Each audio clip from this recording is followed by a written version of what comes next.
Hello, everybody, and welcome to day 2 of this 15v15 tournament finals. Today, I'm joined again by Insane, with casting being done by Daki and Keyhand. So, the first match today, Insane, what are we looking forward to? I mean, we will have the finals of the winners bracket, Aurora against W. We can probably take a look at the bracket straight to see exactly what's coming for us. As you can see, finals of the winners bracket, it's gonna be a BO7. Everything is a bit slow to show. Okay, here you go. Aura against W. Match number 5, Ik, Aura against W, BO7. And then we have another match that we will cover after, which is the losers bracket 1, Penguins against Invil, which is a BO5. So, I know that's the one you're giddy to find out about who's going to win. And if I can see what we're looking at here, I think Penguins versus Invil is... I'm the only one that's gone for Invil. Everybody else has gone for Penguins, so... We'll see. Everybody's 3-2, I think. Oh no, you went 3-1, Daki, Keyhand 3-2, and I went 3-2 for the other way. And what makes everybody think it's going to be Penguins that clutches this? It's probably the maps. Like it's a BO5, so I mentioned it yesterday. I think the maps. That's what is gonna make it for Penguins because it's Sand River, the first one, and we saw that yesterday. Indy lost in a tiebreaker against Aurora, I guess. No, it was. No, it was. Hold on. It was. No, it was against W. My bad. So yeah, against W, they lost in tiebreaker on Sun River, and I felt like their defense was not on point. And this map was picked by Penguins, so I feel like they could go 2 on that map. So that's why I got like a 3-1 for them. But on top of that, we can also talk about the drops, the Twitch drops, because we have some mystery drops today. Yep, so if you missed them yesterday, of course, you had a chance to collect the personal reserve and large consumables. Whereas today, you're going to be able to get what is called a mystery drop. That's between a premium tank that you can see on the screen, the premium days, or the styles, with the top left being the one that Insane puts on all of his tanks because he thinks it's the very best. Have you on course to collect all your drops today? Have you made sure you've been watching? Yeah, I got those for yesterday, and I'll just get the ones for the mystery one today. It's just 4 hours of watching. We'll cover that probably, and on top of it, if I'm not mistaken, we'll be hosting Daki afterwards for the ones that didn't get the time. So that should be right for everyone. Now we could probably take a closer look at the first match of the day. We talked about Invil versus Penguins, but the first one we'll be covering is Aurora against W, and the community predictions. The viewers going with Aurora that were the winners of the last 15v15 tournament. Yep, and I'm not sure if it's just because of their comprehensive play yesterday or some of the names that I think people are more familiar with. Not entirely certain, but that's, I think, the heaviest landslide voting we've had so far. Of course, this time is Daki's going with Aurora to win, Keyhand is going with W, you're going with W, and I'm going for Aurora.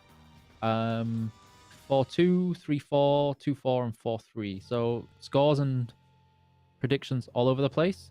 Yep.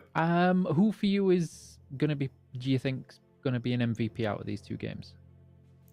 Oof, that's a tough call. I mean, there are so many great players in both of those teams, but talking about this matchup, that's what I mentioned yesterday. I have the feeling that Aura, they got their victory in the last tournament, they got their golden fist, so they're probably not as much motivated as W is, and this team has shown that also in the last 77 tournament. Of course, it's not the exact same players, but the core with Frugo is the same. They have the motivation, the hype to actually go all the way in those tournaments. And I think since it's a different meta slightly, because the Chief got nerfed and it's not as much used as it was in the past, they're probably the team we should take a look at. We'll be starting very shortly between those 2 teams, but I guess just before that, to give a full introductions, especially the pick and bounce, we'll jump to the casting desk with Kian and Daki. Please, guys, take it away.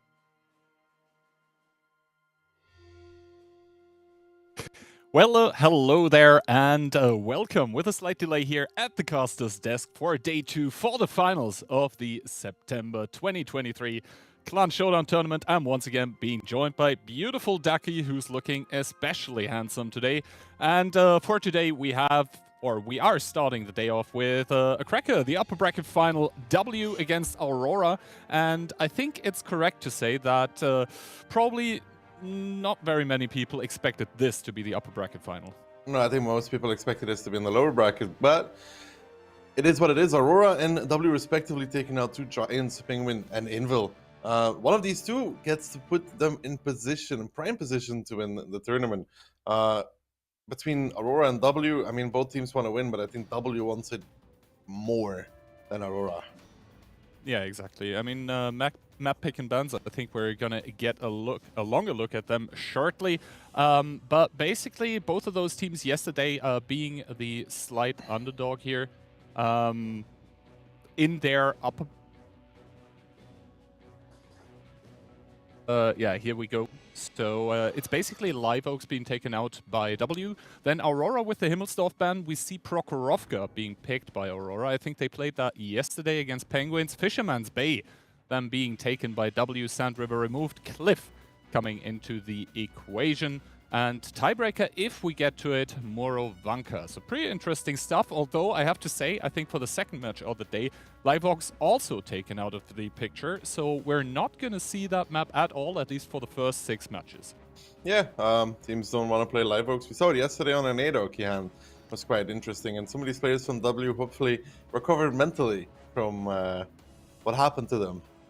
Yeah, obviously there is the NA Clan Showdown event going on as well. I think tonight the two of us are going to cast that on your stream. First of all, though, predictions. You're going with the 4-2 for Aurora. Both Insane and I are going with 4-3 and 4-2 for W, respectively. And Eek saying it will be tiebreaker win for Aurora. So split right down the middle. I think a lot of us here on the caster's desk and on the analyst's desk aren't really sure what to make of it. Maybe we'll know more after this first match here. W coming into the upper bracket final with an EBR double STV 1907, triple S quadruple 279, one mouse, and triple I7. Yeah, and I would put some channel points on this, but I can't because I'm poor. Aurora, on the other hand, KPZ, 5-60s, 5-79s, double STV, and double EBR. Need some channel points here. I'm broke. Well, maybe betting a few times on the underdog yesterday would have saved the fate there. But yeah, first of all, analyzing the lineups, obviously here, Hannes is going to find himself in the EBR 1v2, so needs to play a bit more careful than the other two. Alex and Hannes here exchanging spots. No damage taken here, a shot not hitting Hannes. And on the other side of the map, YOLO with a super, super deep spot here. Obviously, the EBR 1v2, that does give freedom to one of the EBRs at least from Aurora. Yeah, YOLO getting spotted out now, so he knows that it's not completely uncontested. Takes a shot to the gun there, not connecting. It's just a 279 spotting actually from A6, and Aurora immediately taking a tremendous amount of map control here. Yeah, Aurora taking the ditch here with double IS-7. This is going to free up the STRVs a bit as well. So pretty strong 1-2 line commitment by the defending team, but they do also have tanks on the 6th line here, namely one mouse, double 279, another 279, namely Uzek in the middle here, not playing on Schussel today. But this is going to enable Aurora to take a lot of map control. We can see Jekafar here on the hill doing what he does best, shooting long range at the enemy, and this time even dealing damage twice. Yeah, so be careful though, you could flip at any moment there. We've seen it before from him. But for W, how do you get out of this position, Kian? You're kind of boxed in already. Yeah, I think W from the start expected to be sort of boxed in just because of the non-amount of map control that they took. I mean, yeah, they established the ditch in F2-3 with double IS-7, but even that is kind of vulnerable in my opinion, because what do you do if the enemy commits in with like 5 or 6 tanks? Is Pano shielding external? They just want to hold like this? If so, that's crazy. Because like the mouse is in a particular position to shield maybe the 279 from angling, so he can angle up, and it could work. I mean, it's a new kind of defense. I mean, the mouse is taking damage, but then again, the mouse is the tank that is, you know, always expected and supposed to take damage. So yeah, we can see here Rerolls taking a shot of damage in the top part of the screen. Meanwhile, Scatter relocating in his STRB. They're just trying to create more angles at this point, because additional angles will always translate into HP advantage in the long run, which right now W still have. They do have 2k HP more. But obviously the angles do not work in their favor, so they will have to hang on for like a bit more than 7 minutes still if they want to take the victory in this round. And so far, even though they don't really have the angles, they are able to trade back effectively. And well, just as I say that, I mean, Panuka falls, but I think he was always expected to. Yeah, honestly, I think he made a shield for external. We have to see that position at some point. what External can really do from there, how safe he is, and if it is actually going to work out in their favor. Because like in my mind, with External there, if they do a push across into A6, they will find angles on him slowly but surely, and he can't really do much from there by the looks of things. Yeah. Just spots. We'll have to see. I mean, some HE shells now even starting to fly around the map here. I think Rerolls just took one, also damaging his gun. But overall, White Rock there with the 907, I'd also love to see basically the equipment that he has mounted, like basically maybe CVS, binoculars, something like that, to be able to outspot the EBRs that will be trying through the 1-2 line. But so far, Aurora, I think they seem kind of, taken aback by this approach that W is employing right now. Yeah, and a new piece of the map there, Keyhand. Really gangster. That's what you are. Really tough. Tough. Came from a rough neighborhood. But yeah, this is an interesting kind of defense. I still want to see External's position. Like, if it can be countered, how it would be countered. I think that's something we should take a look at, because the mouse obviously was there as a shield. He did exactly that. And this is the first time we've seen this defense. Ever.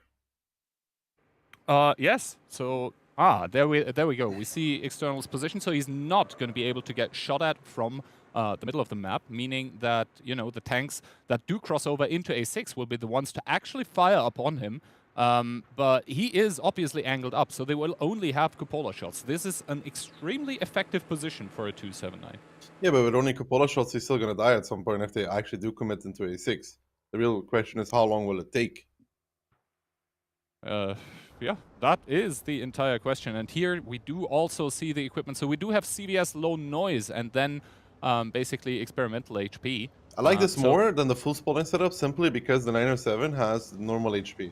So it looks like, okay, the 907, it looks like they only have an EBR, because you can read the HPs in game as well. So if you're Baron, who's leading for Aurora, you're like, okay, 2000 HP 907, full spotting. 2270 HP 907, you're not that sure about it. Yeah, and still, Aurora here with over half the time of the game basically gone. Still don't really seem to have a clue what to do. Finally, the overpush does come in, though, over the middle, but Baron already taking humongous amounts of damage. 2,000. He's gone in a matter of seconds. Ricochet, Impact, Timmy, they keep on pushing Piotr down to 47 HP, but this is so costly for Aurora. And now we have to see External, how long can he really live in this position, because he's already starting to get bent. He's down to 1.7. It looks like they have a few angles on towards that position. He's trying to angle up against them, but the issue is, of course, the cupola on the 279 is hittable, and he can't really retaliate for too much. He's trying to get the shots in, not really working out, and he's getting bent from behind now as well. And I gotta say, his position on paper looks great, in reality, not that much. Yeah, the grim reality is starting to hit here for you, External, as he's going to hit the garage very soon. And now we also see this double SRV coming into effect, just suppressing the IS-7s that are in the hold down here currently. They don't really have a way of retaliating. The SRV is probably going to get unspotted at any moment in time, and then it's going to be even more difficult. Now, Aurora, with this, they have so much map control. They're starting to box in the 279s in the 4 line as well. This is starting to look grim for W. It's gonna look real grim for W, because they're down 6,000 HP now. They're also down in positions, and Benzo is even taking a little bit of a stroll through the 2 line uncontested, so I'm taking some bounce on the side. He's gonna go angle up above them, and I gotta be honest, like this defense, I don't know how many times they got to test it, but Aurora with a quick, simple 6-line push is able to completely decimate it. Yeah, for the longest time it looked like Aurora didn't really have the answers to what W was doing here, but I think they were just deliberating, taking their time. And now with a simple move into the 5 line that, yes, it did cost a single 260, but in the end, what did they get in return? Basically almost everything. The game is wide open. Yes, it's only 2 minutes and 40 seconds, but they have so many tanks. They still need to chew through 17,000 HP though, so that's going to be a monumental task, but with the positions that they have, as soon as they get the spots out here, they should be mighty fine. You know what I don't like though is the fact that W tried to repush. I think you see one of the Eskungs dying there. He tried to go over, he got instantly tapped. I think for W, they had to fall back to like the super 1-3 defense, like get Yuzek out, get Just out, and get the Konk out as well, because they lost Magic Duck for this 3 push as well. They would have had more tanks in the 3 line, and maybe they could hold on then. But 2 minutes left, here comes Aurora's push. trying to shut down the game. Destroyer will fall for this though. Frugo is the first IS-7 to go down for W, but now that they're in the dip, there's not really much cover left to be given from the tanks from behind. As Aurora is also pushing in the meantime on those 279s in the 4 line. They picked that up rather easily. Ali now spotted out in the SCRV as well, and with 1 minute and 46 seconds left, I think Aurora has plenty of time to bring this game home. Yeah, Aurora now doing what needs to be done. They're flooding the environment for W with targets that basically, even with all the guns that they had available, they weren't able to just pick up the guns quickly enough. Hannes now also spotted Dutch Bard in the STRB, just completely getting obliterated. YOLO jumping into the fray with his EBR is probably going to pick up White Rock at any moment in time. And Aurora, after a very slow start here in game number 1, are able to find out the weakness in this pretty new defense that W had. But honestly, that looked very, very solid. Over a minute still on the clock. This was a controlled attack, and yeah, beautifully done. Yeah, I don't think Aurora sweat too much with it. They figured out the weakness, which is the 5-6 line push, which quite often it is against something like this. And then, yeah, okay, External is safe from behind, but he's not safe from the guys just running under the outside. And I think then W had to fall back to the full camp defense to 1-2, but they tried to repush even, and they lost 2 S-Kungs for that, full HP. But even if they just sit on the 2 line, with the 3 IS-7s in the pocket, that opens up Aurora to do the push that they did, which is into the pocket, kill that, and then start clearing 1-2. An experiment, but not every experiment is successful. Yeah, we can see Panuka here even picking up 1000 damage, but in the end he was supposed to die. He was supposed to shield External, but as we can see, External here with 883, first of all, not the best of pen rates, if I maybe granted that criticism, and second of all, didn't really bounce a whole lot. So yeah, you said it, the position, it looked good on paper, but in reality, didn't really achieve much. And yeah, Baron, he had to bite the bullet during the push onto the 279 that was positioned in the middle by W, but in the end, that push enabled them to get the victory on the board for themselves. So he's not going to be too mad. And Magnus here taking top damage. The 279s overall performing very, very well, regardless of the changes.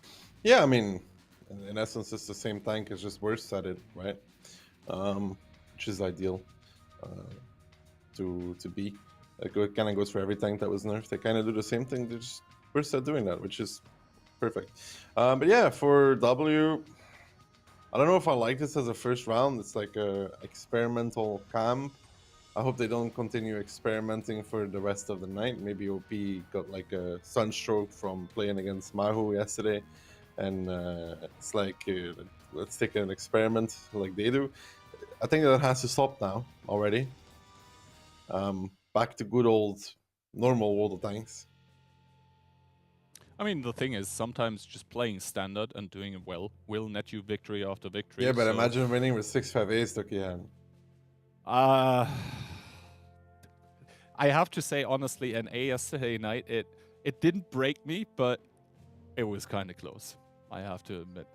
But yeah, back to the thing at hand, I think I agree with you that basically W, they shouldn't experiment much more. Like, I think something like this, sort of a gimmick to start the day off, if you lose it, I mean, you say, yeah, it was a gimmick, you know, but if you win it, you're like, hey, even the gimmick worked. So you're kind of off to a good start. Maybe that was the thought process behind this. I don't think W are going to be too concerned here in this best of 7 as of now.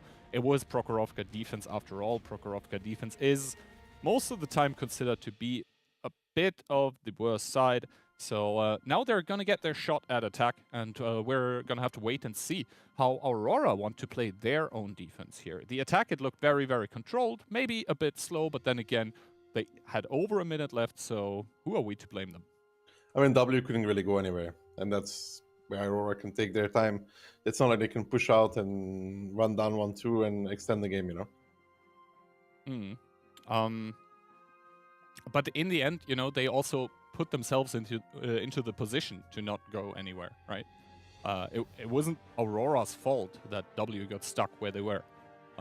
They did do a good job at exploiting that, taking the positions, taking map control, but in the end, it was W who didn't contest the map control in the first place. Yes, they did take the ditch, but that was kind of it, right?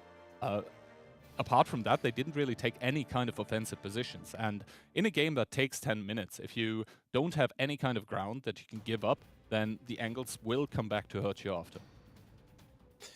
Well, that was then. This is now. Aurora picks up the first round. They're probably very, very happy with this. Remember, there's a lot of stake here. Whoever wins this goes straight to the grand finals. Silver Fists guaranteed.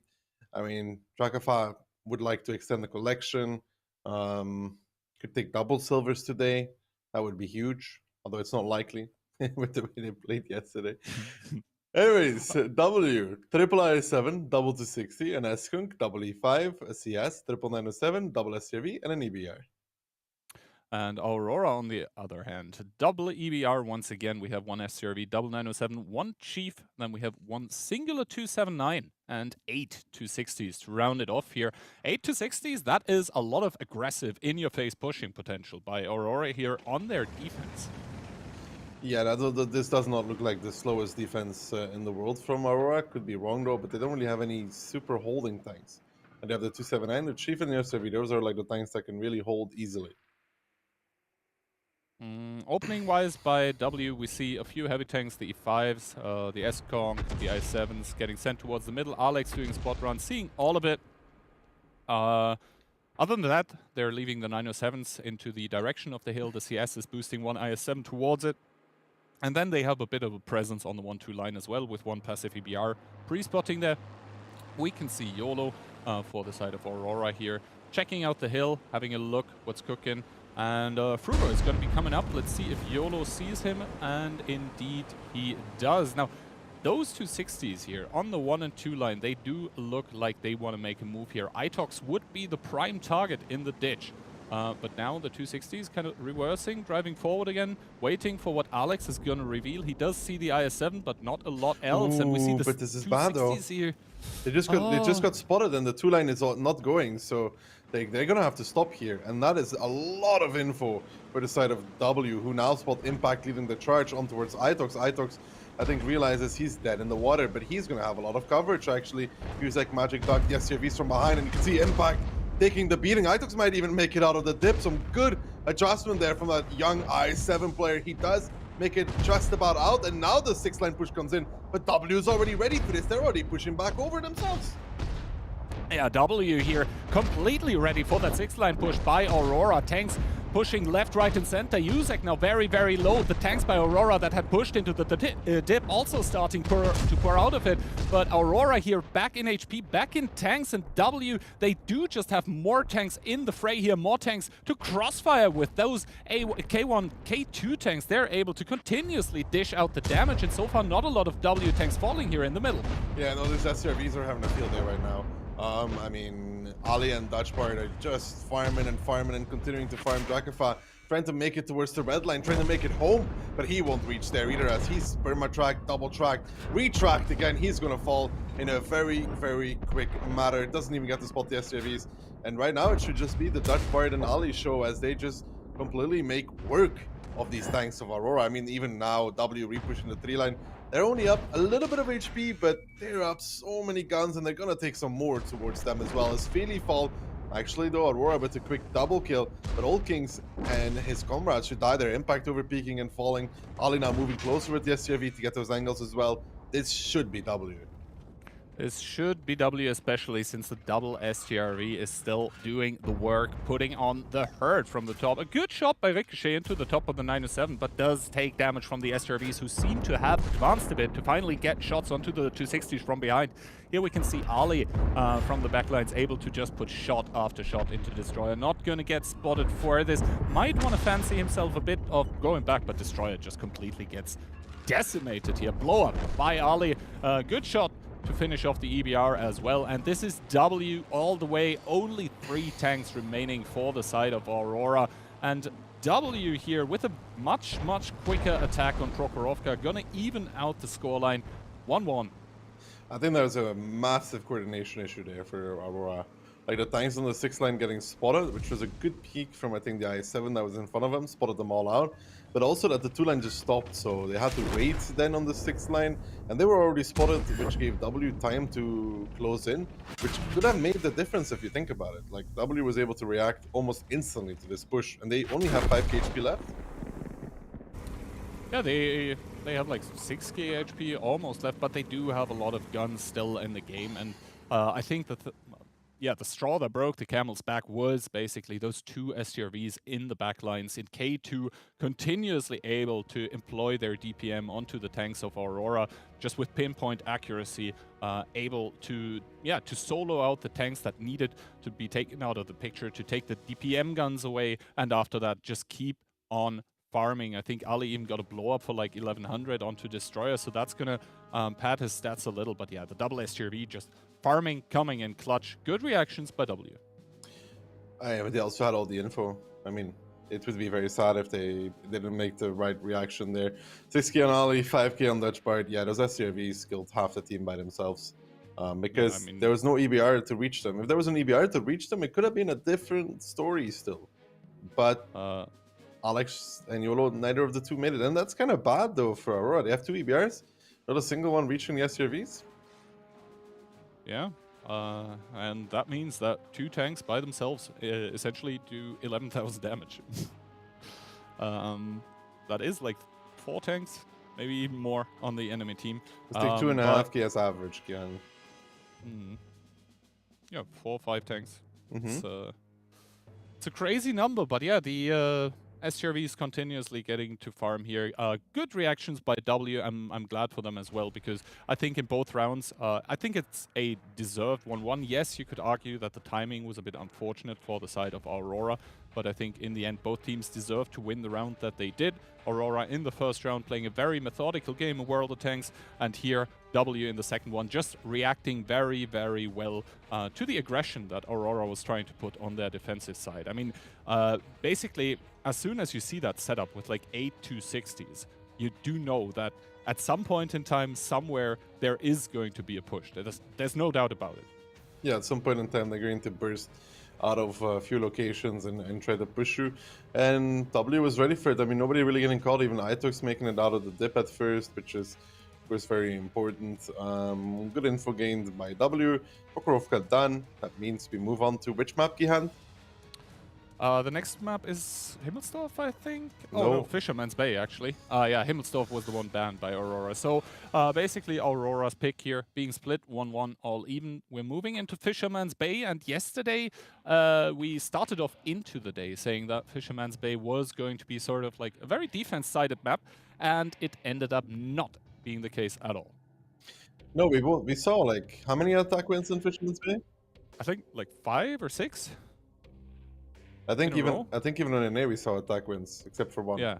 So let's see if this trend continues. And the thing is, at least on EU, it was like mostly copy-paste. Basically, either direct or delayed repush by the attacker into the 1-2 line, and then the defender somehow didn't have an answer to it. And every team got beaten sort of the same way. So you would think that, you know, you would try to have a plan against your own attack, but no one seemed to.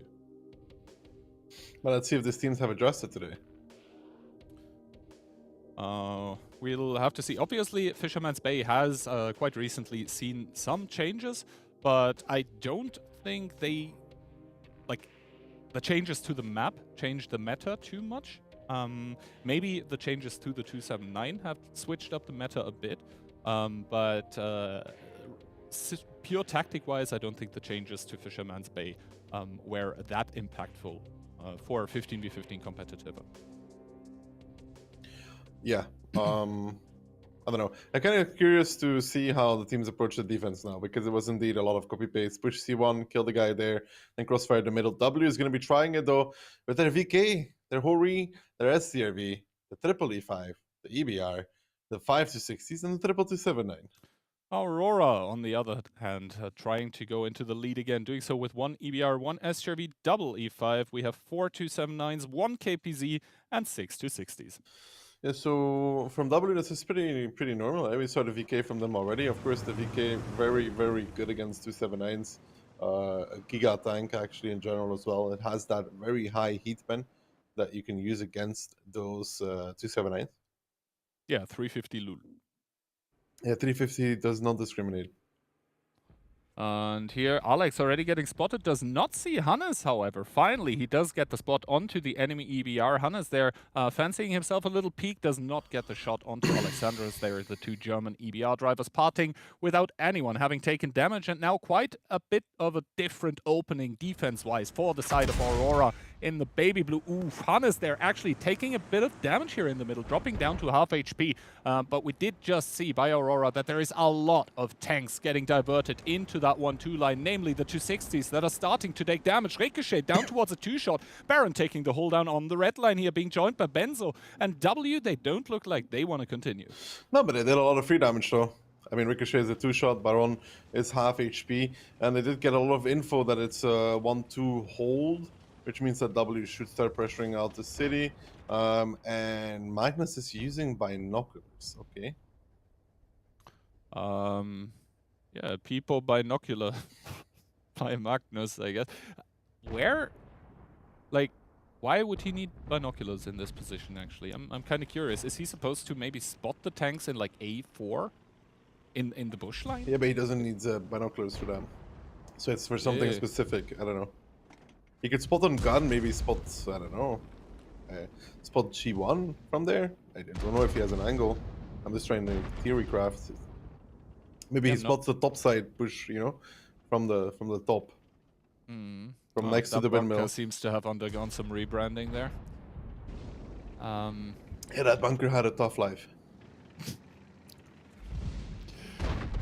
All right, so now we see by W that they have pushed some tanks into the E6 area of the map, namely Hannes in that EBR and 2279. They're sending one E5 around to the city. W, they obviously don't have the information onto all the other tanks by Aurora that are not 260s. They did see all the 260s crossing into 1-2, but they don't know where the 279s are, where the E5s are, where the Kampfpanzer is, where the STRV is located. So they have to be very, very careful here, advancing through the city. I think that's why they're rotating around with further tanks. They obviously don't know that the east of the map is basically ripe for the taking for them. But they still have 7 minutes and 20 seconds to work with. So I think they're, at this point, just trying to eliminate the possibilities of enemy positions.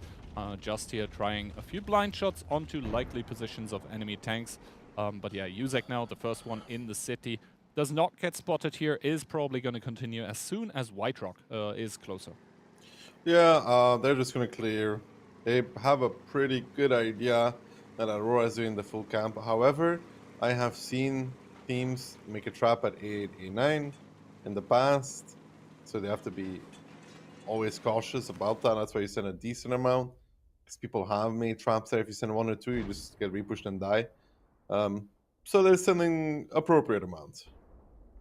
Yeah, exactly. I mean, there is a couple very, very disgusting positions on the 9 and 0 line that you can employ in 15v15. So basically just hold down tanks at the water that you can't really push without driving into terrible crossfire. This is why we see a pretty big amount of tanks now by W driving into the city, trying to take those positions at A6, A7. Hannes there already pre-spotting with the EBR.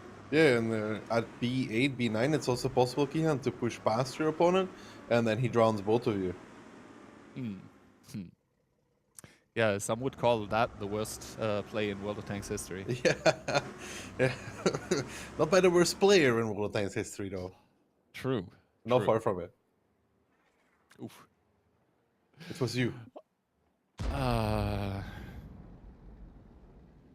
Usually this camp is broken by pushing 1-2, though. And I wonder if that's what W is going to go for or not. Pushing 1-2, you mean? Doing one more rotation into it? Yeah, usually like the way that people break this camp is just by sending huge amount of tanks down the 1-2 line with the 279s leading the charge because they can't get bent. And they drive above, and then you dumpster in and you kill the guys close while having crossfire from the A line. I mean, it has to be, by the way, there has to be Magnus that spotted that, I think, on gun. I think Magnus is probably like in the bush there. And it's just basically the gun that sticks out. That must be it. Or Alex spotted him, that's also possible. Yeah, I don't know. He has binos for a specific reason. No. I actually just, like, I'm in the match as well. And, like, the gun is sticking out by a millimeter. Does he have assist damage? Not so far that I can see. Then it wasn't him. Maybe, Can you maybe see? Alex. Can you see G1 from there, Keyhand? Like where Magic Duck is?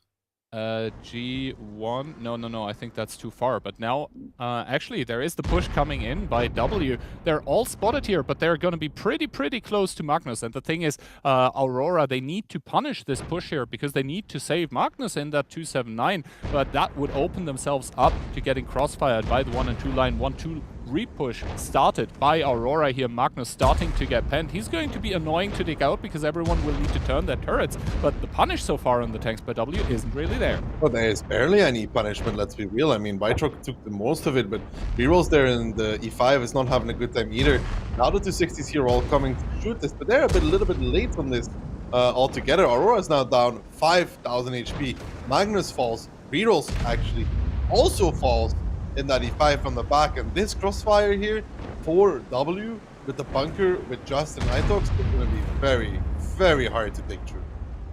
Yeah, I mean, all the 260s here by Aurora trying to do a push into a crossfire, a well-set-up hold-down crossfire even. Yes, Piotr 40k probably with an over-eager peek here, but Feli getting spotted in the back with that STRV. He has to run behind the bunker. Now Itox and Just starting to get encircled by the tanks of Aurora, but the HP, they're still very much in favor of the navy blue team here of W. Itox finally falling in his E5. Old Kings repairing his Emmerich down to 804 HP. This is neck and neck and not even sure Aurora can take the corner here. They might be able to if they get some good focus fire out, though. OP Hackers down towards the 2-shot. The issue here for W in this corner is they're not really shielding each other very well. They do start to get those kills, though. 1, 2, 3 in a quick fashion, cleaning it up at the nick of time. But also, look at the rest of the tanks, Gian. I mean, W has 13 tanks left standing versus what from Aurora? Basically nothing. Yeah, exactly. I mean, kills getting traded back and forth now, but with this kind of gun advantage that W has right now, obviously every trade of a kill is going to be a good trade for the guys of W as Katya goes down towards a one-shot. Cap also started, by the way, down to 30 seconds. That is Hannes just chilling there in that cap circle. Panuka unable to get the final penetration onto Katya. We'll have to see with the next reload as it does come through, and he does get the pickup. Quick double kill by the side of W, actually being answered by only one, but we can see it's only 4 tanks remaining for the German team of Aurora, while Hannes is still making that siren do its annoying sound. And Aurora, after going up 1-0, is going to be trailing 2-1. W with the second victory. Seems like W had a really good idea of how to break this camp. I mean, that seemed pretty premeditated. That beeline push with 279s up front, just the right amount to push across while having 1-2 crossfire. I think they kind of did some preparation into how do we approach a camp. Yeah, it did look very deliberate how they did it. And to be honest, I'm not really the biggest fan of how Aurora played that defense. Because what you said while we were in the game, basically breaking this by pushing 1-2, I think it would have also worked. Because one of the tanks of one of the 260s already was a 2-shot. Another one had taken like 1k damage. So I think if they just cascade in with like 12, 13 tanks, immediately focus out the 260s, then Aurora is basically left with, I don't know, like nothing. 9 tanks. They can't really, you also just get crossfired really on. You just get crossfired on 1-2 after. Like you leave some sort of crossfire on A7, something in the middle, and then when you push down 1-2, once you start getting spotted at B1, etc., you just start getting shot from the middle, anyways, and from the A line. So I don't know, but this looked a lot more fancy though. This did look a lot more fancy, and in the end, it was very successful. I mean, the scoreline tells the tale. Deliberately leaving Timmy alive to tell the tale of how Aurora lost the defense on Fisherman's Bay, and a lot of the other tanks not really having any kind of impact, no pun intended. It just didn't have any effect. Yes, Feli, they are farming from the backlines with the STRV, but most of that damage probably coming out as when the battle was already lost, realistically, and the whole read there also having a good impact. I mean, with any kind of TD, you're always going to have a fun time if the enemy pushes into you with kind of squishy tanks like 260s. That AP is going to have a field day. Field day, indeed. And that Hori, just having fun, yeah. 4.6k damage for him. Pretty chill. All in all, good stuff from W. Went down 1-0, and they're now up 2-1. They got the chance to play their defense on Fisherman's Bay, but another Fisherman's Bay attack being won and just noting it down. It's you know, a few times it's coincidence, but like 7 times. Yeah, slowly but surely, Fisherman's Bay, you know, switching from defense-sided map. Because I remember we had past tournaments where a lot of teams were really struggling with breaking Fisherman's Bay camps, where essentially it was considered to be a hard 1-1 the other way around. But yeah, I mean, I guess it's still a hard 1-1. It's just, you know, the attacker seems to almost have an auto-win currently. No one really with the answers towards, yeah, on their defensive side, either being able to defend the deep 1-2 commit properly, or to just get out-rotated through the eastern part of the map. Maybe defenders will need to start gambling here, making traps, some sort of, you know, wager like this. Because at the moment, like, defensive side on Fisherman's, Then again, we are on W's pick right now. So W, they won their attack. Let's see if they have something special prepared on their defense. I mean, they had something special prepared for their Prokhorovka defense. That was very special indeed. Yeah, it was unique. Yeah, I didn't want to imply that it was good. Just that it was very special to watch. I mean, anyway, though, lineups for game number 4 in between a W and Aurora. We see a singular EBR joined together by an E3, a Yakpizda, a Hori, a CS, 1VK. That is a 6 E5s and 22279. 22279 run off against Aurora's 5279, so Hori and EBR, double KPZ, and 6 260s.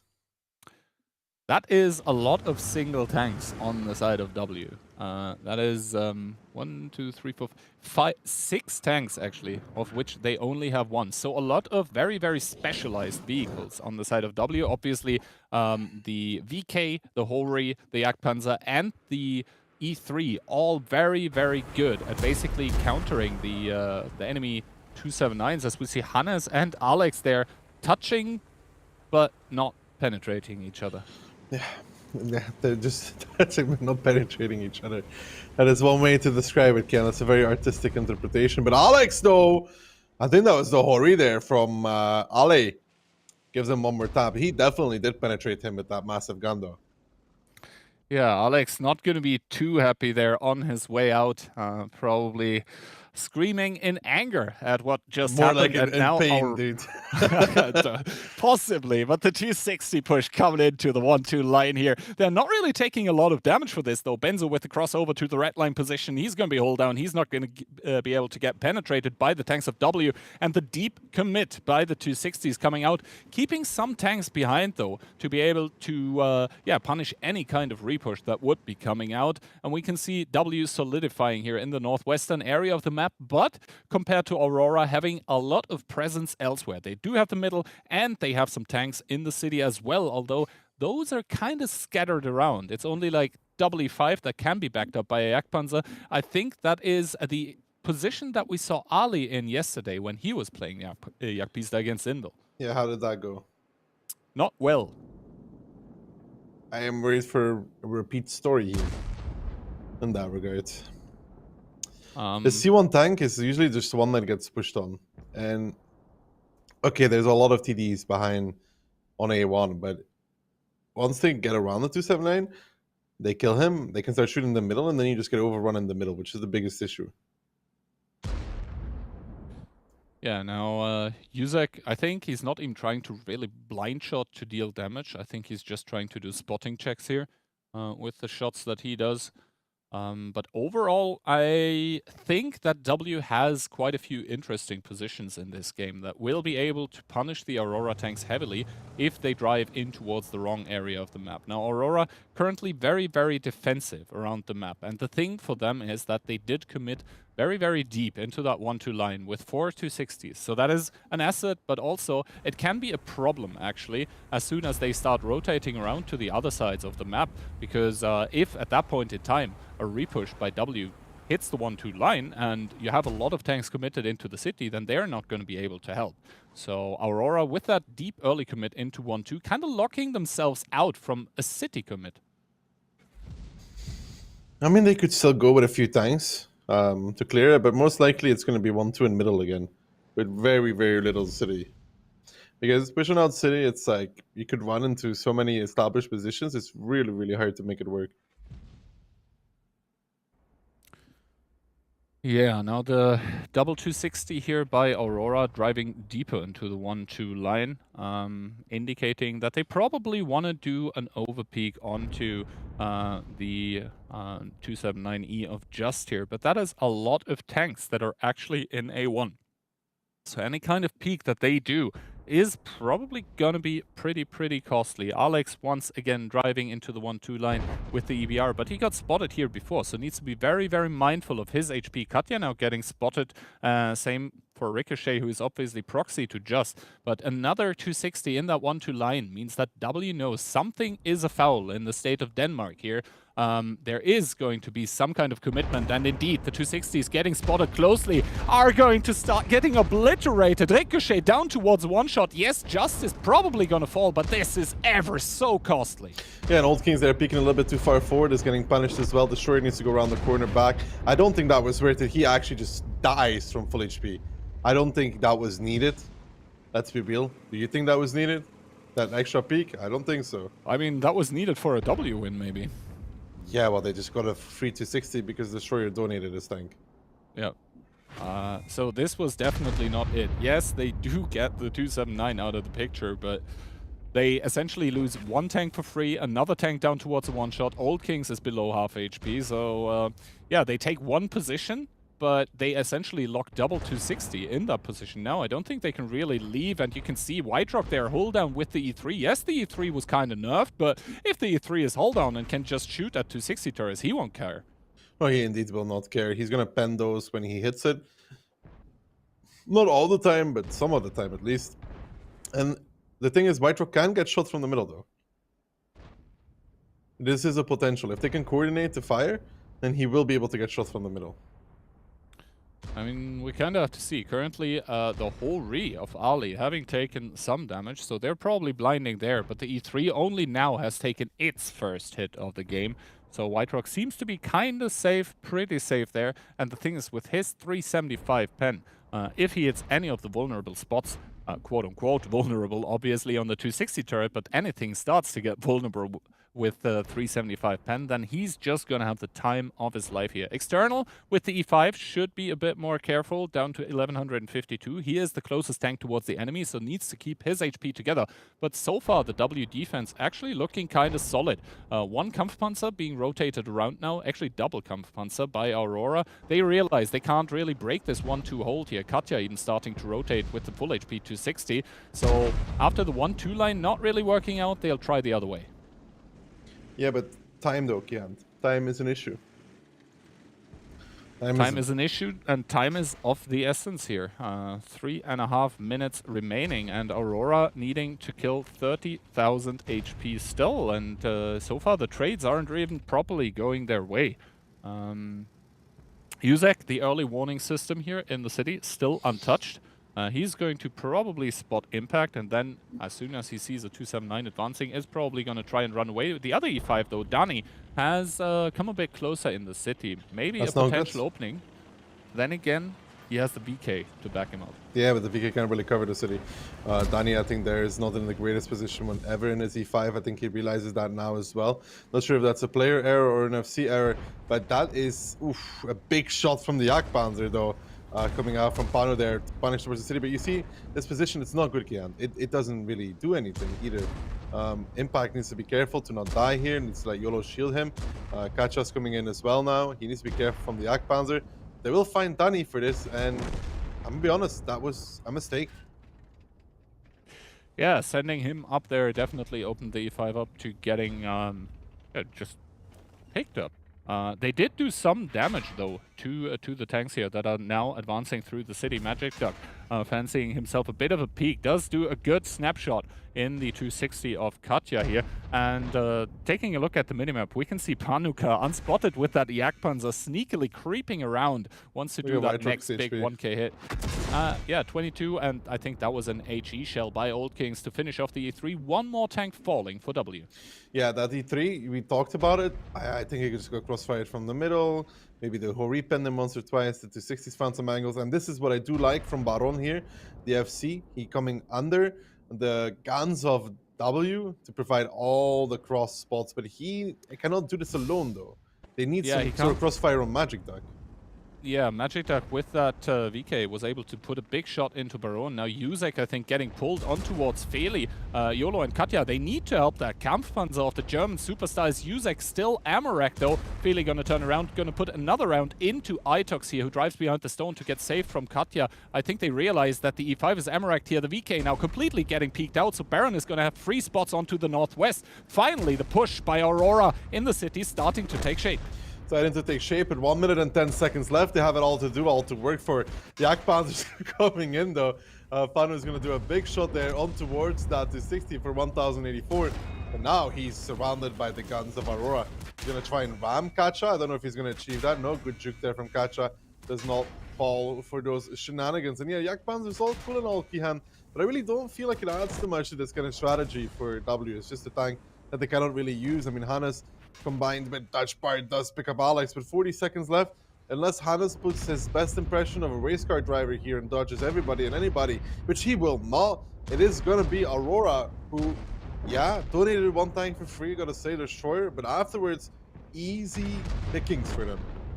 I mean, it's still not over here. 25 seconds. Is the DPM actually going to be enough in the northwestern part of the map here, as 260 body blocking OP rerolls they're driving in with a big Hori is going to finish up this tank here. And now if Jack can actually kill Ricochet, this is going to leave rerolls in the problem. And Dutch Bard, he has all the HP, 1400 here, so the Hori is probably going to reload. But Dutch Bard is going to survive here, as all the tanks don't have the shots on him. Dutch Bard clutching it 3-1. Oh no, dude. If you're Aurora, that's unfortunate.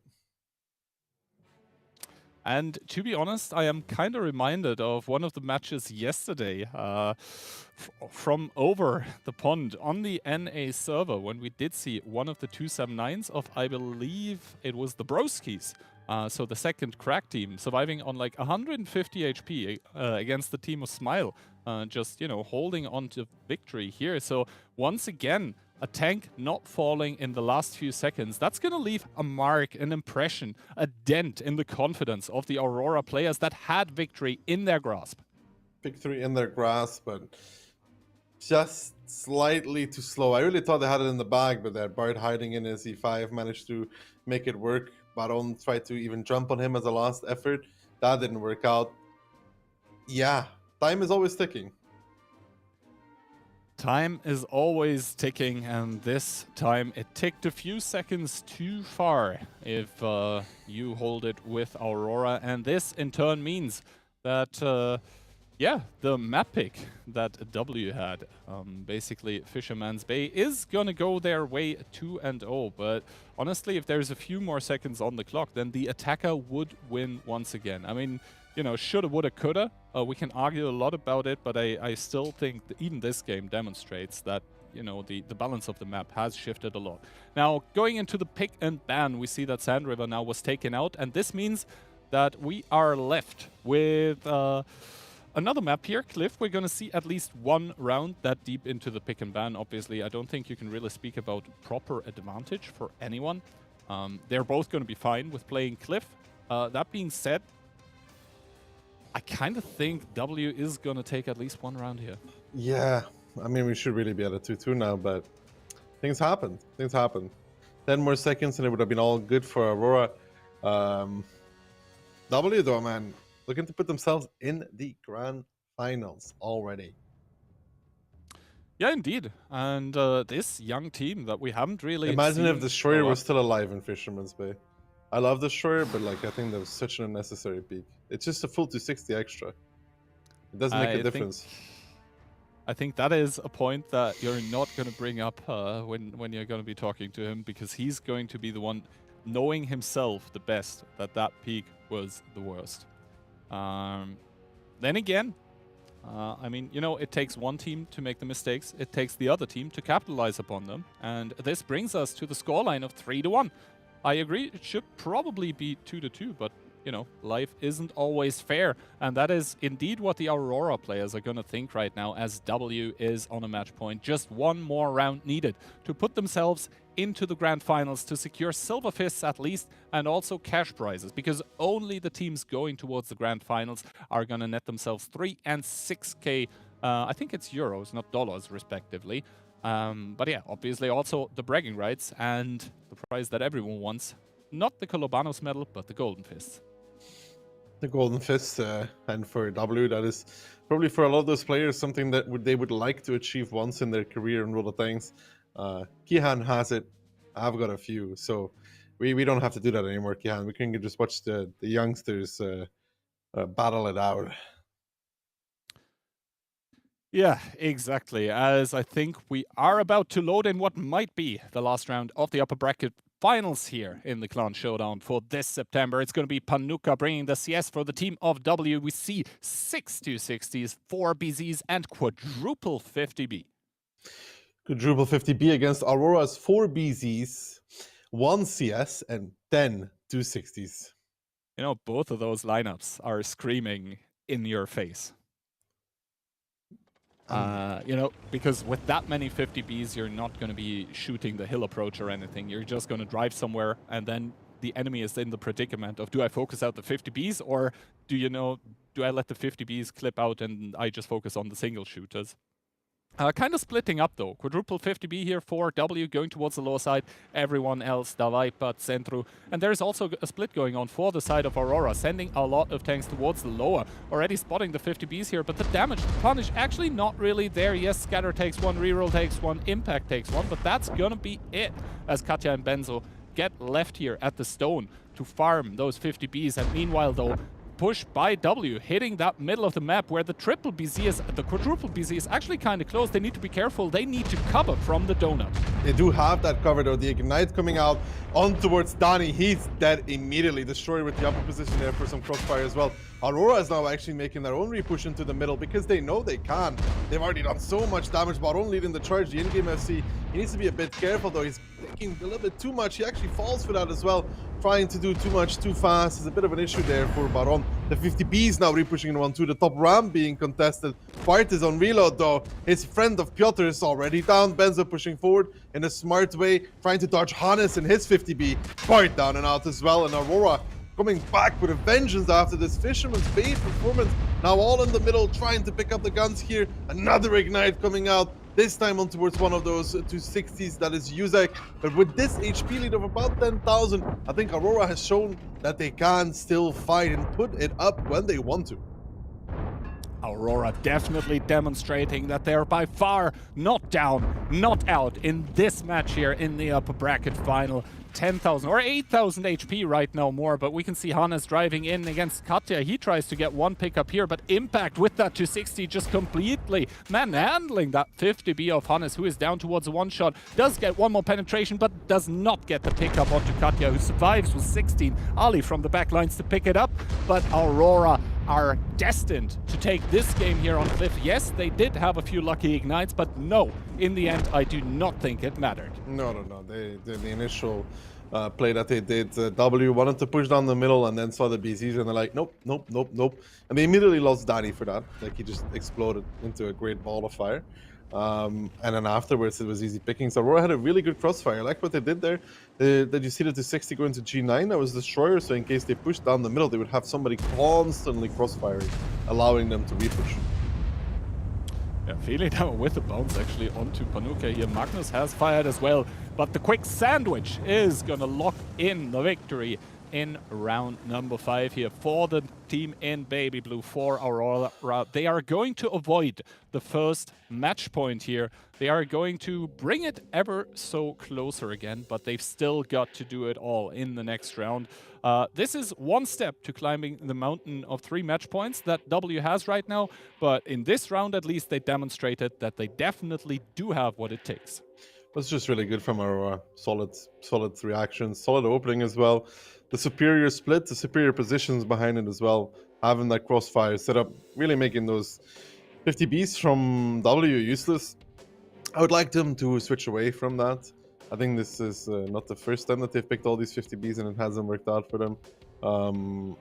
I don't know. Not a fan of so many 50Bs. It's hard to make it work, especially if there's no straight fight and then 50Bs have to repush. 50Bs are not good repushers. Yeah, the thing is, I think Invil in the past has demonstrated how 4 or even 5 50Bs can. Yeah, but it drove them all into the beautifully. middle. But yeah, exactly. Invil does not divert them towards the 1-2. They obviously threaten to do that. It's an option to them. But they didn't do that in the past. They essentially took everyone there, and the 50Bs were just additional meat in that gigantic brawl in the middle of the map. The 50Bs here, where, yes, some of them did even get, like Hannes, I think, got 2 clips out, but they were essentially out of the game. They were pretty useless. And that just left the tanks in the middle for W, sort of out in the open, not really able to do anything, because they tried to get the overpush onto the BZs. That didn't work out. One of them immediately got eliminated, and then the repush started hitting. I just rewatched the Fisherman's Bay, by the way. If Jack FA, believe it or not, and Scatter don't drive towards the cap first, but drive straight towards the 1-2, they would have actually made it to Bite on time. They drove straight down the middle towards the cap, and then turned left. If they just drove straight towards 1-2, they would have actually killed them. Yeah. And they both probably know that would have secured them at least the match point now after this round. But alas, it's not to be. It is still a W here, who are, regardless of what just happened, in the driver's seat of the match. And obviously, I do like watching those quick and, clean Cliff rounds, because I think from Aurora, this actually was pretty clean. It wasn't the best split by W, but Aurora did a very good job of exploiting what was happening. They need to repeat that once again, obviously. W, they will try to get the victory in the match here in regular time, but honestly, I can't wait for round number 6. Round number 6, and Aurora has it all to do. W wants to take this to the end. They want to get to the final spot. Aurora seem to be a pretty good Cliff team, and if they can, they will bring it to tiebreaker, which was Muro, right? Yes. I mean, Cliff, obviously also with the potential of being a very short map, because I think both of the proc attack was pretty slow. The Fisherman's attack was pretty slow. So if Aurora now wins their attack on Cliff, it's most likely going to be the fastest one. So it is essentially in their hands if they're going to win this. W, though, they want to get it over the finish line here in this upper bracket final, and they're going to try to do so with 1 STRB, triple 907, double CS, and then they have 4 260s, 4 BZs, and a 50B. And a 50B to round it up against Aurora's double BZ, double 907, ACS, and yet again, 10 260s. Yeah, the 10 260s, obviously, once again, together with that double BZ, together with that double 907, a very aggressive, in-your-face lineup, whereas the lineup by W is a little more conservative, I would say. Yes, very mobile with the triple 907 double CS, but we'll have to see how it actually goes. Aurora splitting 4 260s, double 907 towards the 1-2. That is a lot more tanks by W that are going towards 1-2, and this might actually come to hurt Aurora here, the quadruple 260 being committed in, but we also see W coming in with the triple 260 and probably the quick rams to try to divert the tanks from Aurora from going up that rank. Timmy immediately taking humongous amounts of damage. Yeah, Timmy is actually already out, and Old Kings is not going to live for much longer. He's dead. Impact now getting tracked, and Hell Destroyer is also going to be falling to the guns of Aurora, and Aurora here currently in a bit of a rough situation. They're coming back in for the repush. Ricochet is making a shield from Magnus. They're repushing the top side. Impact yet still alive here for a second or two longer. OP Hacker boosting across towards the corner, and it does seem to me like W so far has superior opening, but can they keep up the pace? Can they keep up the race? As now the 907s are repushing to D1, but even the STRV of Gutter is already on that lower corner at G1, farming away, and with 5,000 make it 7,000 HP lead for W. The second round of Cliff not going Aurora's way.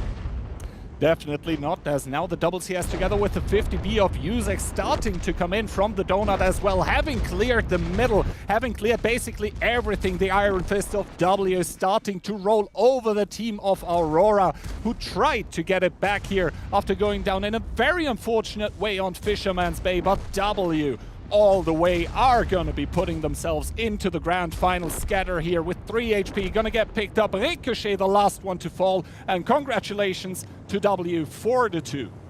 4-2 for W, putting them in the finals. That's going to be a big achievement for them. We'll see that one quite a bit later, where they have to wait who they're going to play against, and their shot at gold fists. Exactly, so Silver Fists and 3,000 euros already secured for the team of W. They're going to be extremely happy here. The same thing cannot be said for Aurora here. They're going to be kicking themselves, especially after that second round of Fisherman's Bay.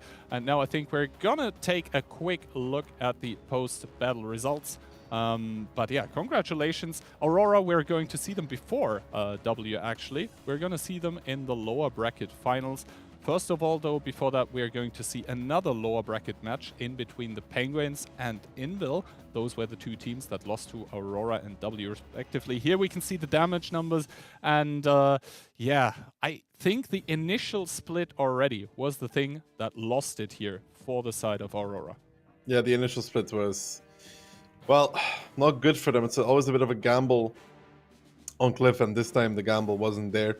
They drove on two with very limited. They would have had a better chance if they stopped with those guys on the corner, volleyed, and then re-pushed in.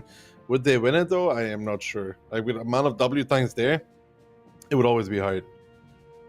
Yeah, I think the amount of tanks that Aurora sent towards the 1-2 was just perfect for W. Because they were able to take 1, 2, 3 tanks out of the picture, and then when the other tanks by Aurora came, they already had lost 3 guns. The DPM from those guns was gone. But on the other hand, you know, all the tanks by W already were reloaded again. So the timing just not working out for the German team here. Instead, it's going to be the international one, putting themselves into the grand finals. But Ducky, I think for the time being, that's enough from us. Let's see what Insane and Eek have to say about this match. Guys, take it away. And welcome back. So I got that prediction wrong, and I believe you got that one correct. Bit of a smug victory dance there going on. So while it went as you expected, do you think it was going to be that close? I mean, both of those teams, they played some interesting tactics, but I really felt like W was more prepared overall. Aurora, they went for their playstyle, they went for those tactics that they already played in the past, but you could see that W was really prepared for it in those brawl situations, and also, especially, for example, at Fisherman's defense, they were really aware of what Aurora could bring as passive defenses, and to break it, they made the perfect decision, the perfect calls, perfect reactions, so that's well deserved for W to reach the grand finals, which is going to be a BO9 later on. And Aura is going to drop in the losers bracket, and they will be facing either Penguins or Invil next match of the day. Yep. So I know for this one, if I remember correctly, you had Penguins pulling this one through. Yep. Yes, you did. I had Invil, so we'll see who gets right. I know there's a lot of channel points winners who just went out in the baller fashion right now betting on W. It was an epic amount of points that were on the line, so somebody just made serious bank with those. And I know while we wait for the channel points coming on, do you feel that that very near miss victory slash what ended up as a loss for Aurora might have affected them a little bit, or it's just a part of the... I mean, they have some times to reset. They can get to see what Penguins and Invil are going to play. So I think that they're going to be in shape for the next match. W played pretty well, so they are not too mad. Just that Fisherman's attack, maybe they can be a bit mad at themselves, because it was just a matter of a few seconds to close up this one. But nevertheless, they are dropping in the losers bracket. They will get another chance later on. But I think the replays are ready, and we should probably take a look at them between these two teams, as we're starting on Prokhorovka. And you could see that Aura actually went with the perfect play to counter what W tried. Yep. So I know I remember Daki and Key, I think, mentioning in this one that it was just the perfect crossfire going on here. Do you feel that the external 279 should have dropped sooner, or was it just a matter of, trying to focus fire on the 1-2 line? I mean, W went for some passive defense, and you could see that Aurora was well aware of the way to counter it and break it. So it didn't matter what he would do, the decisions he made regarding his position afterwards, because you could see that it was full control for the German team. The only thing that was a bit tight was maybe the time, because they had a bit more than a minute left at the end. But on top of it, you can also say that it was perfect time management, because they really were steady. They took the time to identify where every W tanks were. Daki mentioned something though, that W tried to go for some sort of repush with the S-Kong, for example, that was sitting at the tree line. That was definitely a mistake, because they dropped instantly with the tank overpicking in the middle. Yep. Yeah. And yeah, I remember them being very surprised Itox managed to get out of here, while surviving. And then of course the style being those STRVs. Do you think? I know I didn't actually manage to see if they got spotted at any point in time to get countered, or did they just get free farm the whole time? No, I mean, those STVs had really nice time, because they didn't get spotted at all, just at the very end by the ABR. But what's important to mention there is that Aurora went for that combination of 2-line and 6-line push, and they got spotted very early at the 6-line. So W had all the time in the world to actually set up for it. You could see that they closed up with all of those tanks over the rails at F6, F7, get ready to jump back. And by winning the 5-6 line and keeping alive those STRVs, they had all points covered. You'll see at the end. I'm not even sure if Ali got spotted at the end by the ABR, but that didn't matter anymore, because you could see Aurora had only 3 tanks left. Yeah. And so I would imagine those STRVs had those dream games where you can just sit there and just farm all game long. Did you manage to get any of those in your times of FCing? I mean, this is a pretty common thing on Prokhorovka. When you hold those sort of pushes, you have your STRV in this position, and he has a great time farming a lot of damage. But next up on Fisherman's Bay, once again, we have to give credit to W to actually have the perfect play to counter what Aura went for. So a very passive and standard defense. We have seen this in the past played. That worked out, but you could see that W, they had the perfect answer for it. Yep. I don't know why. I just liked how they had that coordinated fan out and tactics. So they were all grouped, and then they just managed to, like a swimming group, managed to fan out perfectly and then just finish up on the enemy. And I think that's what forced Aurora here into the counter push on the bottom corner. I don't know, for this one, I didn't think Aurora really had an answer to anything that W threw at them. I mean, no, definitely not. It's just like W and Prokhorovka. Their tactic is being countered, and even though they try to overpush the one line, you could see that W made the perfect call on pushing with like 5 tanks over the B line, and they kept exactly what they needed at the 1-2 to hold their push. So great stuff from them. And then Aurora, that's the only real upset on this match, because even though the start was not the greatest, you will see few mistakes there in some other picks. For example, All Kings in the 260, and afterwards Destroyer getting the kill, but he's gonna drop. They lacked some time. They found the weaknesses, they found the openings, they pushed the middle, they pushed a city side, but you will see that W is just gonna make it just due to the time. Yep. Just slow them down, bog them down, and then go through. But I don't know if this is part of what you mentioned earlier, where while Aurora had exceptional time management skills, I think maybe this is where they just misjudged it by, well, as we see, just a couple of seconds with the misplay going for the cap instead of going for the push. But I suppose nobody would have known better. Yeah, I don't know, honestly, here. I'm not an FC, I'm not that experienced in 15v15, but I don't know what they could have done better, other than Daki mentioning just going a beeline for Dutch part at the end. I mean, it was just the way they pushed the city. I think if they did that like a minute earlier, like they were pretty fast on pushing the one line and taking that tank close. But the push in the city was probably not fast enough, because afterwards, when they took some control over the city, they were just moving forward the entire time. So it was very close, but just like we mentioned, a few seconds off. And next up on Cliff, it was already match point for W, but Aura actually came in with a pretty interesting defense tactic. You could see a good split, not actually allowing W with this aggressive middle play to get anything out of it, the repush then. And you will see that what's important on that map is that they are going to gain the control of the middle. Yeah, I remember this being, at least from what I remember, the middle part being very crucial as well as the donut. Yeah. Do you think White Rock should have been pushed out here, or would it have been a suicide trying to do that? No, it was definitely not necessary. Aura was so much in front in this round. You can just watch Mm-hmm. the HPs, 8k HP up.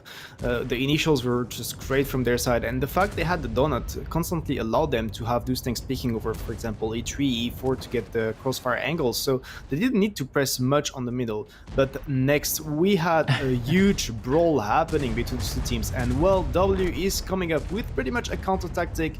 They're going with most of their teams in the donut straight, and Aura is having a split with Q260, so you can see it. Aura forces arrive too late. Aura already lost like 3 260s in the process, and even though they're just gonna repush and try to win the higher ground, you can see they were down 4k, 5k HP. So good stuff from W, actually coming up with a winning tactic there. Yeah, I think that would have been an artist's dream fight, at least on that initial cluster climb, but I don't think it would have had too much impact.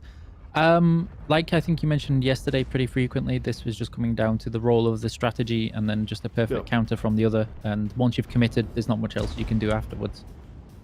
Yeah, definitely. Cliff is one of those maps. It can be very fast. You know, you can see the winner already after like 30 seconds, a minute, based on the openings, and that's exactly what happened. W coming up with what they had to bring to beat this Aurora attack, so they're gonna take it 4-2. They're gonna be moving in the grand finals, and honestly, this has been pretty well deserved. Yep, it seemed relatively smooth despite how close some of the rounds actually got at points in time. Are we expecting something similar from the next one with Invil versus Penguins, or is this going to be just... What's going to be very interesting between the two teams is how they're going to play Sun River. Because this is a map where we have seen teams try to play some passive or pretty standard tactics, and that didn't really work out. So I'm really interested to see what they're going to bring on that first map. As we see the community prediction 70% for Invil, but I have to say, according to the fact that Penguins got to pick the first map and it's Sun River, I wouldn't be so sure about that. Yeah, I don't know if part of this is just going with the familiar name, and we do have a lot of Polish viewers who like to represent and support their home country. So we'll see if maybe some moral support can transfer to the teams. So we have seen at this point in time, Invil can sometimes get too reckless in their aggression when they're really trying, like, they feel the pressures on to win. Do you think that Penguins will try and abuse this a little bit? I think that's actually that's different. I think that when you play against Invil, what you want to do is to make sure that they don't have the control of the situation. So one of the way to beat Invil is to play their own game, is to be aggressive and to take the lead and the initiative. We have seen many teams when they try to play some control passive tactics, they were just allowing Invil to play their game style, and that was not working out. Invil likes to have that aggressive initial playstyle and sometimes very often freeze and just force the enemy team to make some moves. And I think that Penguins is one of those teams that is capable of bringing those very aggressive tactics and actually take the lead, and that's definitely going to be important on that first map. Yep. Okay, so let's see if the casters are ready or not. Oh, we have Keyhand ready. Decky's getting himself ready, I think, putting on a fancy tie. So we've had the predictions, we've had the caster and community predictions, as well as the tech tree. I think between then we can probably show you the drops as well, just in case, for the last couple of seconds before we pass you over to Keyhand and Daki. So if you haven't already, you can make sure that you track your drops progress. Today is a mystery drop, which means you can get a style, a premium tank, or premium time, as you can see on the screen right now. You can check that in your Twitch drops inventory to see the progress that's going on. And I believe we will have an announcement later for our Million Pucks tournament. But until then, we're going to say goodbye to you from the analyst for right now and pass you over to Daki and Keyhand.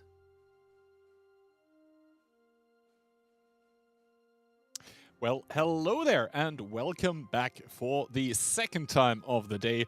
We are going to be spectating the second match of the day. It's going to be two teams that not a lot of people would have probably predicted to be here in the lower bracket this early. Both of them losing a match yesterday, winning the second one for themselves. It's going to be Invil versus Penguins. Other people know them as Madagascar or Aboba. So basically Poland against Ukraine currently. Invil here under their captain Monster. A well-proven team, but showing signs of weakness that we wouldn't really expect from them normally in this 15v15 competition currently. Yeah, they seem a bit underprepared. Maybe the loss of Barbarian is hurting them, as they're not really used to playing without him. They could still grow into this tournament, though. Maybe they did a lot of preparation between yesterday and today, and they're ready to rock and roll. Exactly. Map pick and bans now. We see Cliff taken out by the Penguins. They don't really want to play against the Invil aggression here. Live Oaks once again in this tournament being taken out. Maybe we'll get to see it in match number 7 or 8, so the last two later today. But for now, Live Oaks are not going to make an appearance. Sand River is going to be the first map here, and that one's going to be an interesting one because Sand River so far has been essentially a hard 1-1. If the attacker doesn't completely screw up, then we are going to move into Himmelsdorf. I understand why Invil is picking this one. They just want to bring their signature gameplay, all-out aggression. Muravanka and Fisherman's then being taken out, and in this best of 5, we have the possible tiebreaker of Prokhorovka. First of all, Sand River, why do you think the Penguins picked it? I guess, Kian, because they like it a lot. I mean... I mean, that's on me. I set the bar too low. That was a very easy answer. Thanks. Keep these kind of questions coming. Yeah, what I said applies though, right? Sand River being a 1-1, and if you have that pick, you don't really want to go 1-1 into the map and then head into the opponent's map pick, right? You want to get that 2-0, and we have seen time and time again that Sand River, the attacking side, the east, has been favored time and time again. So, yeah, I think that the Penguins are probably going to play a fairly solid attack. They do have probably something, you know, pretty standard prepared and are just going to play their game. For the defense, I am expecting great things. I'm expecting great things from both these teams. They want to move on, face Aurora, then bring it to the finals and play against W. Arguably, again, like I know it's not to like underrate W, but whoever makes it to the finals is probably going to be pretty happy that W already made it there.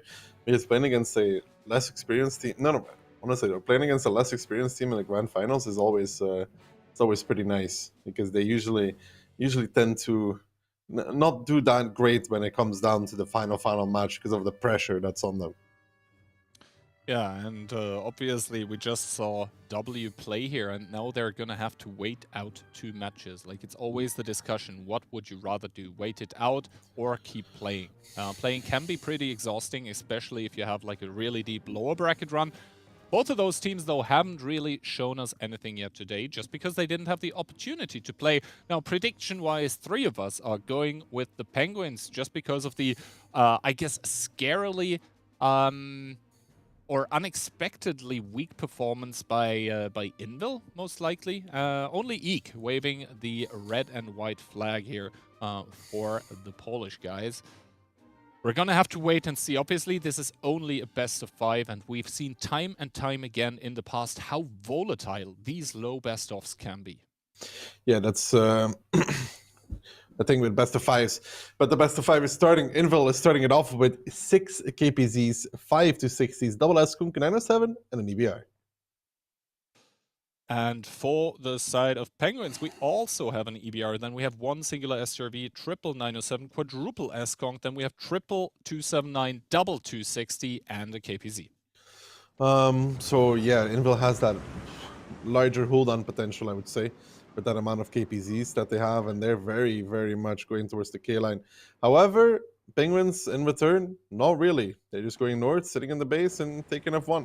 It'd be a slower defense. That is a lot of tanks, actually, that Penguins are leaving in the base currently to essentially get the sniping potential going for 4CB, who is currently spotting it out, feeling it out in the north. Does get spotted out himself, though. Takes a shot of damage by the EBR. A second one whizzing close by, and Mentos there with the outplay does take a shot himself, though, down to 830.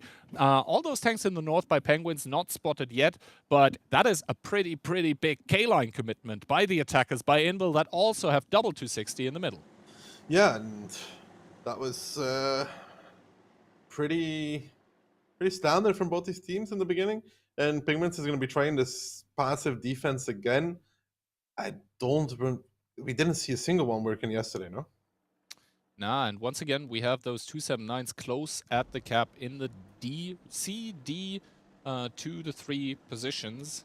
But time and time again yesterday, they just got crossfired. Essentially, as soon as the attacking team gets a tank close to like the, I guess, D7 position to crossfire with like a 260, something with an acceptable amount of pen, then those 279 positions close to the cap just do not work out at all. Indel here now playing it very methodically, taking the whole K-line for themselves, now transitioning KPZs into the middle, having S-Kongs close to their own cap, 260 in like F7 to extend spots. They still have the EBR at like D8 to spot through the middle. Just essentially, you know, having a look at what Penguins is doing on their defense. And Penguins so far, they seem also pretty comfortable with what they are doing. Yeah, they've just established a Nord to put somebody in position to spot. Yesterday, when we saw them play this defense, they made some trap that didn't work out at all with 97s and D3. They really got spotted from all angles. I mean, Brimebreaker here will get the spots on almost everything. Oh, close call there with Mentos. But he will spot the zero-line rotation. So they're just holding, and it's going to be on Invil to pressure on F1, and then potentially push down into the base. Yeah, and while those KPZs here in the southwest by Indel, while they don't really have the best of pen, 320 on the heat, so they're going to struggle against the 279 in F1. They do just keep the area under tight control here. They just give the rest of the team a bit of time to relocate to where they actually want to go. Marcel now having taken the middle with his 260, is going to be maybe able to even put some cross shots into Beast, who now is starting to drive back. Actually doesn't take a shot of damage for his trouble, so makes it out with most of his HP still on the tank. Does give up a crucial position though, 3 minutes into the game. Yeah, but still plenty of time for Invil in this. I mean, they have time to work with. And I again want to see how long these 279s at C2 and D2 really just managed to live, because yesterday all of those died rather quickly. Exactly. Although currently, Beast though taking another shot here down to 1281. I don't think he really has the best of times against Marcel. 4CB though taking some shots in this bush here, and that is a lot of blinds by Indel that are currently raining towards the bushes everywhere around the map. 4CB now getting spotted here. This might be detrimental for the team of Penguins, trying to make it away down to 446, and he does go down. Good preparation there from Invil. A good realization as well to where this EBR could be. They find him, they blind him, they push him away, and he goes away. And Beast down to 850 here. Doesn't properly seem to be able to, you know, stay safe from everything. Marcel here with the next shot. He's trying to hit the cupola, and honestly, the 279 cupola, yes, it's small, but at some point in time, those shots are gonna go towards the middle of the aiming circle, and possibly two more. If he rolls badly, he's gonna need a third one, or just finish it off with an HE. There we go, HE connecting, ensuring that Beast is gonna be a two-shot moving on from this. But yeah, the 279 failing to do what it does best, which is basically waste time for the attacker here, going down to 760 now. So yeah, the fact remains, Invil, they have got their work cut out for them. It's still them who have to attack, and I think Penguins, they have a lot of assets, a lot of resources still to work with, and here we can see they are sniping. I think that is even out of render, but I think Marcel is probably marking the place where the 279 is, and that is how they're easily able to get those snipes on this range. Yeah, if Piotr had some more HE, that would have been cool. Positive takes a shot there from Mentos, who's just having a bit of a free game around the map. He's free roaming. And Beast, yeah, Never, I think, has some extra HE shells as well. So he's coming. He's like, Marcel, I got this. I have 5 HE shells, bro. I'll make him a one-shot. Yeah, 5 HE shells should definitely be enough to make Beast a one-shot. And then it's going to take just one more cupola hit into that pesky 279 there in the corner to remove him from the game. I think one just connected down to 171, and I think as soon as that 279 goes down, that is essentially the crossfire on the base gone. So the Penguins, they should already start thinking about how they actually approach this once the 279 bites the dust. That is a big HE connection, 119, putting Beast down to 52. That is Marcel getting the pickup, getting the kill, and the second kill of the game. Yeah, now Invil's just starting to push up. They will still get spotted from Diavol. Monster's now pushing in the middle as well. And it's actually going to be a northerly push here for the side of Penguins, bursting out of this position on towards Piotr. But Mineros and Ketsai are still in very good positions, but they do have the numbers here to make this work, Aimo. Yeah, they do have the numbers, definitely. Penguins, that is, driving back Piotr down towards 1100 HP, and now the repush onto the cap by Endel is starting to happen. The 279s close to the cap do get spotted. There is some tanks behind them, and we can see Piotr desperately trying to stay alive, but he's not going to be able to do that. Does get eliminated. This leaves the S-Conk to flee on the cap of Indel to try and stay hold down, but that is a lot of punish by the Penguins onto the tanks by Indel that start to push through the C-line. Yeah, but pushing through the ceiling is not all that great. The STRV will just be able to sit there and farm if Fly can find himself a bit of a safe position, and these guns will turn and shoot them. In the meantime, though, Invil is starting to lose their own base. They have that S-Hung there in a zero-line position. Penguins here just trying to do as much damage as they can. They're re-pushing back up as well, and Fly, you can see this STRV position is just gonna have a good time throughout this game, but the bigger issue here is the base of Invil. Penguins hitting the perfect timing to do this push, surprising Invil even, catching them off guard, and yeah, Invil driving back into the base now, but their rescue on the zero line is not gonna live for too much longer. Once this happens, the cap will get started, and Invil's down 5,000 HP. Invil down 5,000 HP. The S-Conk on the cap is about to die, and we can see T-Sec here getting picked up. Fly just having a field day in that SGRV, and Penguins for the first time this tournament, for the first time in 2 days, does actually make the Sand River defense look playable here, and very, very playable at that. We can see never having to drive out in the open. The SRV is just gonna keep doing what it does best, and that is farm enemy tanks with its CPM. Penguins are going to win an unlikely round here on Sand River. They are going to put themselves up in the front 1-0. Perfect timing there for Penguins for that repush, really catching just a whole lot of Invil tanks out of position. Piotr falling, gets like to 2 relatively easily. Not really enough Nord control, and I think this was the issue here for Invil, that they don't really need that Nord control anymore after they killed Beast.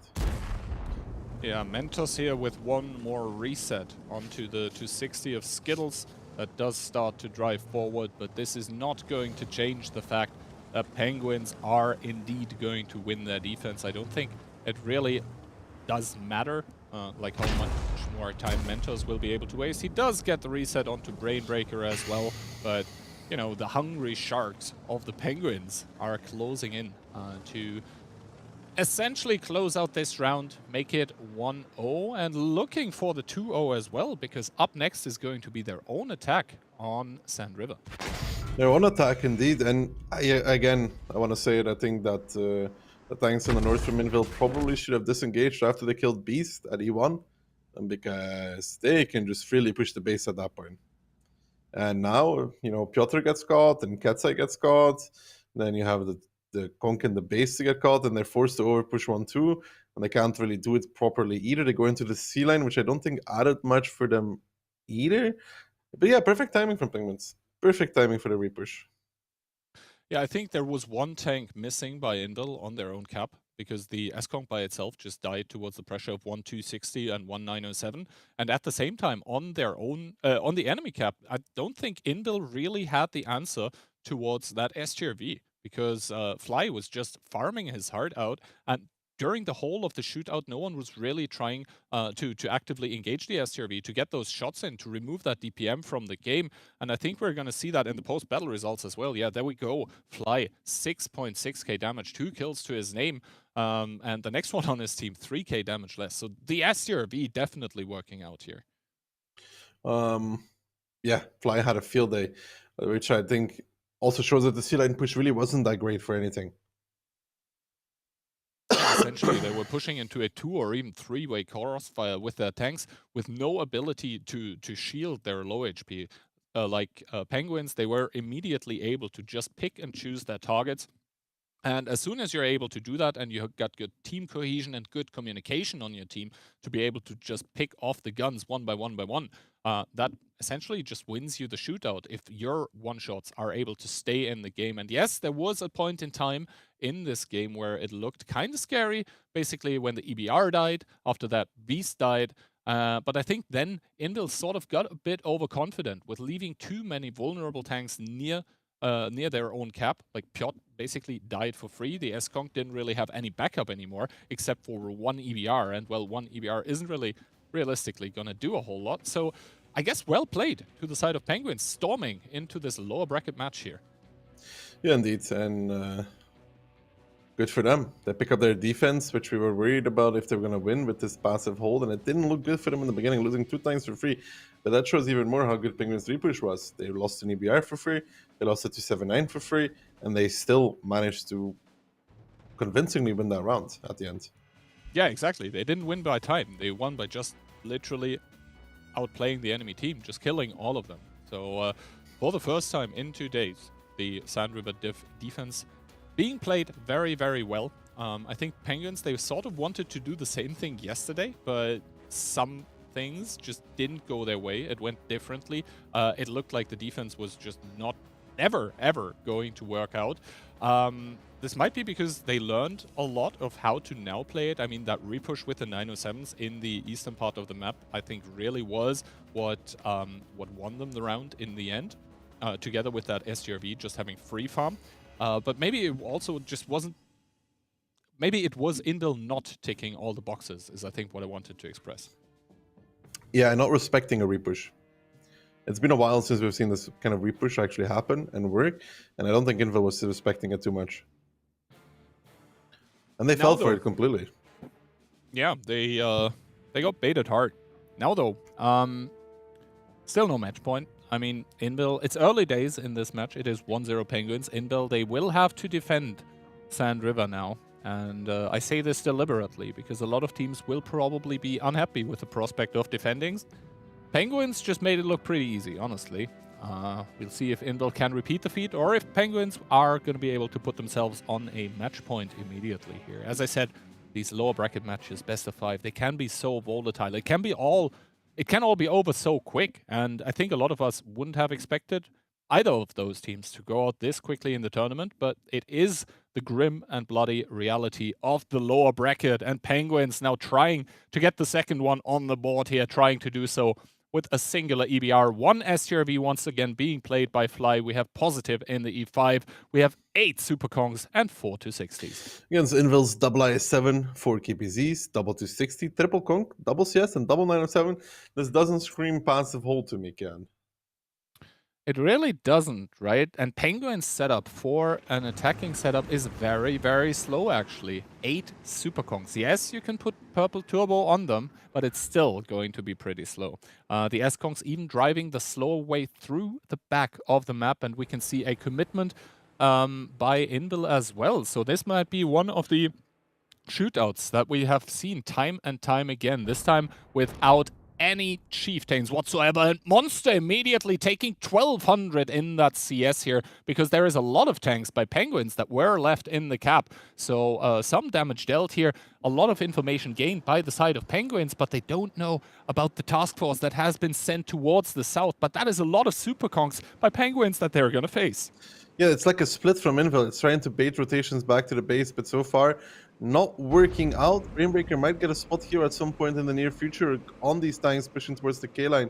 He does see a lot of them, but not all of them. Double I7 is just going to be holding at K2. They're spotted out now as well. So right now, Penguins with a pretty good clue what's happening in this game. Exactly. Inbil here maybe marching on towards their own death, because that is going to be 6, 7, 8 Super Kongs that are going to be hold down. And not only do they bring a lot of DPM, they also bring a lot of HP. And yes, they're going to bleed a bit for this cross here. Rambo down to below 2k. But that is not really a lot of bleed in the grand scheme of things, especially since Penguins have left 2 Super Kongs on the K-line. You can already see here the readjustment by Inbil. They realize they can't really properly fight this. Now, though, drawing Piotrix, drawing Mentors in the shootout. We can also see on the minimap the 260s converging from the north. I think Inbil is looking for the decision. Envil's coming with the entire team here to repush this dip by the looks of things. Piotrix already the first one to join. They are spotted for this. Monster's going to be staying behind. Never, Tsek, and company are now coming. And there's still a few tanks from Penguins here that are out of the fight, currently not really contributing. And here comes Invil, though. Here comes the push. They want to take down this dip. It's the up and over. All the Invil tanks in a good old-fashioned flame song getting absolutely deleted. The next one on the chopping board is going to be Rambo, and that Skunk and Invil may have found an overmatch here that they're very happy with. This is good old-fashioned Invil, bringing all those tanks back to repush the K-line. Aka to the grave, Brainbreaker does pull towards the outside, but the biggest issue for Penguins is they committed too many tanks upon this little dip. Diavol does not make it out, and now on the K-line, it is a swarm of Invil tanks against Penguins who are even on HP roughly, but the number of the guns is so much in Invil's favor. They'll just continue this push, they'll just continue swinging. Indeed, Indil here. That is the Indil that we've waited for the entirety of this tournament. Sending everyone towards the K-line. The focus fire, beautiful. The pen rates, beautiful. The execution, magnificent. And Indil finally coming into this match, also showing us how it's done on the defensive side of Sand River. Completely wiping the floor with the team of Penguins. It's going to be 1-1. Yeah, that is something that Invil has done a lot in the past. They go north, they establish south. If you commit too many tanks into the dip, then you get repushed, and this was too many for Penguins, way too many. Yeah, Indil just playing a beautiful game of World of Tanks here. They're bread and butter, basically, on the defense of Sand River. And you could see, like, a lot of the tanks by Indil that went to the north, they were spotted on their rotation back south. So Penguins, they should have, you know, gotten ready for it somehow, but they couldn't. They had committed too deep. They had dwelled too far, like in the mines of Moria. It was just that they couldn't get those super conks out of that aggressive dip anymore. And then Invil, they have just this very beautiful way of doing this, right? There was one of the KPZs, I believe, I'm not even sure who it was, but someone peeked over, took like a lot of damage, immediately dropping down towards a two-shot, but then driving back, and then everyone else started converging, keeping even that gun in the game. So just very, very well played to the side of Invil here. And both of those teams, surprisingly enough, taking the victory on Sand River defense. Yeah, and like I said, yeah, too many tanks committed in the dip. When you play against this Invil team that has a 15 tank lineup that wants to repush, you cannot commit with that many. Unless everybody's there. If everybody's there, it's fine. But since they had some guns out, they had an S-Conk in the middle, they had an STRV out of the fight, an EDR, it all starts adding up, you know? And they're able to focus fire down immediately upon the first guy they push on, which I think was Flamesong. He just got deleted. So unless you're all there, committing with only a few is like what most teams do against us, like one or two, not more. And then you slowly start taking back the middle to crossfire. You hold the north would be the play for Penguins. But now when they had like 4 guys in that dip, I think it was even 5, not sure, they just lose those for free. And yeah, you're even on HP, but it's just doesn't get better for you. The number of guns that you're playing against that just continues, they would always just keep driving.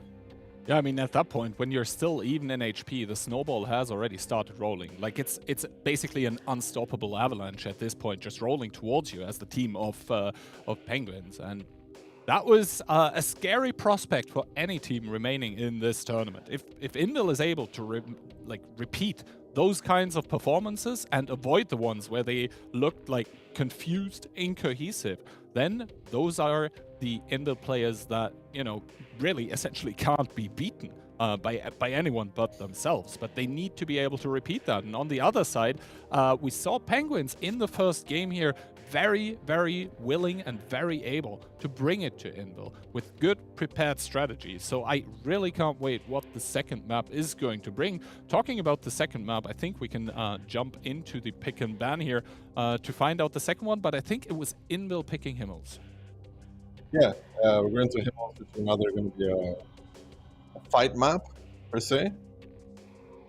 So that should be really, really interesting to see. Exactly. I mean, the player skill for both of those teams, obviously off the chart. I am not even sure who would take it, like, player skill-wise, put against each other. I do think that Indil have the slight advantage because they probably have been playing together for longer. Then again, if they've gotten complacent over the last few months, at least when it comes to 15v15, then this might be the disadvantage, losing them the rounds here. Although Himmelsdorf, I think one of those maps where it's also down a lot to being on top of the meta, being on top of those openings, knowing exactly what it means, spotting a tank here, spotting a tank there, and then, being able to immediately react with the majority of your forces to create those quick overmatches from which the enemy cannot come back anymore. Both of those teams have demonstrated in the past that they're able to do that. They will need to do it again today, and we are going to at least see 2 rounds of Himmelsdorf. We are indeed going to see 2 rounds of Himmelsdorf. I'm ready to watch these 2 teams go at it. We could have some very interesting stuff here on Himmels. And so far, both of those showing that they are kind of today on form at least. Penguin with a good repush, Invil with a sick repush as well. I kind of wonder how many 60 TPs we're going to see, honestly, because those looked very, very potent yesterday. We outlined how annoying it can actually be to play against them, to trade against them. And Himmelsdorf, obviously, one of those maps that lends itself to 60 TP gameplay, because not only do you have a lot of windows, you also have a lot of corners where you just peek with a 60 TP. You give those 750 alpha damage, and then you go back behind and rinse, repeat. That being said, maybe we don't see any 60 TPs at all. We saw some other, I would say, interesting gameplay yesterday. Most of it centered around 3-line pushes for the attacking team. I think W played a good round of many 60 TPs yesterday, where it just became apparent like just how powerful that tank is, and Invil had to actually succumb to that pressure of that Polish super heavy tank. Yeah, it's up for the taking for either of those teams really here. And round number 3 in this lower bracket match. It's crazy to think that this isn't even the lower bracket final, by the way. Yeah, one of these 2 teams is not even, like, they're going to end in a pretty low placing, to put it that way, compared to where we expect them to be. Yep. Anyway, though, so let's get ready for round number 3. Invil against Penguins. The score currently 1-1 in this best of 5 here, and Invil wants to put themselves 1 point ahead. They want to put themselves on the match point, trying to do so with a double E4. We have 5 E5s. We have 1 279, 4 260s, and triple E100. Triple E100 versus the double 60 TP and the mouse, the super heavies, double 50B, triple 260, 1 E4, 1 CS, triple E5, and double 279 for the Penguins. All right, so both sides essentially with the triple, I guess, super heavy, and then some 279s to back it up. A lot of E5s for the side of Invil. That's a lot of heat pen and a lot of DPM for them, but not a lot of alpha damage on those tanks. Split-wise, though, Penguins sending 1 260 here. Dreiser to the D5 window. That immediately spots all the rotations through the 4 and 5 line, even K line. So that is immediately cutting off a lot of options from the side of Invil. We can see Piotrix here aiming with that E4, but instead it's going to be 4CB with the first swing of the game. Kind of a low roll onto Conrad, 653 only, but he's probably going to take it. And Brainbreaker here driving around the castle of Himmelsdorf, trying to establish information with a 50B, double 260, and a lot more tanks actually coming up behind him. Yeah, and Brainbreaker here just to get the info. He gives one, he takes one. He spots out the triple 260, which is going to be quad 260 in a second, actually. He's staying while his teammates are deciding not to fight. Brainbreaker is now deciding to run away. I think normally they were supposed to fight straight, but now they're just going to lose this CS63 for free. That is player mistake, in my opinion, staying there for this long. Even taking shots from the lower side. I think that was the E4 and the E100 with the quick double tap to remove that CS from the game. 4CB now taking one by Kubash, who has maybe taken one by the E4 as well, but in comes the push around the castle of Himmelsdorf. Once again, the Penguins starting to drive in, but that is a lot of tanks by Invil that are here. Maybe they've bitten off more than they could chew, starting to reverse behind the corner. Yeah, starting to reverse around the corner, but here comes Invil, though, with their own repush on towards this monster now leading the charge on his E5. They want to make peaks, they want to make kills. They've done so much initial damage already, and Penguin seems disjointed, not coordinated here at all anymore on this corner. They're now in a little bit of trouble. They're even starting to get pushed in the middle. Dries there, and his 260s getting flanked already by Getsai in that E100, but Tisek there in his E5 going a little bit too far, gets stabbed by Positive immediately, down to 550. And now, though, again, the game stagnating here, not much happening. Monster there gets double tapped himself. 4,000 HP lead, though, for Invil, because they did a good number in the beginning on towards these tanks. from Penguins. Tsek does fall though, which is another player mistake.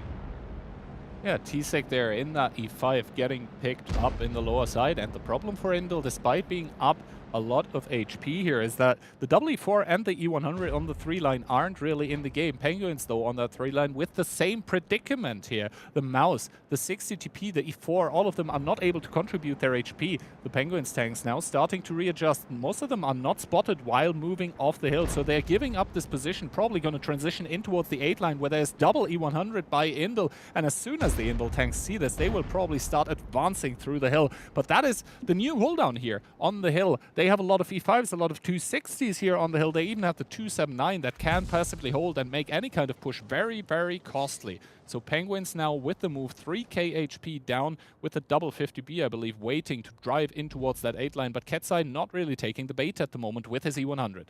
Yeah, the biggest issue for Penguins is that double 50B Flamesong and Fly, they want to go down, but if they cross over, they will be spotted. So they're not really like, we can't really do this, because immediately the hill will get pushed and they will lose it. They cannot hold it against the numbers of Invil. So they have an issue now. Like, well, how do they approach this? I mean, positive, it's a big shot there, I think, from Piotrix in the E4. How do they approach this? How do they get the E100s away? And I think for now, it's going to be Skittle probably coming back over to start re-pressuring the 8 line against the double E100. Yeah, we're gonna have to wait and see. In that D line, I don't think they can really cross over to basically attack the E100s. The problem being the double E4 and the E100 in the G3-4 location. They would do very, very heavy punishment. Also, we can see here Ozek aiming towards the 8 line deeply is up on that hill. So if the 50Bs start peeking from there, they will immediately get spotted and immediately take damage for doing so. Selael there, not really sure where, but he just took a shot of damage, had to repair his engine, and now the 60 TP has transitioned into the 8 line, is gonna start to make some peaks. Ketsai there taking a swing by that 60 TP. Not going to be happy about that. And Orzik sort of also caught out here because that's 60 TP. It can just keep peeking. And Ketsai, yes, he has shots on towards the cupola, but needs to be very careful with not taking more damage. 2 big rolls by Skittles could remove that E100 from the game pretty quickly. Yeah, and I think the 50Bs realized that they have no chance of getting out of this position. Flamesong is going all the way towards the A-line, though. Fly might join him. They will still be spotted for that, though. But I'd honestly like to see them road for CB in that E4, because he can actually just farm these E100s, especially Orchek. Now, though, there's a good chance that they will be spotted for crossing over. Yeah, the thing is, though, Himmelsdorf normally one of the very, very quick maps in the pool, especially when Invil is involved. We have surpassed the 5-minute mark in this game. Kuba's going to be spotted here for that rotation. Not thoroughly, though, so they might think that he's baiting, but we do see that the double 50B of Fly and Flamesong, that 3,200 clip potential from the French heavy tank, they're getting recommitted on towards the hill. So Penguins, they're a bit afraid they're going to get pushed here, but at the same time, they need to start thinking about how to finish off this game, because, well, what normally isn't really an issue, it's starting to become a problem. Time. The time is really bad for him. Rambo might be baiting there in his 279 to run away, by the looks of things, but I don't think that is enough of a sell to really make anything happen for Invil, because they have the E100s on the 8 line. They know that if they actually want to leave the hill, they would be spotted at the bottom corner of A8. I think they can do the long rotation. No? A8. No. Does the E100 Yes. actually see the entirety? Oh, Yes. okay. 100%. Yeah, then that's going to be problematic indeed for the side of Penguins that are now starting to send the mouse here of Nico Heinz as well. The 60 TP just took a shot there in the 8 line as well. And Penguins, they're starting to bleed further and further. The 8 line push does get started here. This would open up the potential for crosses, but Nico Heinz, he was starting this push off full HP, but now already down to 70. Make that 1200 here as Ketsai is starting to make it work. And Piotr now gonna get collapsed upon by the tanks of Penguins around the hill. Once again it goes. Are the numbers gonna be enough this time? Rambo, the first one to get caught out, but Crespix now the one to get focused. Flamesong just driving in with his 50B, doesn't give a damn, driving through, has 2 more shots remaining, taking a lot of shots down towards 1 shot. Yeah, but this push here for Penguins is just not going to work. It's not going to do anything. They peaked that 0 line again. They never had a way into it because they couldn't deal with the E100s on the 8 line. Skittle and Nico Hines, they're already dead as well for this 8 line push. They needed something with high pen there to pressure down the C100s. Like the E4 would have been great for that.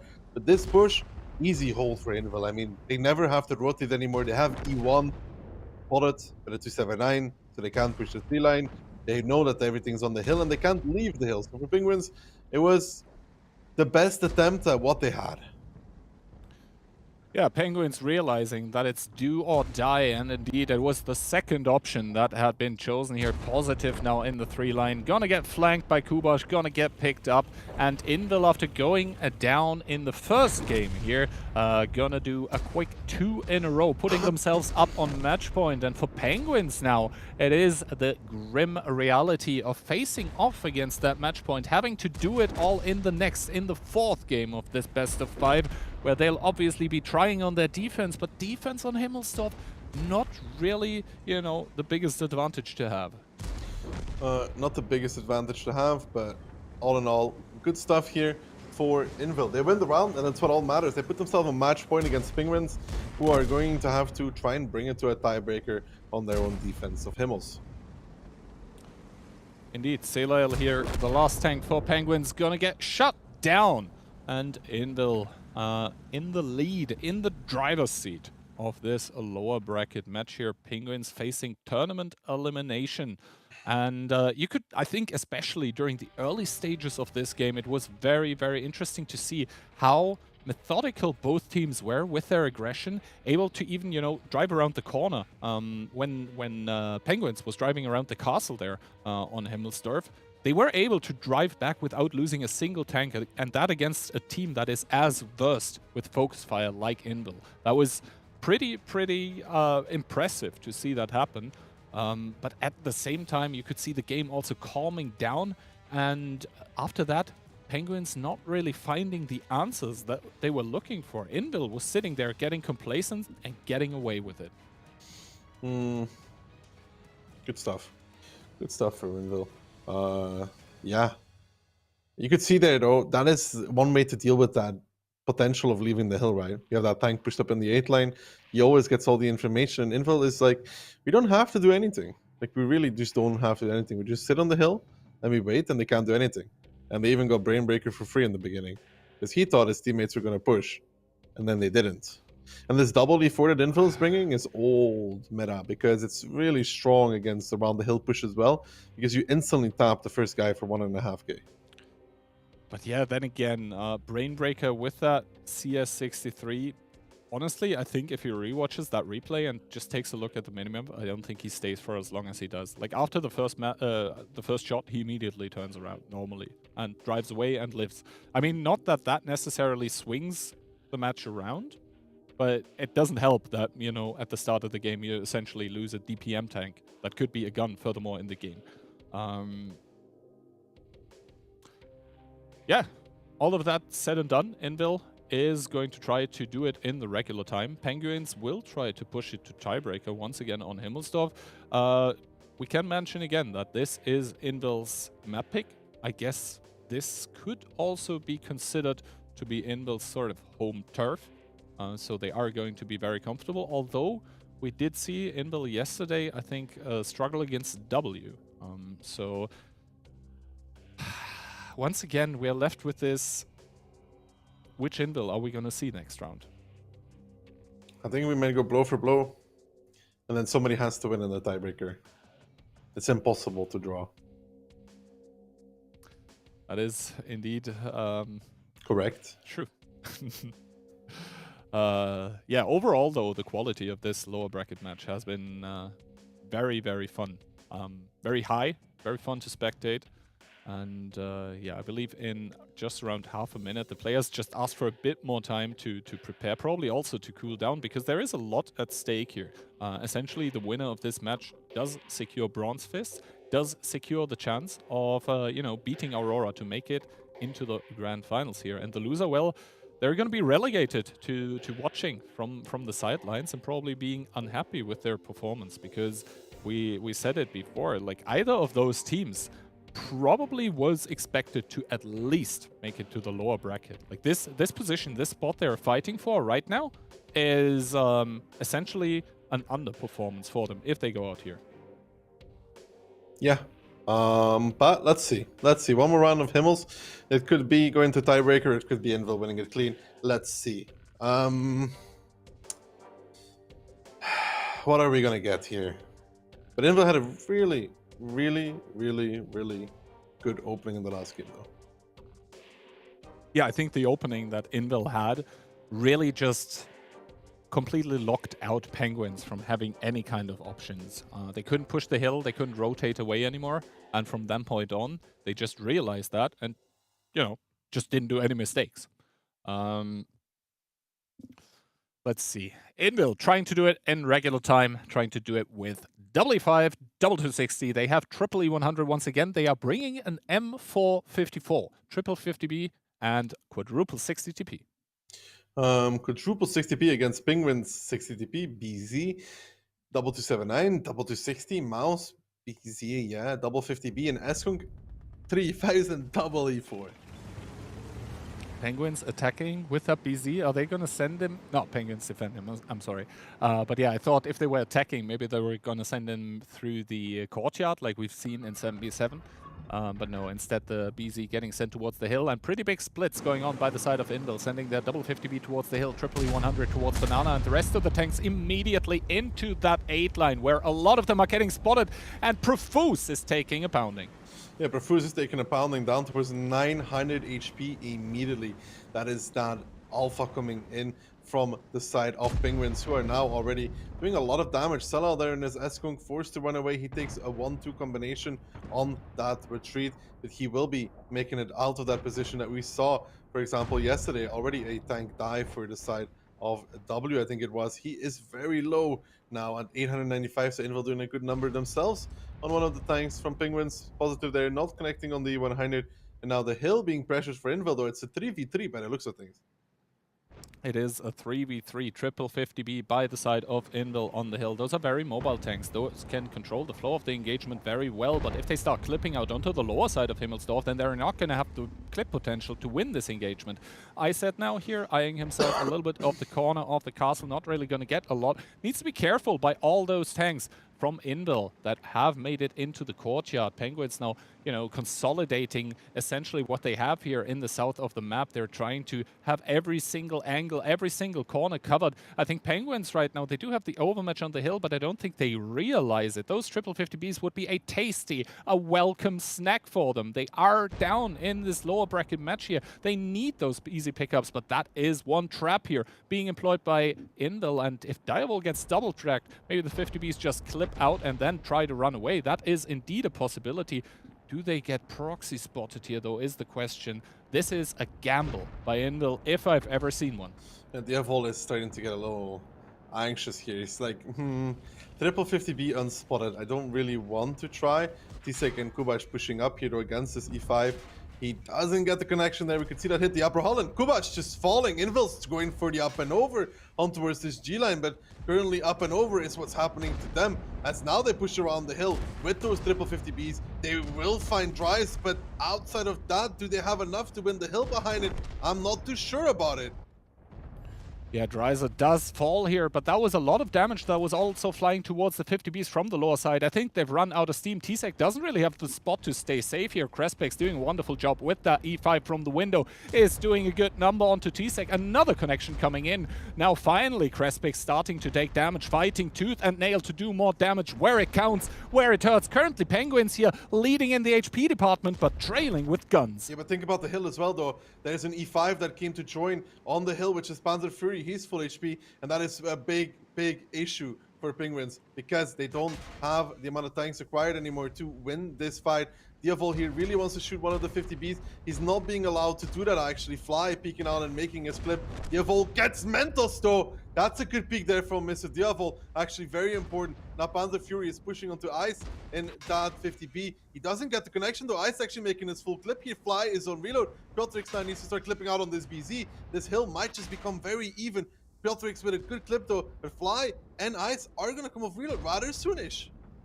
Yeah, exactly. Fly realizing what's happening or starting to push in with his 50B does get Amarak, which kind of resets his reload a bit. Brainbreaker and Monster here on the low side duking it out, but Monster obviously with the problem of the low pen of the M454. Minaro's trying to get a spot onto Little here, trying to duke it out against Rambo. Does not connect his shot here. And on the hill, I think Iset, Direwolf and Skittles, they have done it. They're going to win the hill for their team. Only Piotr in the one-shot 50B left up on the hill. On the lower side, though, the HP advantage there still for Invil starting to drive in. This is the last hurrah for the tanks of Penguins in the Mercedes, trying to drive out, trying to get more kills done. But as Penguins win the hill, I think they're going to lose just about everywhere else. Yeah, it seems on the lower side, Invil just pulled a player skill difference on the boys from Penguins, because it should never have went this hard for Invil on the lower side, but it is going that way. Now they're coming back off the hill though, but it's that little too late. Flamesong there tries to shield Rambo as the dying moments of Penguins in this matchup are being witnessed. Rambo with one more kill, little bit of bounce as well. Ketsai picks up that 50p of ice though with 4 seconds left on the cap. There will not be a reset. It will be Invil to move through the lower bracket with a 3-1 scoreline. An absolutely chaotic and absolutely wild game here in between Invil and Penguins, with the better end for the Polish juggernaut eliminating the Penguins from the tournament. Gonna be marching on towards the lower bracket finals, where after this performance, especially on Sand River defense by Invil, Aurora probably gonna be pretty concerned about what's gonna be waiting for them. And unfortunately for the Penguins, we have to say goodbye to them. They're gonna be placed 4th in this tournament. 3 teams remaining. 3 teams remaining indeed, and good stuff there for Invil. Picking it up clean as well, not even bringing it to tiebreaker, but really, it seems like Penguins on the lower side just got owned in PvP, because it wasn't Honestly, really, like, you know, yeah, it was even. On the hill, it felt like Invil should have won, but there was, you know, player skill diff by Penguins. But I think Invil on the lower side just did the no you with the player skill difference. That's honestly what it feels like. A big part of this is obviously that there is all those super heavies, especially those E100s, that are not afraid to go in towards the cruncher to take a punch here. They're just going to drive in, they're going to DPM you down, they're going to sponge up damage. And I think that was a big issue here for the side of Penguins, that did not want to focus out those meaty German super heavies, and in turn got DPM'd by them. So yeah, Invil with finally, I would say, in this event here, finally a very convincing performance. Yes, obviously, yesterday they had a pretty convincing one as well. I think against CTR, if memory serves correctly, where they did 3-0. But Yes. I mean, no offense to CTR. I think Penguins is a different caliber of opponent. And even demonstrating here that they can take matches very dominantly and looking good doing so. Anyway, Ducky, I think for the two of us, that's quite enough talking after match number 2. Let's head right over to the analysts and see what they make of this beautiful match we just watched. And welcome back once more. Here I am with Insane. Thank you very much, Keyhand and Daki, for the excellent casting on what I believe was quite a hectic game between Invil and Penguins. I feel like I should be able to gloat about predicting finally an Invil win, but I have no channel points to gloat, so I should just shut up. What do you think cost Penguins that game, mostly? Well, first of all, I think on their attack on Sun River, And I can't hear you. they were looking good on their attack on Sun River. They had basically all the good positions and so on, and Invil actually surprised us with a good rotation and an overmatch. I really felt like Penguins would have the experience to not overcommit and take the 2-0 lead, and I think that this round mainly got, especially after losing the first round. And I have to say that on Himmelsdorf they played some magnificent games, like both of those winning on their map pick, and it's a well-deserved victory after all of them. Okay, and of course next we have Aurora versus Invil. Aurora showing some strength versus W. Do we feel that Invil have got their mojo back and back in the groove, or will Aurora just overpower them? It's a BO5. I feel like Invil got the momentum after beating Penguins. Maybe they lost a bit of confidence yesterday after losing to W, but this victory is definitely going to boost them. And on paper, I think that Invil should be the stronger team, even though Aura beat them the last time in the 15-15 tournament. So it's going to be an interesting one. We're going to have to wait to see the maps, I guess, to really know who is going to get the edge. But definitely going to be interesting. That's the next match of the day, the finals of the loose bracket, and the winner will have to challenge W next for our grand finals, the match number 8, which will be the only BO9 of the day. And what are you calling the score between Aurora and Invil? I know you're waiting for the maps. I know you like to be a little bit cautious, but roll the dice. Go for it. What have you got? 3-2 Invil. I'll just go for the tiebreaker because I know that Invil, they're really good, but they always lose few rounds. And I think Aurora is a sort of team with their solid playstyle. They're gonna take some. I don't expect like a clean sweep from any of those teams, but I would just give Invil the win just due to the fact that they got the momentum after that Penguins win. Okay. Let's see how it goes. Of course, we do have the replays ready for you to go through now between that last game, and there should be some big Daki moments. So yeah, we're starting on Sun River, and I had the feeling that it was looking good for Invil because their initial was amazing, just taking 2 free kills on the EBR and 279E, but you could see that afterwards this push didn't work out. It was forced due to the fact that Penguins went for this aggression over the east. Invil a bit out of position, not really ready for it, very surprised and pretty much panicking. I mean, I don't think they necessarily needed to go for that push straight. They could have freeze, just go back, take back some control over the north. But on top of it, you have to admit that once again, the time was just running against them. They had 3 to 4 minutes left. So maybe rotating back and killing those things would have just worked into Penguins' favor. So that's perfect management for them, just pushing out at the perfect time. Yeah, I remember Daki mentioning through the match he was very surprised at this over push and being crossfired a little bit. Do you feel this was just underestimating what Penguins had back in their base, or just once you've committed, you've got to keep going? I think it was just a matter of timing because Invil, they felt like they had this fully under control. They started to group up with their tanks to push Penguins' base, and Penguins was just in front in terms of the strategy because they had the tanks ready to overpush Invil base in return, and Invil got just surprised, and you could see that their push was pretty much a panic reset. And then, very interesting, this overmatch from Invil. This is the round I was mentioning. Penguins, I had the feeling that they had this under control, but you will see that they committed way too much tank in this deep, all of those S-King to 60s, and they actually allowed Invil to go for that rotation and go for that overmatch. You'll see it's beautiful. This focus fire is amazing from the side of the Polish team. Yep, this is the bit that I remember Keyhand and Daki also mentioning just before, remembering quite a lot of things at the minute, where they mentioned Invil's strength is, of course, the focus fire, being able to call the targets efficiently and effectively. And I think there was a good testament of just what Invil can do if they're working as a cohesive unit properly. Definitely, I mean, they're very strong for that. This is also their playstyle overall. They love to go for those type of matches, just with all the integration plays like those. And you could see they had basically 15 tanks committed into this fight if you take in consideration the CS getting some damage from the middle. So this is the Invil we like to see. This is the Invil that we have seen winning many tournaments in the past, and it definitely worked out on that defense on Sun River. Do you think they spent all night doing some training, some rehearsals, some practices, or? Oof. I mean, I think that they spent some time debating and deciding what tactics they would employ against the Penguins. Yeah. But I don't think they had some trainings yesterday. It's just basically talking about the maps they could play. I think the maps, they only got to know them today during the bound pick. So yesterday was just basically talking about all the maps. And also due to that, I think that they have some solid tactics prepared on the other ones.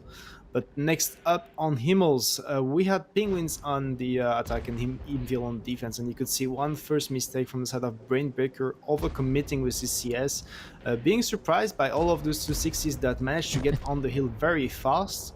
And you'll see that what's interesting is that from that point on, Invil kept the control the entire time due to the fact that they had the banana spot.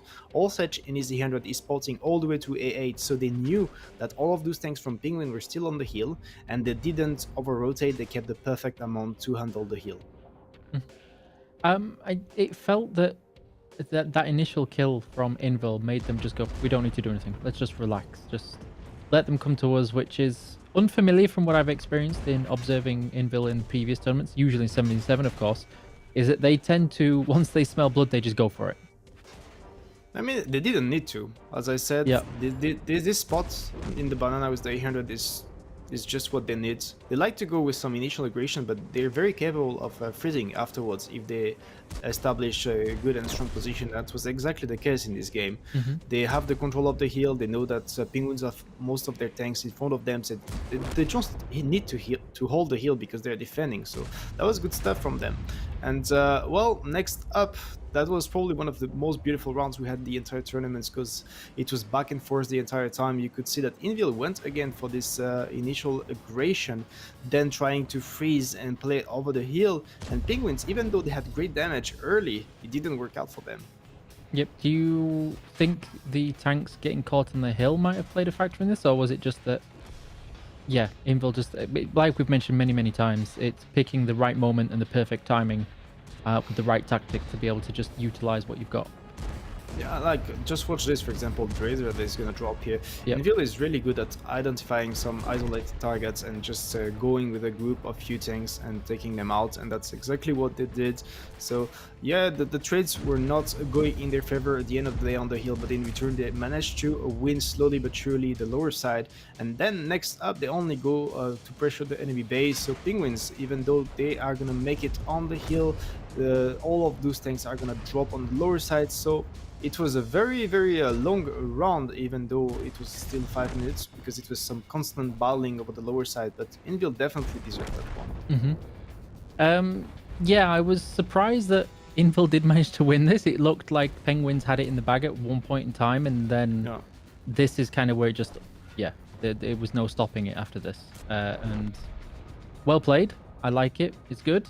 I'm curious to see how the next game's going to go, whether Invil are going to give Aurora just the right amount of respect or all of it. Of course, there's Keyhand's face on the map. I'm sure that's why you picked the replay, right? Just a little picador. I mean, those ones are great for sure, but just to talk back about those games, I think I talked about Invil versus Penguins, and I said something. I said that Penguins, I was expecting them to be aggressive and to not allow Invil to actually take the initiative, and I want to give credit to that. The Polish team, they did it. Like, every time, you can say on both Simmels rounds, you can see on the Sun River round that they won. The entire time they took the initiative. They were the ones actually going for the push. They were the ones going for the aggression first, and it paid out for them. And I think that Penguins probably made mistakes strategy-wise to actually allow that. So here we can see next match. So it's the last best of 5 that we have so far between Aurora versus Invil. Daki has gone with a 3-2 to Aurora. Keyhand's gone with a 3-1 to Invil. You mentioned a tiebreaker 3-2 to Invil. And I've gone 3-1 to Aurora. So we've managed to spread out the scores in every way possible there. Let's see who actually manages to win this. Right now, we're still waiting for the map pick and bans to go through. What do you think... Well, what maps do you think Invil are going to go for? What do you think of their strong maps? Well, I know that they always ban Live Oaks, and they don't like to play that map. I don't necessarily think they want to play Sun River again. I think on Himmels, they're always confident. Even if they played it already, they can recycle or play something very similar with a few changes. And that's really a map where they're confident. So I wouldn't be surprised to see them go for that one. In return, I don't think Aura is the greatest team on that one. So regarding Aura, I know that they like Proco, but against W was not the greatest performance. I could expect to see some maps we didn't see yet, honestly. And... well, I get the feeling that Aurora feel a lot more confident, or felt a lot more confident on Sun River from their performances so far with their defensive. But what we just saw from Invil might make them a little bit nervous, like you mentioned a second ago. I'm not sure how that might play into it. I don't know how long it's going to take for those pick and bans, so let's show you what you can get if you continue to watch and wait for these last 2 games with our Twitch drops. Here you will see, of course, that there is a continuation with the drops. And we do have the styles, the premium tanks, and the premium time for today with a mystery drop. All you got to do is watch for the full 240 minutes. If you miss this, don't worry. There will be people casting the games afterwards, as well as Daki being live. So you'll be able to get some of those just in case you're joining now. Fret not, there will be more. And we do have an announcement to share, and I'll let you do this one because I know you're looking forward to this, with the Million Pugs tournament that's coming later this year. Yeah, I mean, it's actually coming pretty soon if you take in Yep. consideration the dates. It's coming in 3 weeks, 13th and 14th of October. Million Pugs World 7 once again. So some interesting 7v7 action just before the actual WCI that will happen later in November. So that's some 7v7 tournaments once again just before the big LAN clash in China. Definitely going to be interesting to see how the teams are playing that one. So of course it's not like the 15v15 tournaments where you get to play the tanks like Chieftain 279. So the meta change is not going to affect it much, but it's going to be interesting to see who's going to take it. I know this is going to be something that we want to hopefully manage to work towards having a show match again between the regions ready for December. And of course, this is going to be shortly after the wonderful point of having the WCI in November. Yep. What do you think? What are you expecting from the WCI? I know we can talk about it a little bit right now, since we've got the time. I mean, WCI, we don't have the final rules, or I should say limitations, restrictions, because I mean they like to always come up with something a bit special. We have seen it in the last 15 edition we had with some very weird pick and bans. Yeah, you had to pick some lineup and you would play it in attack, defense, some limitation. If the enemy team is picking a tank, you can't pick it. So I think that is a bit early to tell because we don't know exactly what are those rules going to be, but definitely going to be different than what we are used to, than the Clan Showdowns or the Million Pugs World 7 or World 7 in general. So definitely going to be interesting for the viewership. On top of it, it's a LAN. It involves a lot of different regions, so definitely going to have people cheering for all over the world, and we'll be cheering for our EU teams to take it. So who are you cheering for? Who are you rooting for? I mean, we have both our Polish-ish teams that are going to go there, so definitely going to be after those two. We have the one that qualified first, which is basically some Invil core, but also with some Ukrainian players. You could see like Barbarian, I think Brainbreaker, all of those guys. This is probably going to be the strongest team, and I definitely want to see how they're going to be performing due to the fact that I think they can be very innovative and creative. So I think we've got the community predictions ready to go and to show. Let's see what the player base feels, and that's a slight advantage to Invil. It's the closest I think we've had so far of this tournament. Yeah, although Invil seems to have that slight advantage, as you mentioned before. I do have a small correction, just checking for the What 7 announcement, that when looking at the calendar, somebody was looking at the American version of the calendar, so it will be the 14th and the 15th, not the 13th and the 14th. Okay. So the 14th and 15th will be Saturday and Sunday, not the American calendar, which has the week start on a different day, so they had the wrong Friday and Saturday. So it will be the 14th and 15th of October, not the 13th and 14th of October. Yeah. What are you expecting from this? I'm hoping that we get the map pick and ban soon, that we can go through, see if your clairvoyance tactics are ready to go. But otherwise, it sounds like our casters are ready and raring to go. Keyhand, of course, wants to show off his new tie. So we'll pass you to them, and they'll take you through the next round.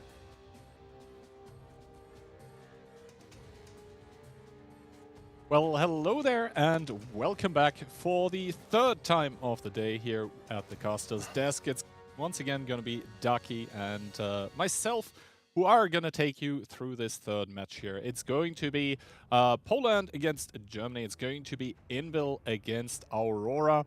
Both of those teams obviously already securing bronze fists, but that is not why they are here today. They want to move on. They want to make it to the grand finals. First, we have this best of 5 here, and we just saw in the match in between Penguins and Invil how fast those ones can go. We can see the lineup of Aurora coming in here under their captain Katja Krasavice.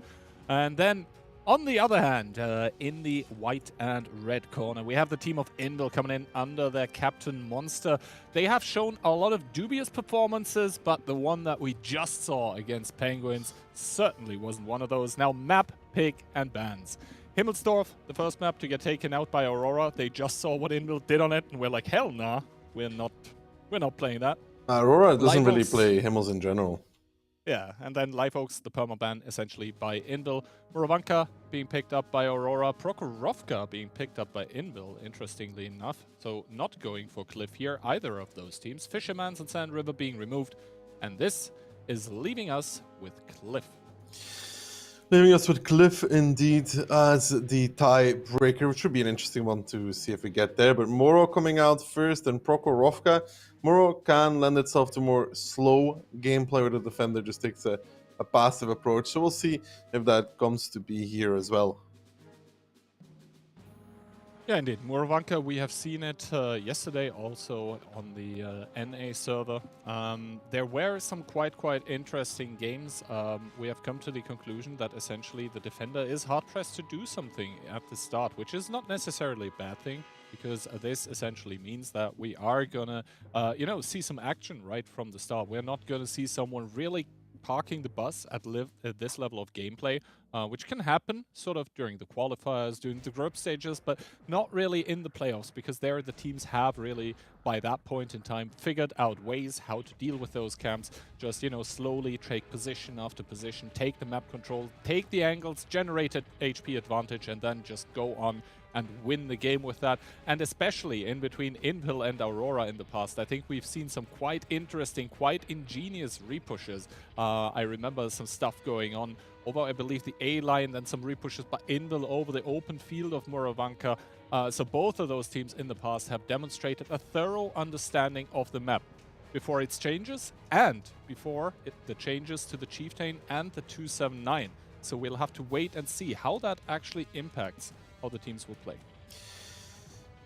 We saw already some Moro yesterday, Key, if you remember, between Penguins and No Timing. It was interesting, the way it's played out. Saw a lot of 60 TPs as well. Saw this on NA yesterday also. Not too sure. We could see anything here from either of these two teams. Kind of hard to call, man. I do have like these really nice flashbacks to Aurora playing on Moro when Chief Meta was out, when they did this A-line repush and then pushed back across the A-line, and Barek's face was like, huh? They're right in front of me. It was sick. They were up against match point, and then they pull off something like that, and it works. So yeah, definitely. Now we are split regarding the predictions. I personally have to say the match that we just saw, I was in awe as to how Invil played it. That's why I went with a 3-1. Sorry to my Aurora fans. I just thought it was really insane how they played it. That one going with a 3-2. Both of you, Eek and Daki, going with a 3-2 and 3-1 victories for Aurora, respectively. Yeah, like we have a little bit of everything, right? We have the 3-1, the 3-2 for both these teams.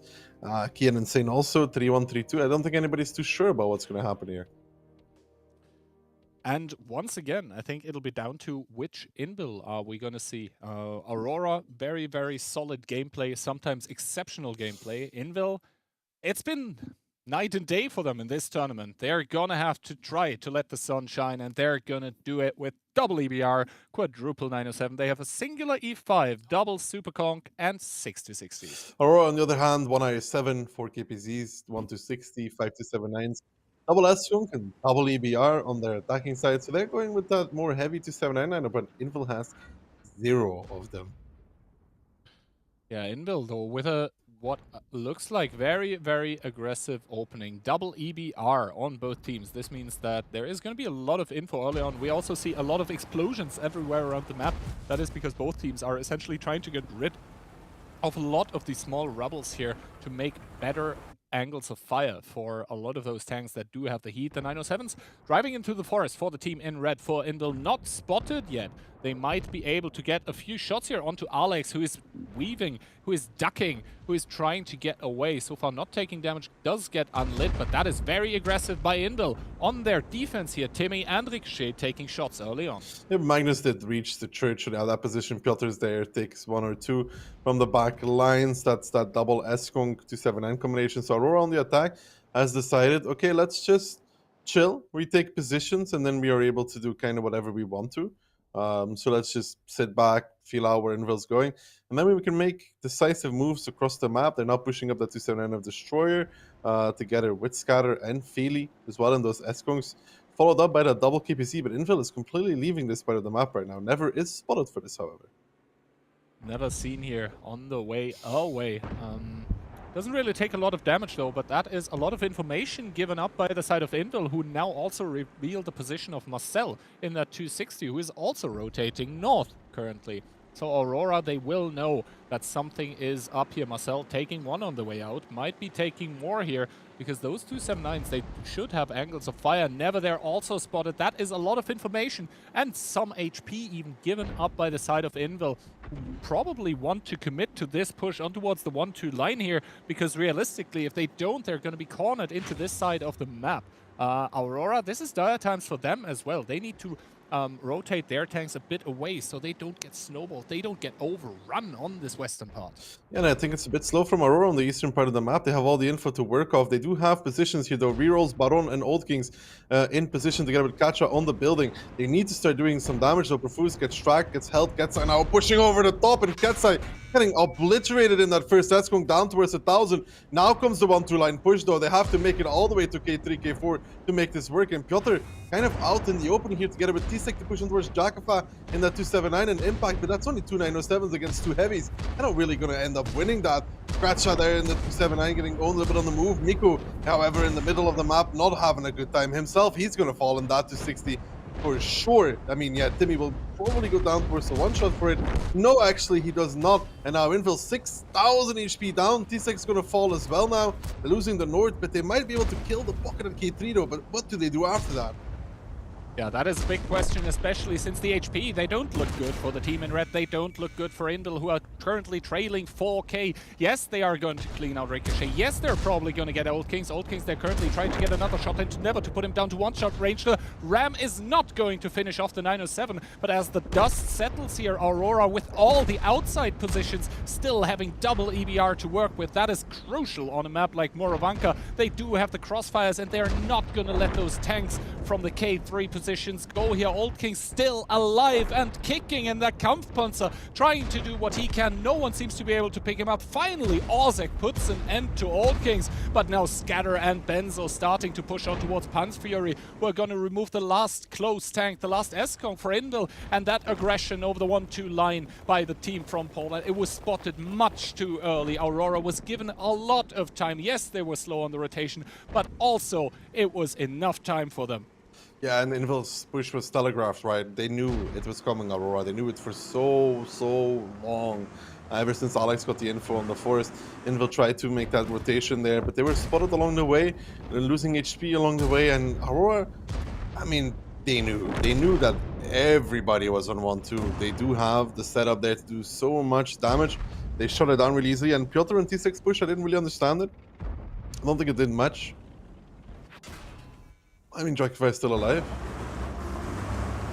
I mean, Alex and Yono having a little victory dance here in the cap as they are accumulating the crucial efficiency points here. It's going to be 10 more seconds at the most until this game is going to be over. Maybe Aurora is going to get the kills instead. That being said, though, Kubash, though, with a good pickup onto Jakafa, while Destroyer gets killed by a different tank on the Invil lineup. And it's going to be Aurora with the first victory in the lower bracket finals here. Invil, after a stellar performance, after a shockingly good performance against Penguins, now starting to trail. They need to now recollect themselves. They tried to make this 1-2 line push happen. It was never really going to come. I mean, if they did it unspotted, like if Aurora didn't get all the info that they did, then maybe. But now when Alex gets all the info, they push up an EBR early to A-line even, towards the forest. I mean, they know everything. Yeah, and I think this is exactly down to the player that you just mentioned. Alexandra's there playing a very, very aggressive game of World of Tanks there in the forest, getting the information onto the 907s, and crucially also that the 260 was leaving there. I think Marcel, yeah, I'm not sure. I think it was Marcel who was leaving there. That essentially told Aurora what to do, and that is entrench themselves, dig themselves in deep in that 1-2 line, make every kind of push that Indil was going to do there, costly. Costly to a point where, you know, the toll that they were wanting for every single meter of gained ground was going to be too much. And indeed, that was what Aurora did. They pounced upon that push. They took the outside positions. Yes, Invil did get a few tanks, but in turn, they lost the entirety of the game. And for Aurora, that's good, man. They come into this match, they pick up their first round on attack. They're probably very happy. You know, one more match point, win, move on to the finals. If they could win this 3-0, it would be huge because they would have to spend so little time on it. It would be a statement, but I think we're not even close towards that yet. I mean, it is early days, 1-0. I think really Alexander is the match winner here in his EBR for the side of Aurora. Obviously, after that, after taking or getting the info, after acquiring it, they also need to react properly to it, which they did. They were a bit on the slow side, but it was fast enough, obviously, more than fast enough. And yeah, Invil after their Muravanka defense, I mean, that one can be tricky, right, after the changes of the map. We said it already. So I think now Aurora, they have shown that they are able, more than able, to take it up against Invil, but now they need to prove that they're able to do that not only on the favored, but also on the more difficult side of Muravanka, which can be a very, very tricky map to play. Yeah, it's a very tricky map, especially when the other team has a good setup and has the info to go off, which, again, Invil did not have that much info as Aurora did. Aurora played a more standard game of Muro, where you sit back and you're like, okay, we watch what they do. We start pushing up the forest, and then Invil like instantly made a reaction, which I don't know if they had to. Yeah, I was a bit surprised by how hastily Invil actually started to make the rotation with the 907s. I don't know what made them reconsider this quickly, that they needed to do something immediately, because it felt like they had pretty solid positions. Yes, Forest was kind of weak with having the 907s there, but you can always just rotate, you know, maybe an S-Kong, maybe a KPZ, something like that towards the Forest to stabilize it. Maybe they were panicking a little that a push by Aurora, by a lot of the unspotted tanks, was going to hit somewhere immediately, and that's why they rotated the 907s out. Who knows? Anyway, though, Invil trailing currently, trying to even out the scoreline, are going to do so maybe with double EBR, quadruple 907s, double S-Kong. We have double 279 as well, and 5 260s. 5 260s to run it off. Aurora bringing only 2 of those themselves. They have an i7 5 KPZs, though, a Badger 4 279s, and double EBR. Yeah, the Badger is going to signal what Aurora most likely wants to do, and that is park the bus. Although, I have to say, they do have, discounting the Badger, obviously, a pretty offensive lineup. Like, those KPCs, those 260s, those 279s even, if needed to, they can actually push Mentos, and Alexandros actually exchanging spots. Alex there, taking a shot of damage for his troubles, is going to turn around. Good shot by Mentos. Good shot by Mentos, indeed, on towards Alex. He drops a bit low, and Invil taking that position there immediately with a 260. Also taking the 2-line with a 260, though. Scatter, I think he wanted to go himself, but he's getting pushed back immediately in his Mineros, crossing over towards the left. And Scatter taking a pounding for that, down below half HP, because Invil puts that initial aggression there on 1-2 line. Yeah, exactly. Those 260s finding immediate effect. Now, also Destroyer being pushed off. Scatter can't even properly leave anymore. Is going to be stuck there. Minairis will have shots at Scatter's Cupola probably. So Scatter in the long run gonna die if Aurora don't really react to this pressure that Invil is employing on that 1-2 line. And we can also see in the western part of the map, as well as in the middle on the minimap, the red tanks are starting to get ever so close up. Miku now driving on towards Scatter, who doesn't connect. Miku doesn't connect either though, but Profuse is coming in as well, is going to pick up Scatter because before he can do one more shot of damage, Miku, Profuse, and Marcel are going to drive over, are going to try to cross towards Jackifa and Benzo, who are readjusting, but I don't think Miku is going to drive further. I think he has a hold down there, and Never kind of confused with that 907, honestly. I think Invil's a bit confused here as well, because they're like kind of pushing, but not pushing. Profuse and Marcel are very far forward, but they have nobody to follow up on 1-2 line right now because the rest of the team is still coming. I mean, Invil's making a move here, but it's not making a move together, Kian. Yeah, the cohesion that Invil has been praised for as a team currently lacking a bit. This 1-2 push here kind of not going anywhere. Finally, they seem to have acquired the numbers there to properly start a cascade, but though at what cost 6k damage is the difference that is separating Invil and Aurora currently. Piotrix taking another shot here on the cross. Miku down towards the 2-shot as well. Piotrix with the overpeak does not even get the damage. The 279 armor still holding up Benzo from the backlines, trying to do what he can to support Jackifar, while Mentos in that EBR somehow dies. And Aurora, I think they're holding on currently. Even the Badger is in the fray. Yeah, the Badger there moving back over, establishing the position. Maybe they can finally find Jackify at least, bringing the HP ever closer. It's 4k though, 5k actually for Invil. Profuse is the one to pick it up. And if they can't kill Benzo though, they're in a lot of trouble here for the side of Invil.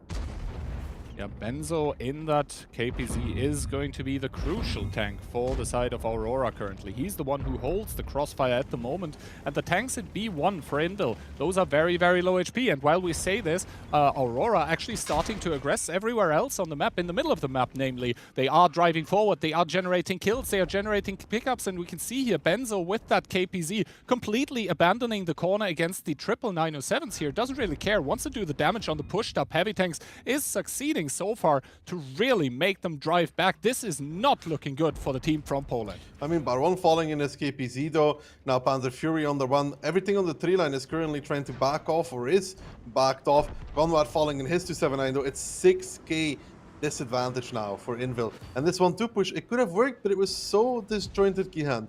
It was really just one by one instead of working as a team. And don't forget, Invil's attacking.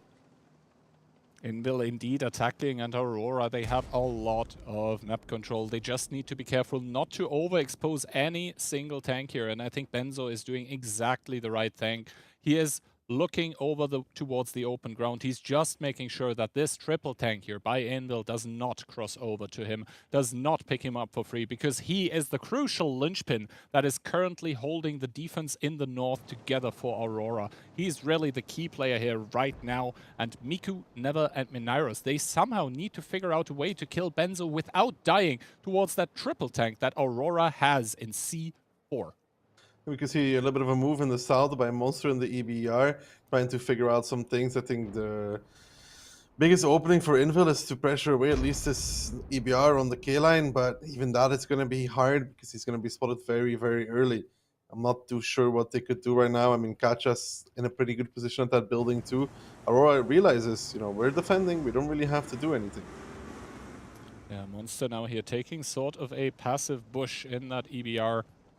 Really just wants to acquire the information as to when the Aurora tanks will close the distance, but we can already see that Aurora, they are doing the smart thing here. They are readjusting, they're reshuffling their tanks, they are trying to, you know, just get cover fire, get control everywhere, and let Invil make the mistakes here in this round. The score regarding tanks is still kind of even. It is 12-12, but the HP, those are the problems for Invil. Yes, they still do have a full HP EBR, but obviously that one doesn't have armor. If he commits in, he's going to be dead rather quickly. The healthiest tank for Invil right now, one of the 907s, but those are pretty squishy as well. And Aurora, obviously, they do know this, and they are crucially able to rotate out their tanks that don't have a lot of HP. I would like for them actually to rotate out Destroyer as well. 435, he would probably be an immediate pickup, and maybe rotate in Feli, who is at least a 2-shot. Magnus as well with that 279, super deep in K9. I think that's a bit too defensive by the side for Aurora, but with that big HP advantage, maybe it gets them through the day. I agree with you, actually, because of the fact that he is that healthy. That is the basically HP difference almost out of the fight, right? Like the extra HP. Oh, they're spotted so early though here. Yeah, they're indeed spotted very early, and Benzo will be back on the farm. They will have to just pressure rerolls and all things. They won't really have a choice. Ketsa is taking the first shot here. There's really not that much cover from the A-line, though, if you think about it. They might just continue here to try and find that tank at A3, which is going to be Piotr actually going with T-Sec Monster and the rest of his team to find Benzo. If they can do that, it would be okay, actually, for the set of Invil, but still that HP lead behind. It's never getting closer. No, the HP actually really problematic here for the side of Indel, and we can see here the Badger once again with a good shot. I think Alexandros with the EBR able to pick up one of the Indel tanks, and this should spark activity by Aurora everywhere else on the map, because currently that hold down Badger is really preventing Indel from doing anything. Yes, Ketsai with the Super Kong is able to lord over that hill, but Aurora, once they have that full HP, 279 in the fight, then this is going to spell the beginning of the end of Indel on Murovanka at least. We can see Never super low, 37 HP rerolls. He can just chill there in the Badger. He doesn't really need to do anything. I think he's currently trying to blind Never there, even with HE. Katya, they're very close with that 279. Needs to be careful, but there is one-shots just here, there, everywhere for Indel. They need to keep those into the fight. T-Sec now getting spotted out in the open. I think that's Alexandros there playing a very good game in his EBR, but YOLO actually getting spotted here. Katya taken out of the picture. YOLO dropping from 1300 to 184 immediately. This is not over yet. 2 minutes and 25 seconds, so time is ticking. YOLO there pushed up too far on the K-line. Him and Ricochet getting spotted out, but YOLO dropped towards 184 HP. Monster getting the better of him with the rest of his team. And now, though, look at this, another grouping of infill tanks here. The fact that Katja has fallen is pretty bad for them. If they were to able to get Alex out of the game, they have a chance to potentially cap here. They're just trying to blind towards him, and now they're just going to go for rerolls and Old Kings by the looks of things. Yeah, the commitment coming in by Indel. Is it going to be the game-winning push, or is it going to be the last hurrah? Remains to be seen. T-Sec completely getting annihilated. The pickup on the Kampfpanzer generated rerolls there, left to his own devices in the Badger. Has to turn the whole tank around. Is going to not put another shot into Miku, but in turn impact killing Piotr here. And Indel starting to really run low on those HP. Badger there with another pickup. Monster trying to put another shot into the back of the Badger, but still 421 HP. That's not even a one shot for the EBR. It's going to be the 260 that has to try and come in to save the day. Let's see if Marcel gets the pickup. He does, but 1 minute and 20 seconds. And Aurora, they still have that full HP. 279, they still have Magnus, the greatest one in this battle currently. Yeah, Magnus is holding the line. Timmy picks up Marcel. Monster now spotted as well in the open. He should get picked up by one of the guns. Ricochet finished Mineros. YOLO in the EBR actually picks up Monster, and that will be Aurora picking up Murovanka 2-0, Kian. Yeah, Aurora here really with a cracker of a game 1 and game 2, not giving Indel any inch of ground. And I think in this game we really have to give it to Benzo in that KPZ on A3. Playing a stellar game there. Yes, at the end he did end up getting overpushed by Triple Tank, but it was him there in that position, not misplaying, not giving up HP, just farming whatever push that Indel was trying to employ through the 3-line. Just overall great game by the Aurora players. Gotta be honest though, I think if Infill makes a push there on 1-2 line, when they did it together instead of 1 by 1, they would have been able to steamroll B1, C1 and continue to A3. Now, they all lost so much HP for doing it.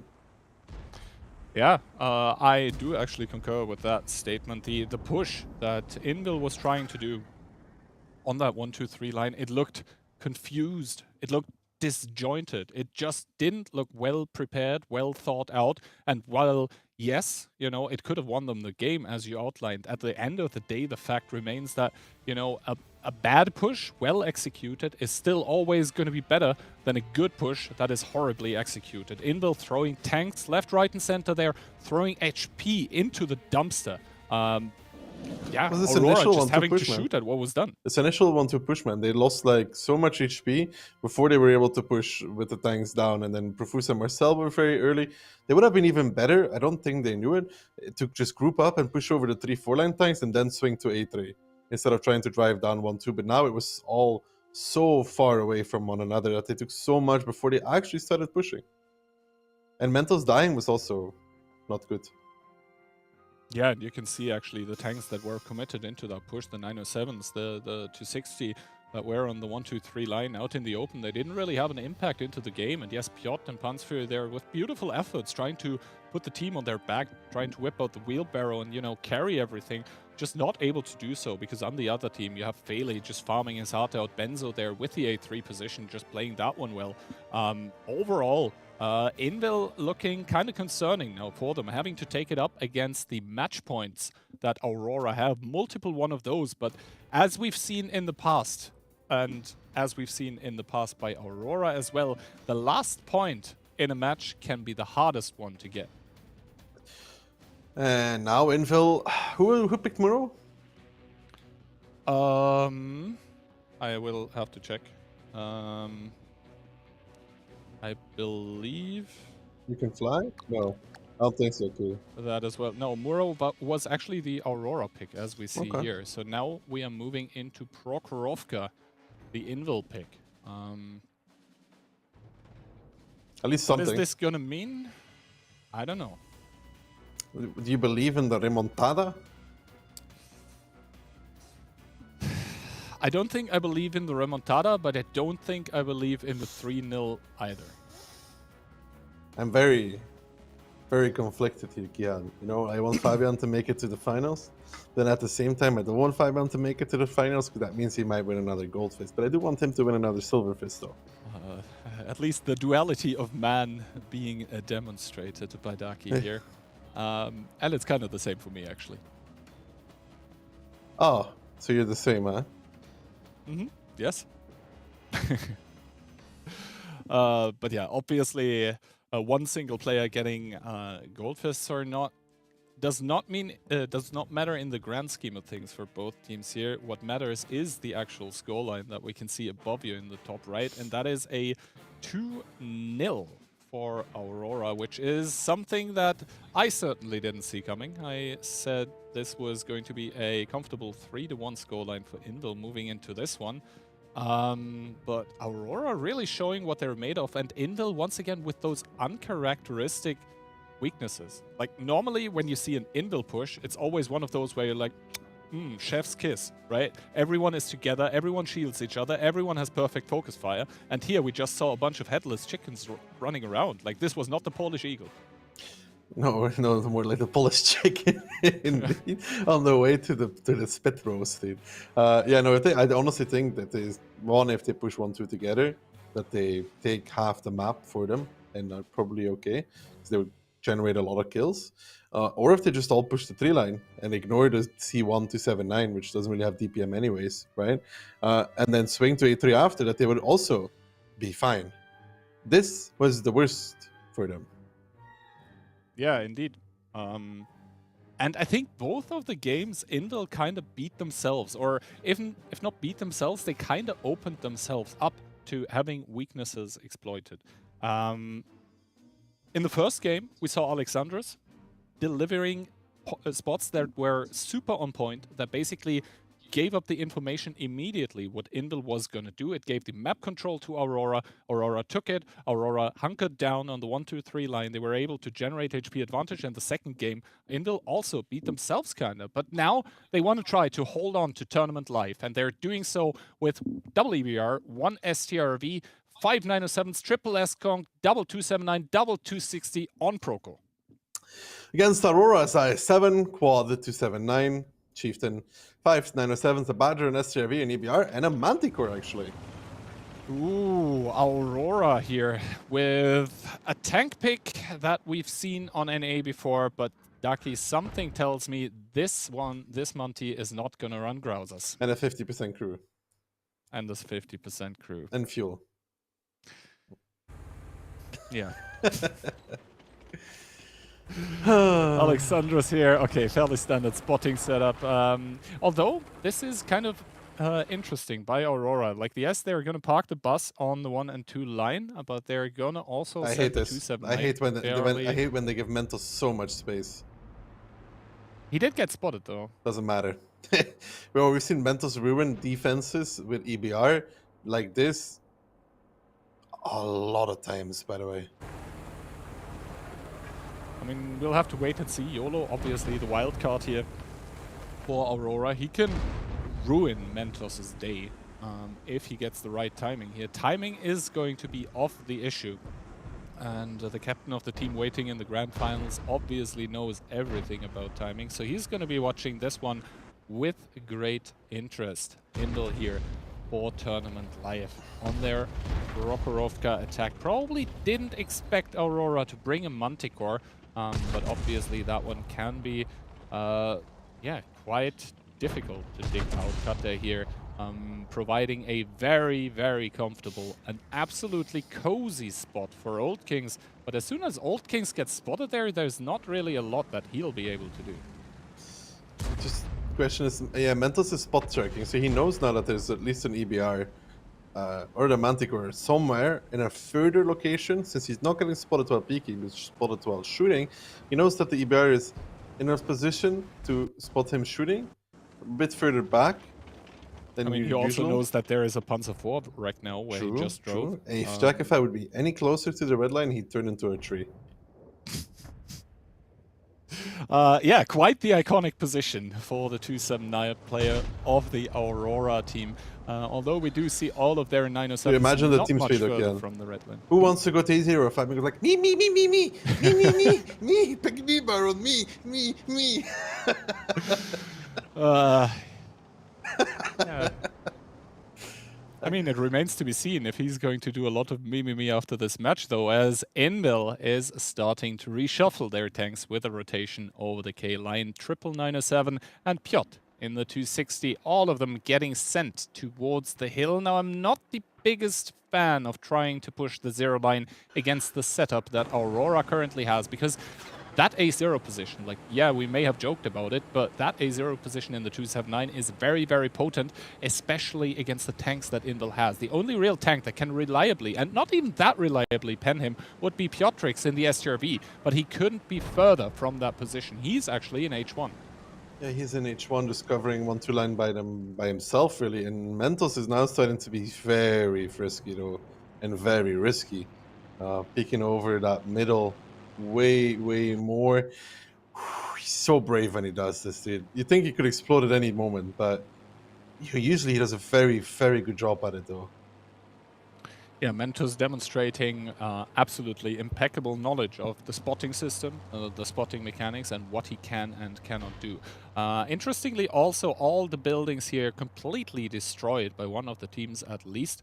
So possibly Aurora trying to clear the playing field. We now see that Katya is the one that is supposed to spot and also make a hold down for that Badger. But him actually being slightly angled down like this, I'm pretty sure that high pen rolls by Heat from the tanks on the Invil lineup would be able to defeat him. But obviously that's not going to be the case here, as we see the dual-pronged attack, 0 line and 7 line Invil for tournament survival starting the push. Never's the first one to actually take a shot. Piotr now driving down with Kubash and Miko in quick succession.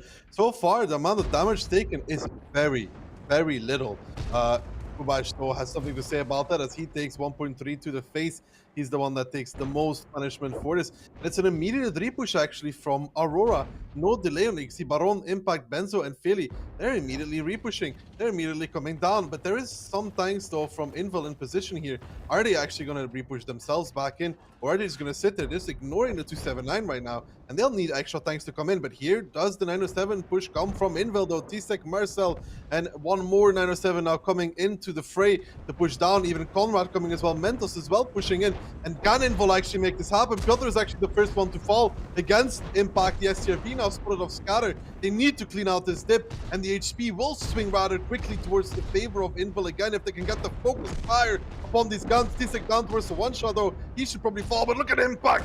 Takes 1.5 in just 2.5 seconds. Failing now falling, and that HP lead we talked about for the side of Aurora, it's completely gone. Oh man, those water repushes through the C line time and time again. I hate seeing them. They seem to never work out, but the problem here remains, unlucky shot for Jackifel, by the way, that there is still positions, there is still tanks by Aurora. Yes, Invil has managed to take a lot of kills here, but Aurora, they can just drive back with that 279. They still... Invil, that is, they still need to generate the kill onto the ISM that can also draw back here, and only as soon as Invil has the positions all around the hill will they be able to crack open that position here in the corner with a 0. But as this happens, Aurora actually starting to repush everywhere else around the map. We can see that Timmy and Katya are starting to encroach onto the position of Katsai. Panzfury being pulled into the fray.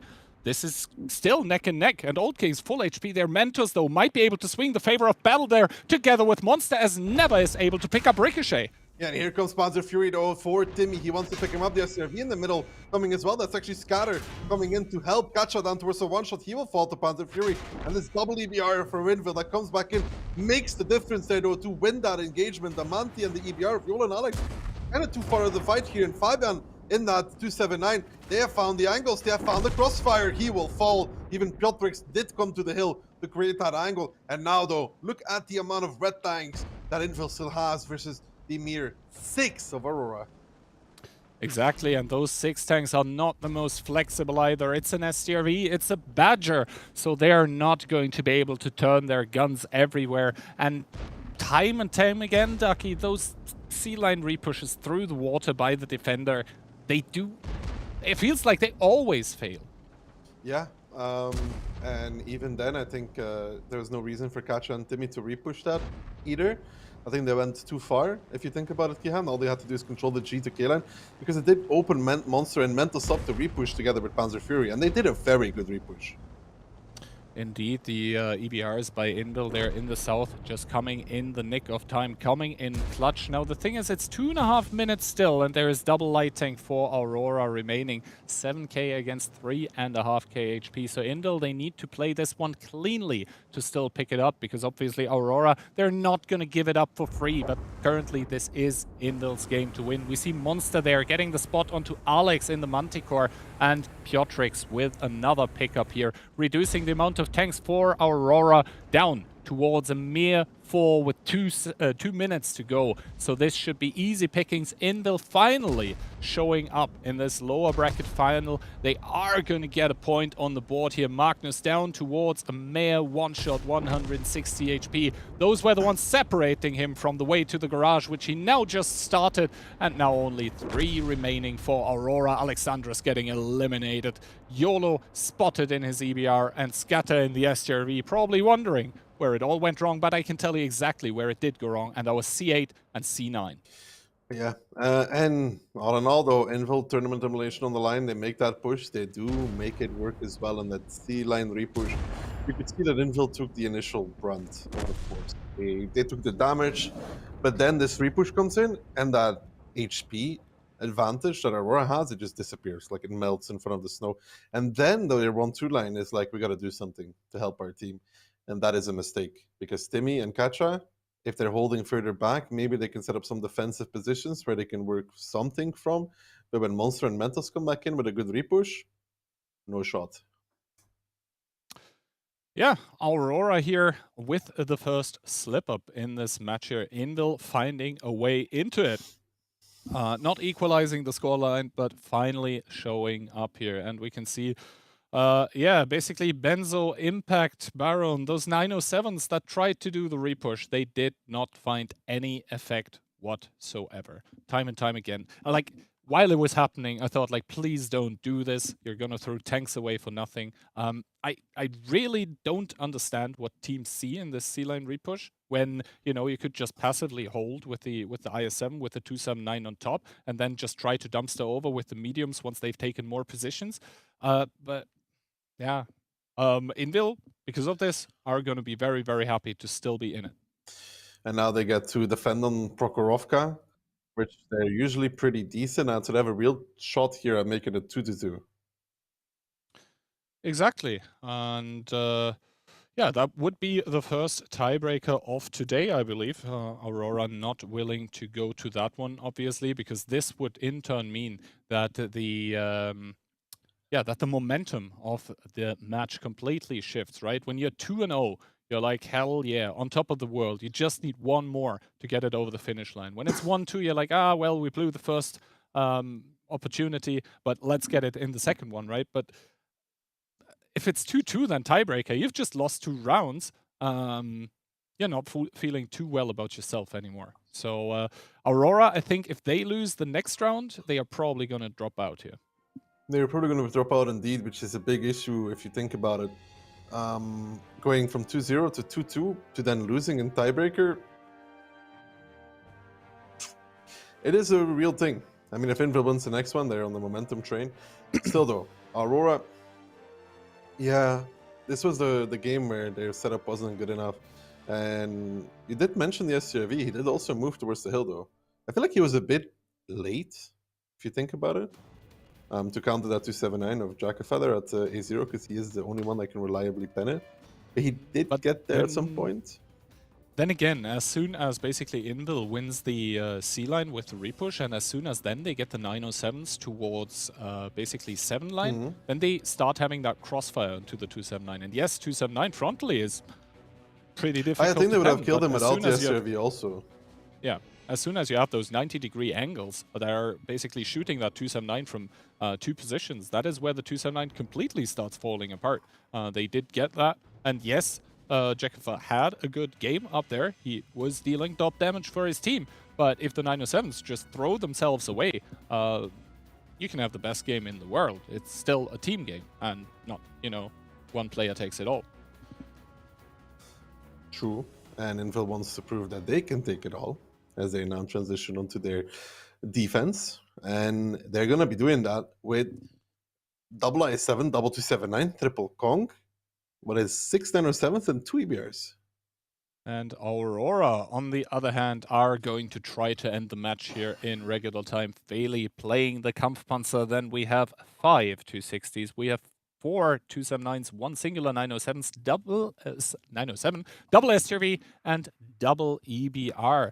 Invil in the past on their defense have shown and demonstrated that they understand that a passive defense, like we just saw by Aurora on Prokhorovka, is doomed to fail most of the time. So Invil, very often in the past, they've gone for the straight shootout, and this amount of 907s basically means that at some point in time they want to explode out of that northern part of the map. They want to seek the shootout. They want to just demonstrate that they're the better team when it comes to cohesion, focus fire, and just eliminating enemy tanks. Mentos there with a bit of a driving mistake, though, taking a big hit here. Has to use his medkit as his driver was down there for a second, but the 1-2 line is the one I think that we're going to have to watch, because that is where the majority of Invil tanks is. Once again, dual-pronged attack. The I7 already driving over the middle. Timmy here in his 279 going to be the first target. This is Invil with their signature gameplay once again.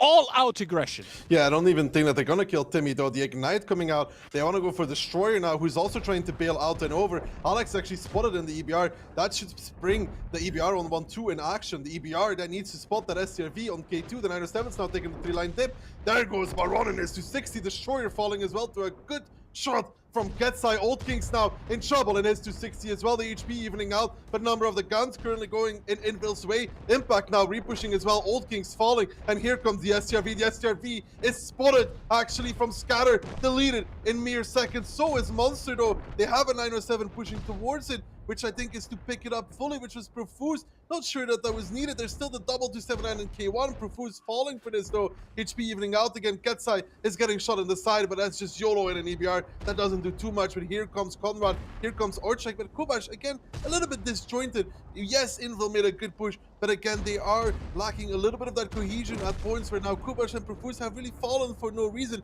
If they clean out the K1 corner, though, Kihan, I don't really see a way back for Aurora.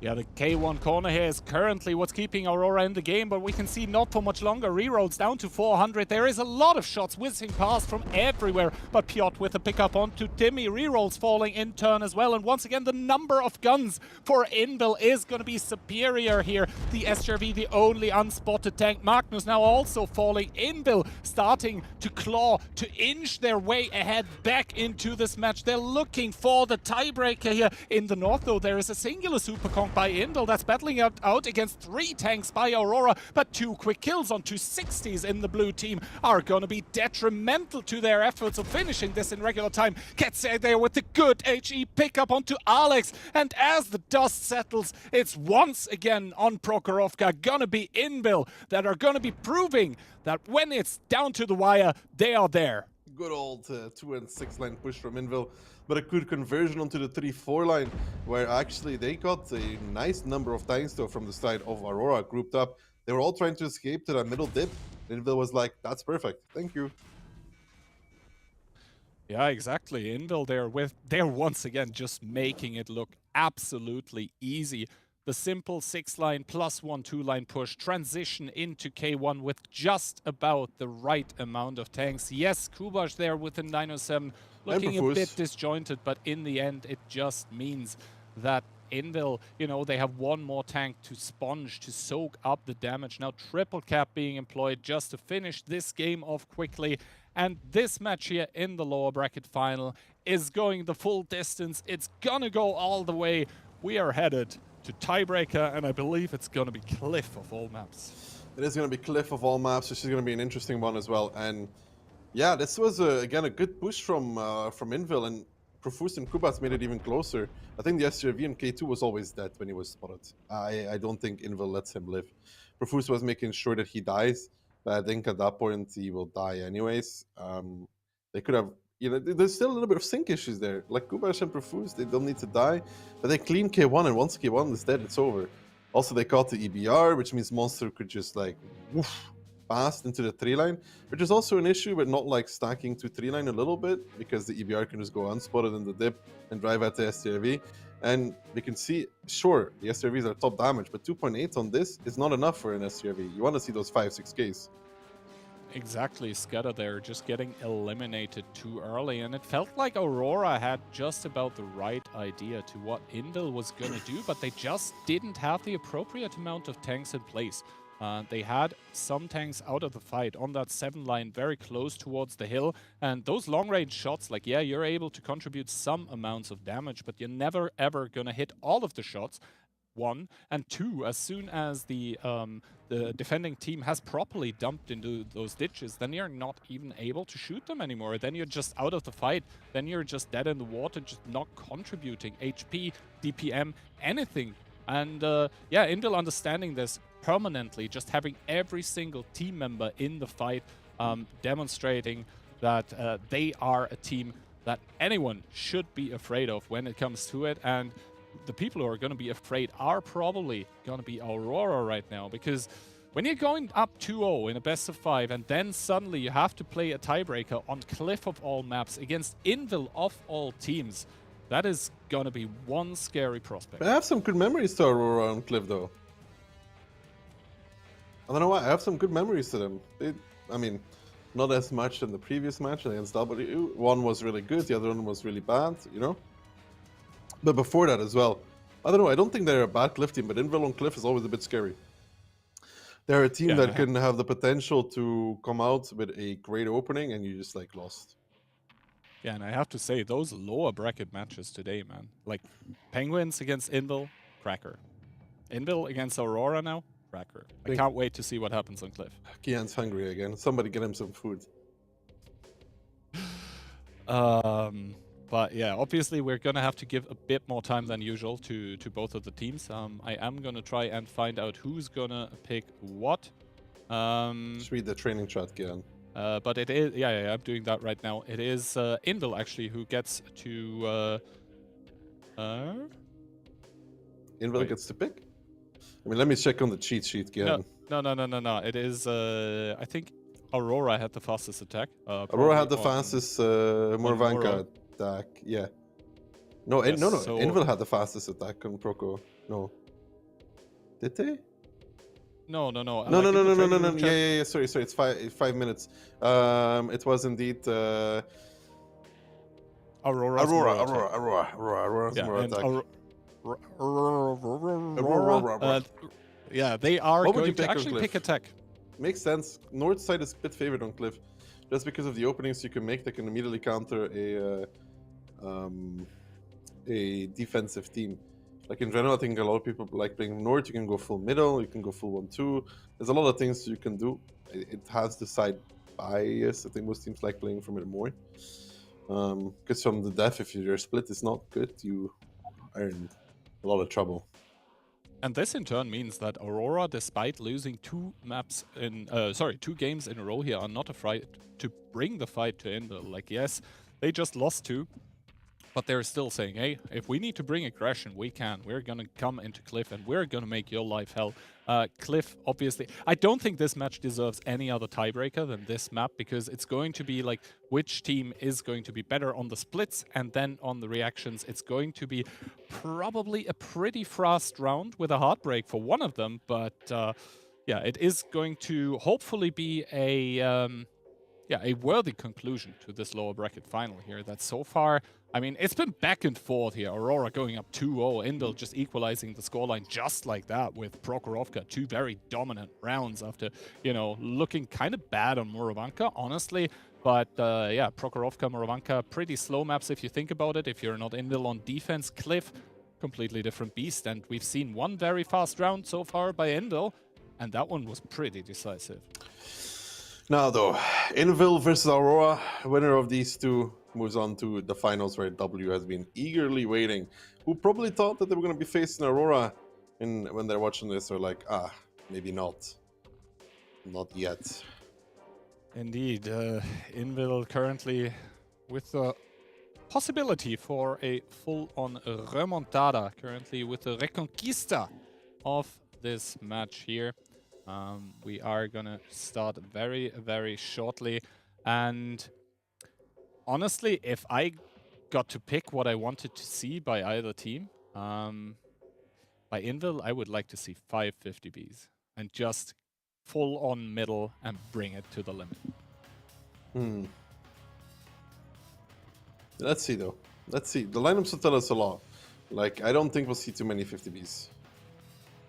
Yeah, those 50Bs, I think after the appearance of the BZs have kind of fallen out of fashion simply because the BZ brings too much HP too quickly into the fray, where to a point where basically the 50Bs don't become useless, but they lose a lot of the initial impact that they used to have. I think this is as well why we see the TVP or double TVP that Invil really like to play once upon a time, where we've seen that one falling out of fashion as well, because yeah, the TVP has kind of very good clip potential in an extraordinarily short amount of time, but in the grand scheme of things, like what does it do?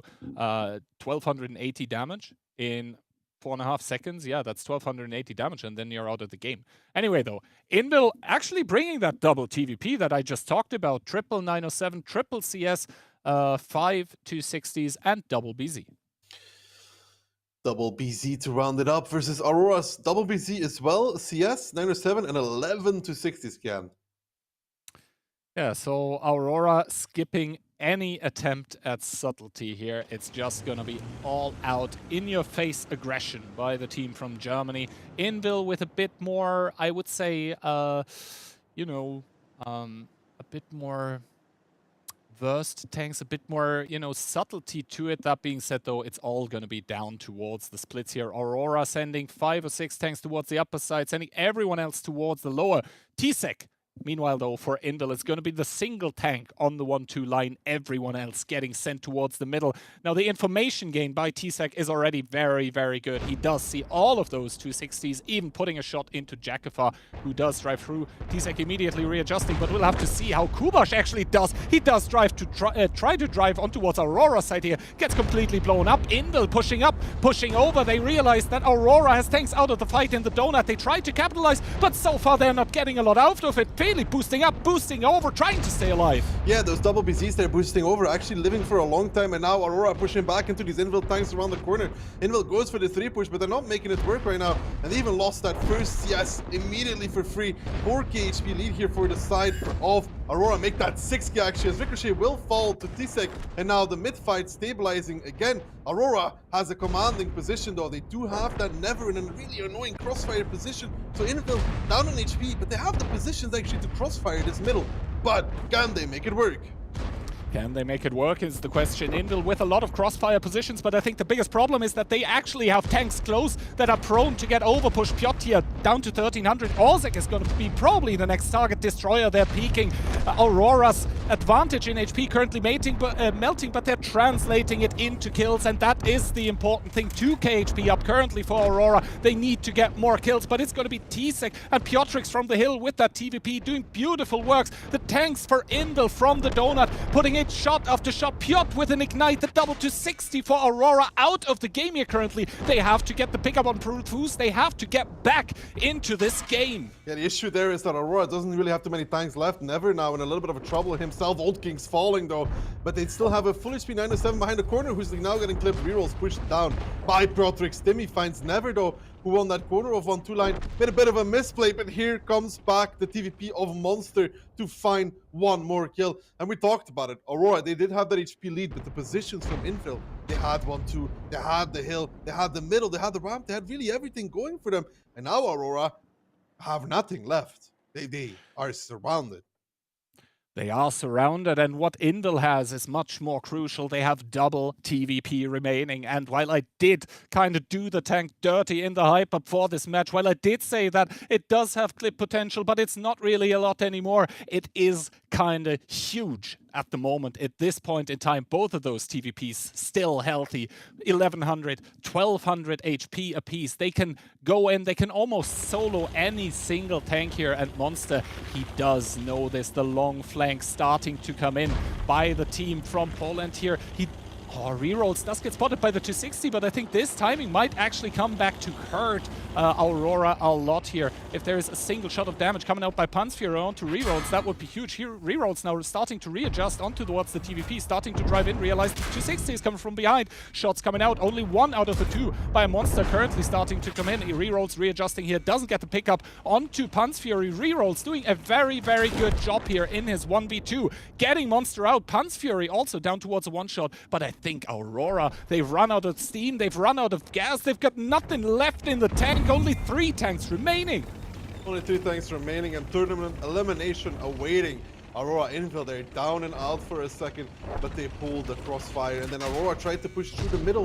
They didn't take their time, Keyhand, to play out the game. They tried to make the decisive move down the middle, and that came back in their faces as the crossfire from Invil was just too strong and too much. You saw that mid repush when they were up like a few thousand HP. That didn't work for them. And it's going to be Invil to put themselves in the grand finals with a 3-to-score line after a massive comeback. An absolutely massive comeback. The Invil players once again with the Invil magic here seemingly doing the absolutely impossible. It looked one for Aurora at one point in time in this upper bracket final. It looked like they had done it, like they had broken Invil's streak of concurrent games here in the lower bracket finals. But no, Invil just absolute, incredibly, just the performance by every single one of those players. And yeah, Aurora, I think they overcommitted. They tried to do too much at the same time, and such, they gave the win away. It's going to be Invil with an incredible lower bracket run here, losing the first match, but the Cinderella story starting to take shape, and possibly the revenge arc here in the grand finals later, where they are going to meet W, the team that they lost to in the first match. Yeah, that was crazy. I really think that if Aurora slows down the game there, instead of just pushing blindly down the mid and does repush towards 1-2, which is kind of what you need at that point, right? Instead of just driving down the middle. They could put Invil back in a crossfire where their hill isn't able to do much.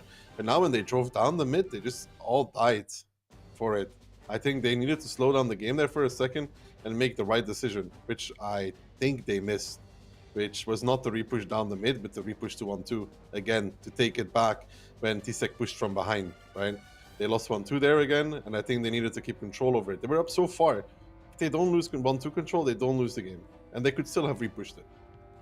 And I think once again, this is where we see one of the strengths by Invil coming into play, right? They strive in the chaotic environment. Aurora, they thought they had it. They tried to just, scream aggression everywhere, just drive over them, just, let the HP work in our favor, just generate those kills, just get the cascade effect going. But no, Invil, those experienced players able to hold on, to hold strong, and to just let the positions work for them, the cohesion in the crucial moments. I mean, Invil here facing off against 3 match points and having a good performance in every single one of them. This means that the Bronze Fist Award is gonna go towards the German team of Aurora. The winners of last time already confirmed to be dethroned. And now, before we're gonna see the final match in between W and Invil, first of all, let's have Insane and Eek break down the incredible 5 games that we just saw. Take it away, guys.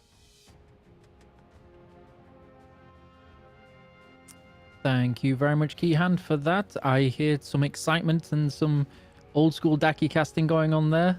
So it was good to hear and good to see some of those really frantic games, I think is the word I want to use in there. And of course, you seem to have a clairvoyant streak right now with your predictions. Clearly, we need to stop you from being able to vote. Yeah, What do you think was the crutch piece of play in that game? Well, first of all, I have to say that both teams won 2-0 on their map pick. So we mentioned how important it is in the BO5 because Aura they had 2 match points, 3 match points even, 2-0 up, and Invil proved to be the team we know, the team performing, the team capable of those comebacks. And honestly, this is well deserved. But I have to also mention that I think Aura during the tiebreaker they had the win. It was in their hands and they actually went for some overcommitment. And you could see that in return, Invil had the experience to actually make it work for them. So I think Aura definitely should have been in the grand finals if they didn't fail in their tiebreaker. But in return, Invil was there to punish them for those mistakes. So it's going to be a very interesting grand finals we're going to have. It's going to be a rematch from the match number 2 we had on the yesterday between W and Invil, but this time it's going to be a BO9. Yeah, so how do you think that's going to influence the potential outcome here? Do we expect more of the same, or do you think Invil will try and drag them out and wear them down? So first of all, W is having a big advantage coming up from the winners bracket because they can ban a map and pick a map straight. So I would be very interested to see if they're going to go for Livox because this is the permaban for Invil. And regarding the match they had together yesterday, it was a very close one going all the way to tiebreaker. So I would still go for a close match between those two. Invil keeping the momentum even better now with the reverse against Aura, 2 down, winning in the tiebreaker. They're definitely going to want to get back their title because the last 15v15 tournament was won by Aura actually. Yep. So I think Invil probably are all warmed up here. Maybe W have need to. I mean, I know this is a small thing for a lot of people, but I do know people who, when they don't play for a couple of hours, they need to spend some time warming back up again, and it can have an influence.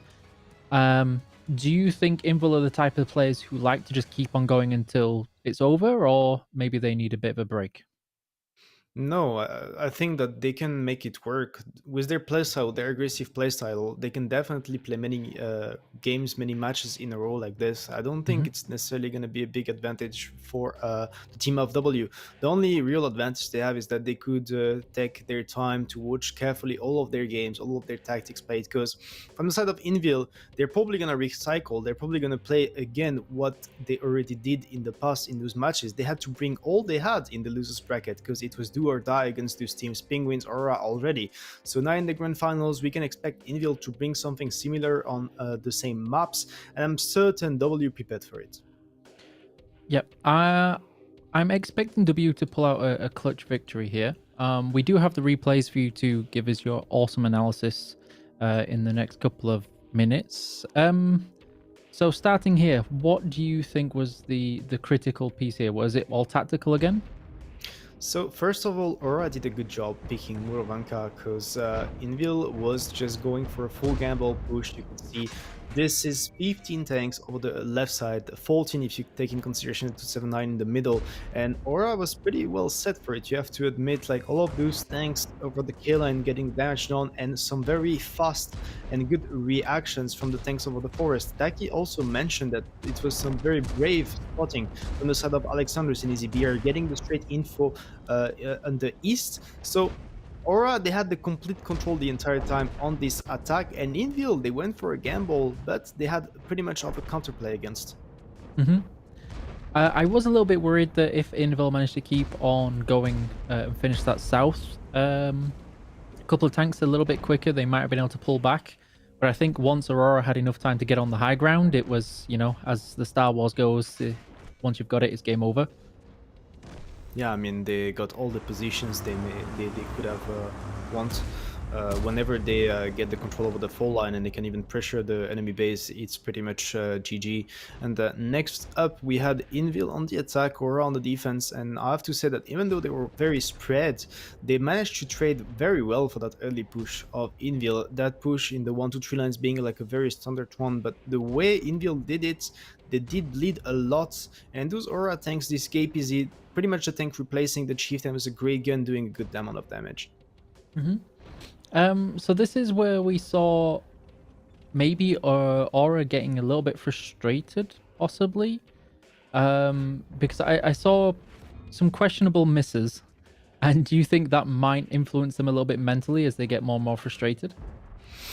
I think at that moment Invil was down, definitely, and Aura had like the higher ground mentally, 2-0 up, 3 match points. It was still their map pick, Yep. but also Invil made it. I mean, it was not close AP wise, but at the end that Yeah, 3 yeah. push, they kept on trying, and I have the feeling that if they had like few more tanks, few more HPs, they could have almost make it work. So they kept on trying till the very end, and you have to give credit to that. Aura, Yep. in return, they were just defending, using their HP advantage to just play the time. So 2-0 for the German team, definitely having the mental advantage in here. But what is interesting is to see that Invil, whenever they're down, they're going back into the basics, and you'll see it on Prokhorovka. Both of those rounds, they went for that full aggression, and actually Aura in return made some mistake that cost them. And what mistake was that? The repush. You're gonna see it like very shortly. So Aura is going for that very passive defense. Right, so first of all, the amount of damage they did on those 260s and 907s pushing was very limited and not the greatest. And you will see this 3 push with 907s is not going to work because Invil is actually going to have the answer with their own 907 joining the push. Some teams may go for the middle play and also keeping some things over the 1-2 lines, because we have seen many teams defending, actually ignoring the right side and repushing the 1-2, but Invil made the perfect call there, completely ignoring the west side of the map and actually going with their full team over the east, and Aura got surprised by that. Would you have expected Aurora to maybe commit a little bit more into that dip, or is it once the Invil go all in with the Goomba, it's pretty much decided? Yeah, I mean, the mistake there for the side of Aura is that there were a few tanks left unspotted, and they could have expected those tanks, since those were mainly 907s, to be the ones that would join the fight. So I think the miscall, the misjudgment there was to repush the water instead of control the rest of the map from the lines 1 to 6. They could have expected due to the tanks left. They went for that repush, which is like a pretty fast call. I think they had like few seconds to make it. Yep. It was the wrong one. Invil took it, and then this is exactly what we like to see from Invil, and this is what they are shining at. This push, combining the 2 line and the 5-6 line, Aura, due to the fact that they see the lineup, they were possibly aware of it, and even though they were, you can see that the Polish team made it work. Yep. I think just having sheer numbers making it difficult to even just focus on which target in a short space, I think is gonna not allow them to just slow it down. I think Daki mentioned this in there. If they were able to slow this down, it would have made life a lot easier for Aurora, and just Invil just did not give them the breathing room for that. It's very hard for the team holding that push to make it work, because for the side of Invil, they just move as a group, as a whole, and they just take down the targets one by one. So it's pretty easy for them. In return, Aurora, they have to make perfect focus fire on some targets moving on range. You don't get 100% pen rate out of it. And you can see that Invil, they went back to the basics. They went back to this aggressive playstyle on Prokhorovka, and that actually allowed them to go all the way to the tiebreaker. Yep. And I don't know here, would you expect dropping those 2 points to frustrate Aurora players a little bit? I mean, of course it's frustrating. They probably had in their mind already the grand finals after leading 2-0, just needing to take one round. But this is probably where they made the big mistake on Cliff. You will see it, tiebreaker. So the last round between those two teams, they have a good opening, I have to say. You will see it. First pick up on the CS. They are gonna lose some tanks in the middle, but that's totally fine. All they need to do is to hold the donuts and make that free push happen. First of all, the thing that I will disagree with their play is that they're going on the south side of the donut. Usually when you play like this, you go to E3, E4 to have the shots on the tanks going through, and then you go for the repush. They went, as you can see, over the F line and then turn, went back to the donuts, but actually didn't, went back to the mid. So Aura, I honestly think they had it. I honestly think that the openings was just for them. But at the end, Invil, they have the donut, they have the heal, they have some tanks around the hill. They actually managed to get all the key points. Yep. Yeah. I honestly, I'm not sure what happened there. Whether it was Aurora having some confusing decisions making, like turn Yeah. around and go back, like climb hill, or what? Because it seemed to be that they made one decision after another in a short amount of time, and I think it confused a couple of the players, maybe. I mean, they kept on moving as a whole, as a group, Yeah. but it was just wrong due to the fact that they completely left the donut empty. Invil was even probably surprised that they were allowed to take it back almost freely like this, because I honestly think that in Invil's mind, after that initial push, after the CS dropping at the start, they were not comfortable, they were not confident, they were expecting to lose that round. But with that Aura decision, they were back in it. They had all the important positions. You mentioned the heal, the ram, the donut. So Yep. Aura definitely, maybe the lack of experience and maybe the frustration talking after losing those 2 rounds on Prokhorovka. So that's indeed Invil that is making it to the grand finals against W, which is our last match of the day, our grand finals, a BO9. W having, like we mentioned, a slight advantage with the pick and bans. It's going to be definitely an interesting one. So, what is your prediction for the Aurora versus W game, with it being a best of 9? Invil against W. Yeah, sorry. I think I have to go with W. I've been going with them the entire time. Yeah. I would like to see them win this tournament. I have to say that also I've been impressed by Invil performance in the losers bracket, especially against Penguins. But I will go with W. I will give them a 5-2 win. Hopefully this advantage coming up from the winners bracket is gonna boost them enough to take it, but it's definitely not gonna be easy against Invil. So I went with W as well for change. I swear, I promise I didn't copy you. Of course, that usually means that I've jinxed them, and we'll see what happens next. While we, of course, the teams get ready with their pick and bans and their map choices, etc., we're going to make sure that you can check out the drops information that's going on for today. Worry not if you're just tuning in. There will be an opportunity to watch streams later and channels like the Killzor, who we will raid to give you plenty of time to claim either those styles, those tanks, or a premium time. It's a mystery drop, which means you get one of those available prizes. Of course, Insane mentions the top left style is the one that everybody wants. Forget about the tank, you just want the style. That's all that Insane suggests that you do. So pray for the style and hope for a tank, I think, is the way that's going to go. And of course, we should be able to announce the next Million Pugs tournament with... I'll let you go through this one, hopefully with some corrected dates. Let's see. Nope. No, but anyway, we know it. The dates in 13th and 14th are the NA dates, NA calendar. So it's the 14th and the 15th of October. So it's actually happening in 3 weeks. It's going to be a weekend also. So the Million Pugs World 7 tournament, we are pretty used to those ones now. I think it's like the 3rd or 4th time already. So 7v7 action just before the WCI, which is 7v7 also in November. So make sure to tune for that. It's gonna be like 3 weeks, short amount of time actually. Yeah. It's gonna be right before the Mooney mode, as well as some Halloween. So I'm looking forward to see if you're dressing up with a scary costume for that tournament stream. But we'll see. Debatable. Well, still debatable. No, you're not going to go with something particularly horrifying. No. I don't think so. No. Okay. Well, it was worth a try. Maybe a scary tie. How about that? We could try.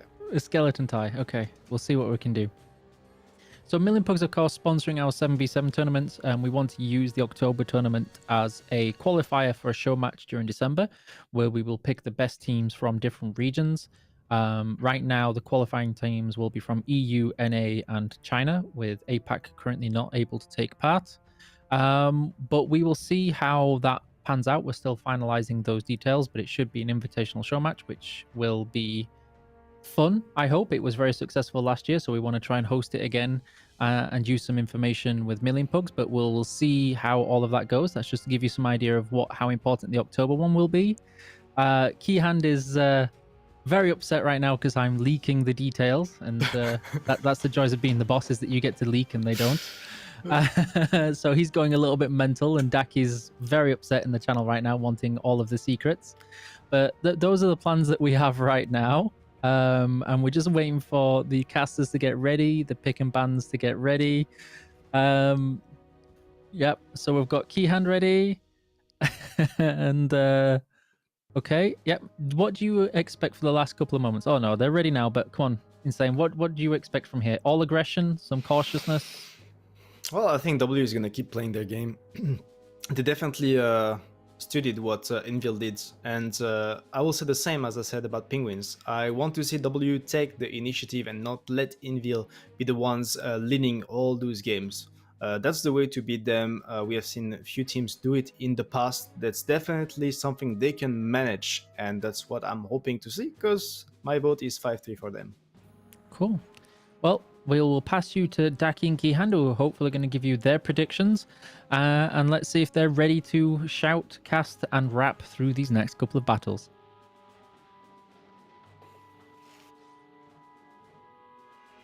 Well, hello there, and welcome back for one final time today. After some unexpected leaks here that are Just gonna can't trust you anymore, Kihan. You used to like What do you mean you can't trust You me used to tell me anymore? everything, and now I have to hear it from Eek, second hand, even third hand.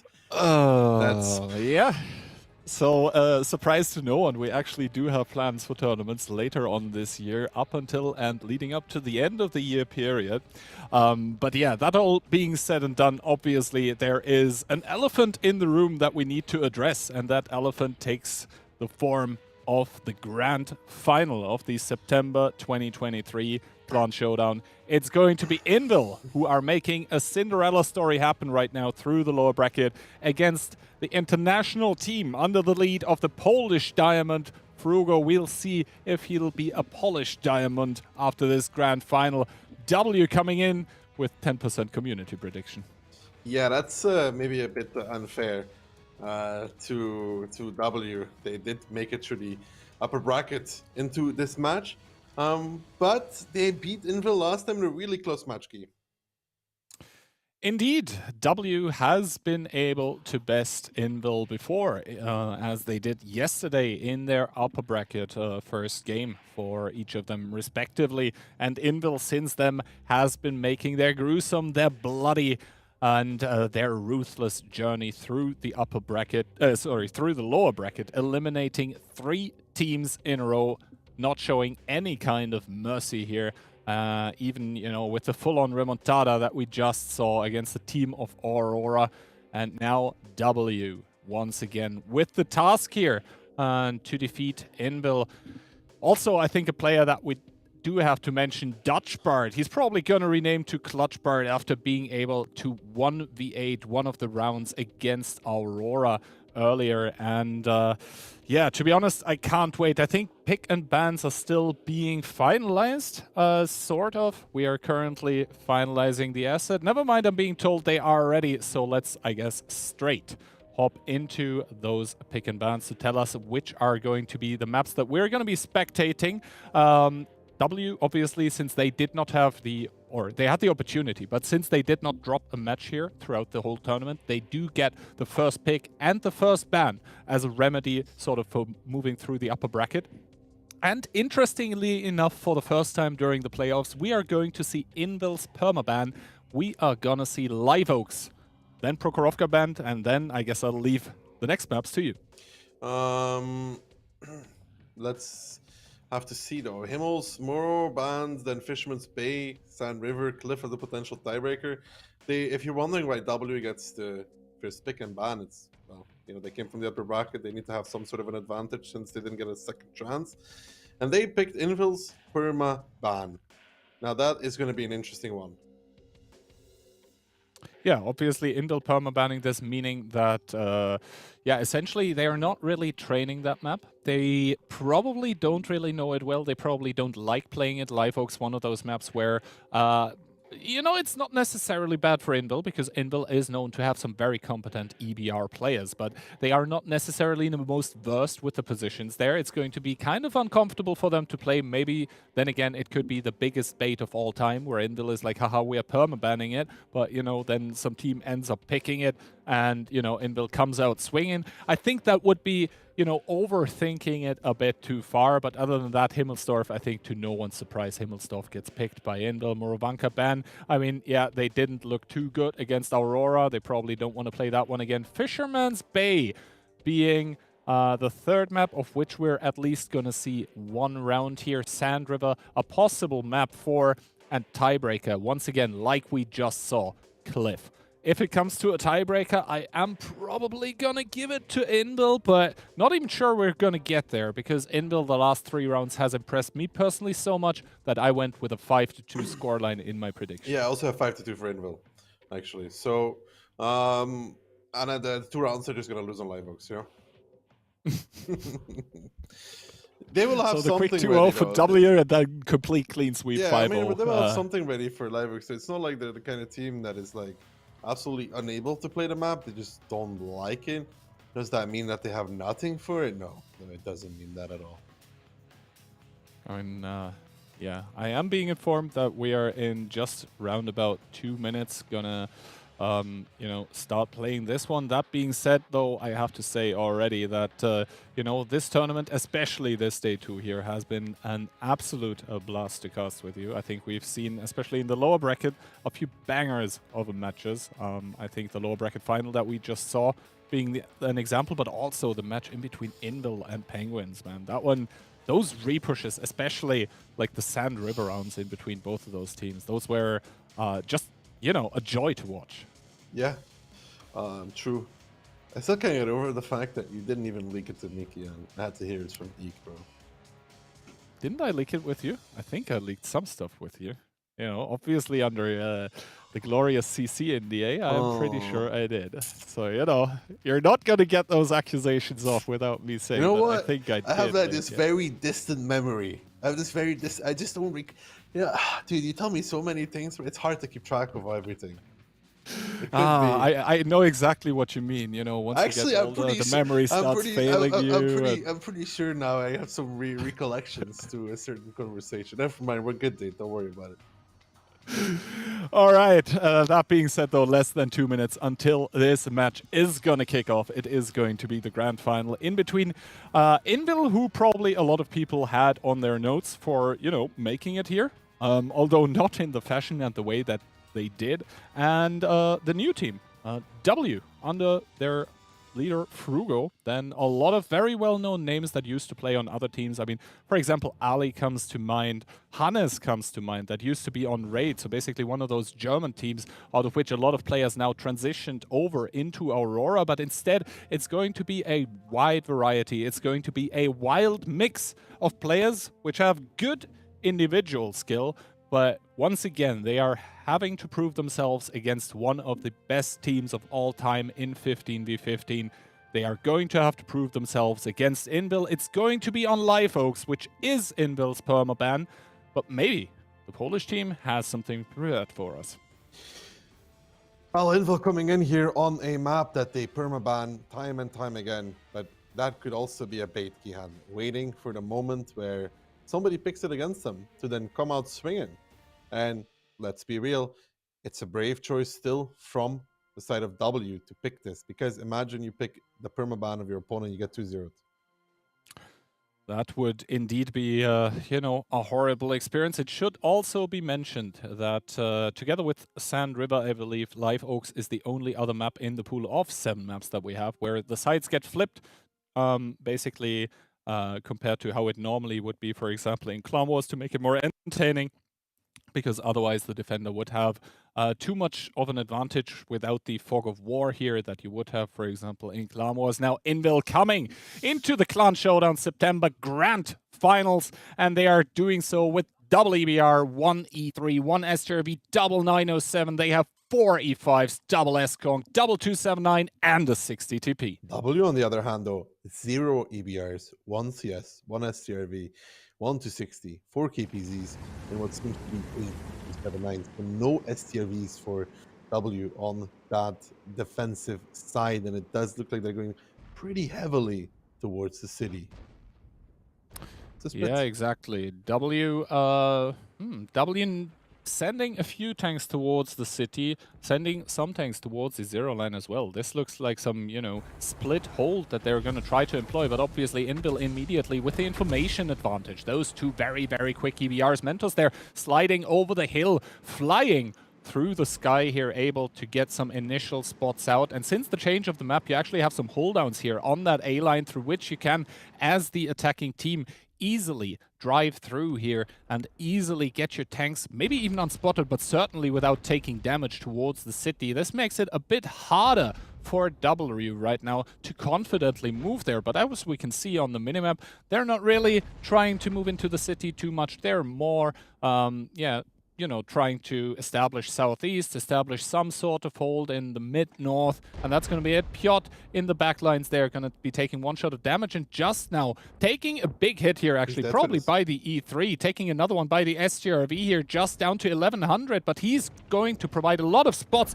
Piotr now opening up in the middle of the map with the 907, probably going to melt though.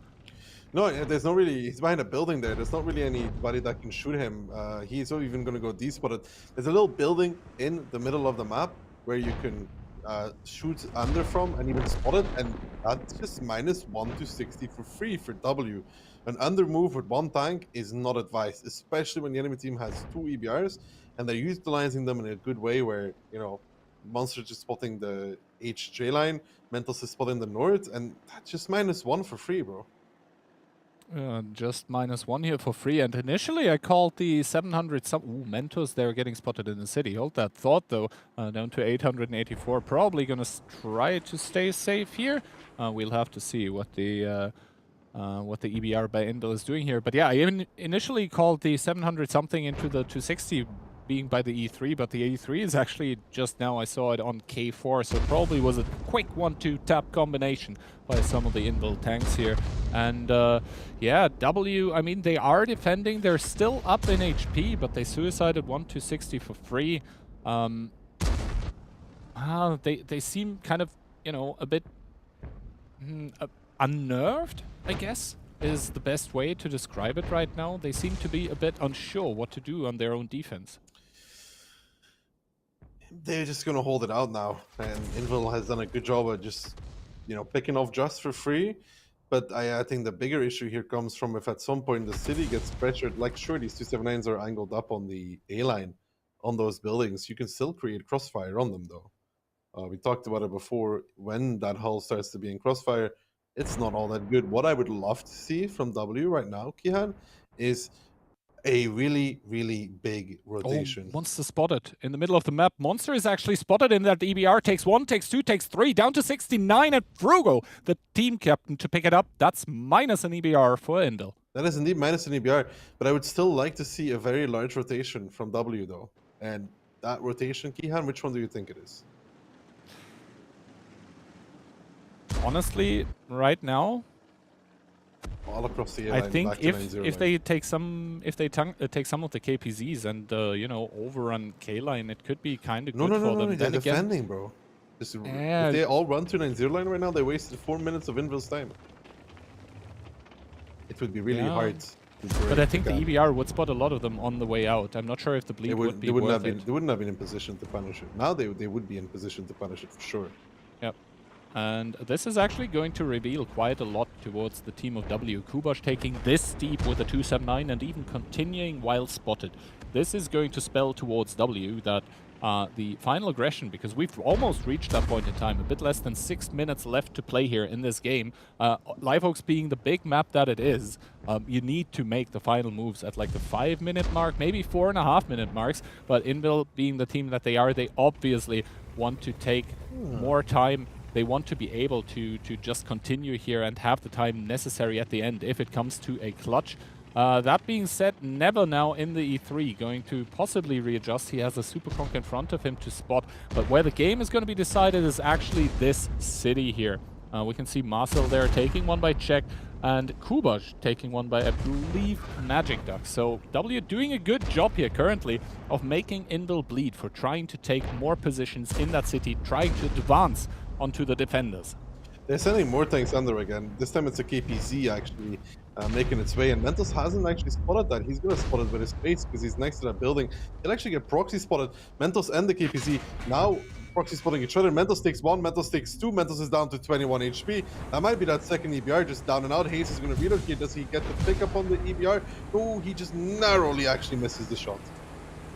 Yeah, Hayes missing Mentos, but obviously the EBR having to drive away, and this KPZ in the position that he's in is going to be in thorn in the side. That being said, let's see how long or for how much longer he's going to be able to do that, because that STRB is going to be able to range shot after shot onto the KPZ. I don't think there's a lot of tanks able to punish if the STRB stays close towards the house here, as I don't think he currently is. Good shot into the STRB. I think that was by Piotr Hayes there, peeking one more. Has to be careful with Never from the sidelines, though, threatening to one-shot that Kampfpanzer, but Piotr able to pick up Piotr Rix, and now Never there left with the choice of, do I go or do I stay? As Hayes there looks like a juicy snack on 527, but as all of this happens, the fact remains that Invil, they need to do it or die in the city.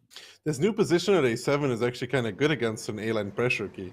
That STRV there really shuts down quite a lot of the A4 peaks on towards the side of the 279s. What it doesn't shut down is Never just driving forward and being like, whoa, what's up, Hayes? How you doing? Goodbye.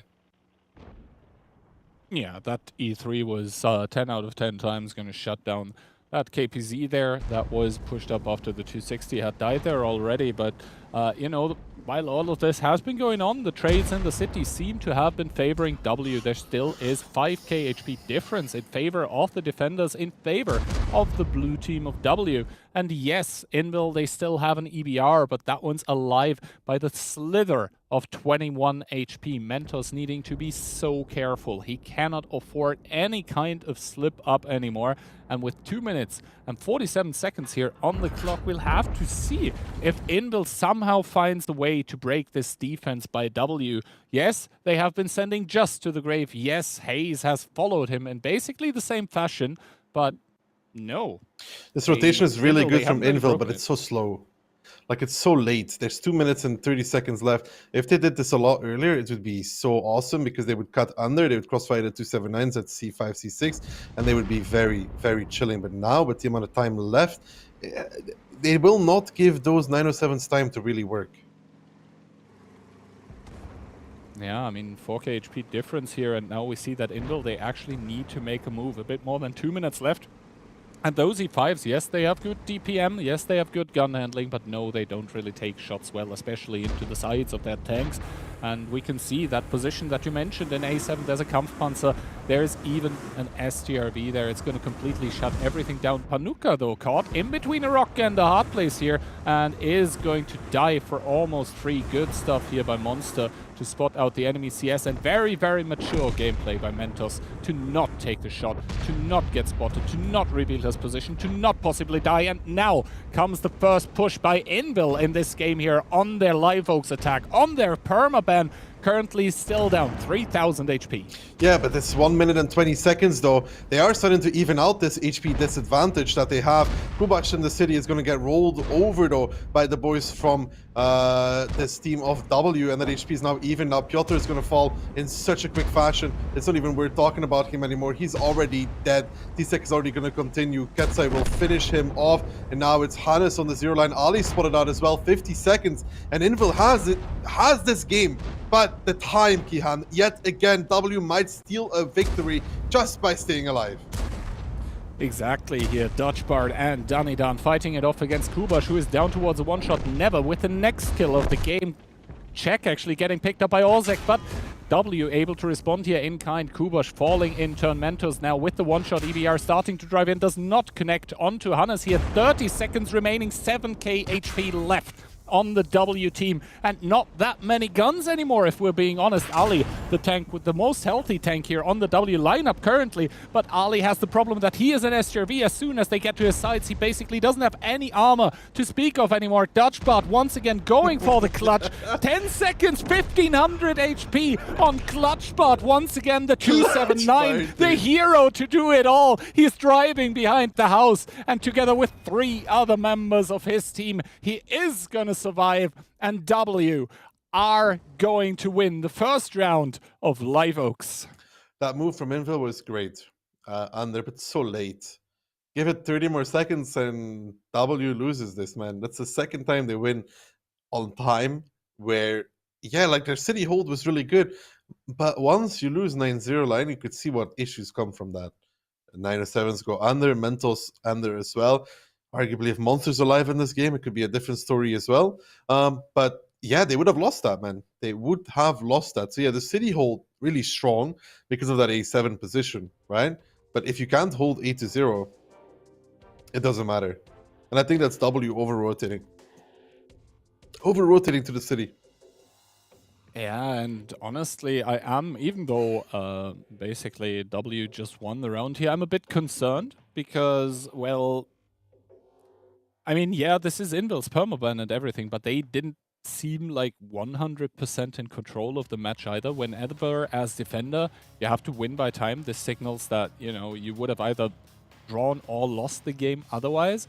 And this leaves me to wonder, did they maybe not pick the map because they think they're super good on it? Did they possibly only pick it because they think that Invil might be kind of bad on it? I don't think we'll ever have the answers to the questions. That all being said and done, though, it's still 1-0 for W here. So at worst, they're going to split the map 1-1. Clutch bite.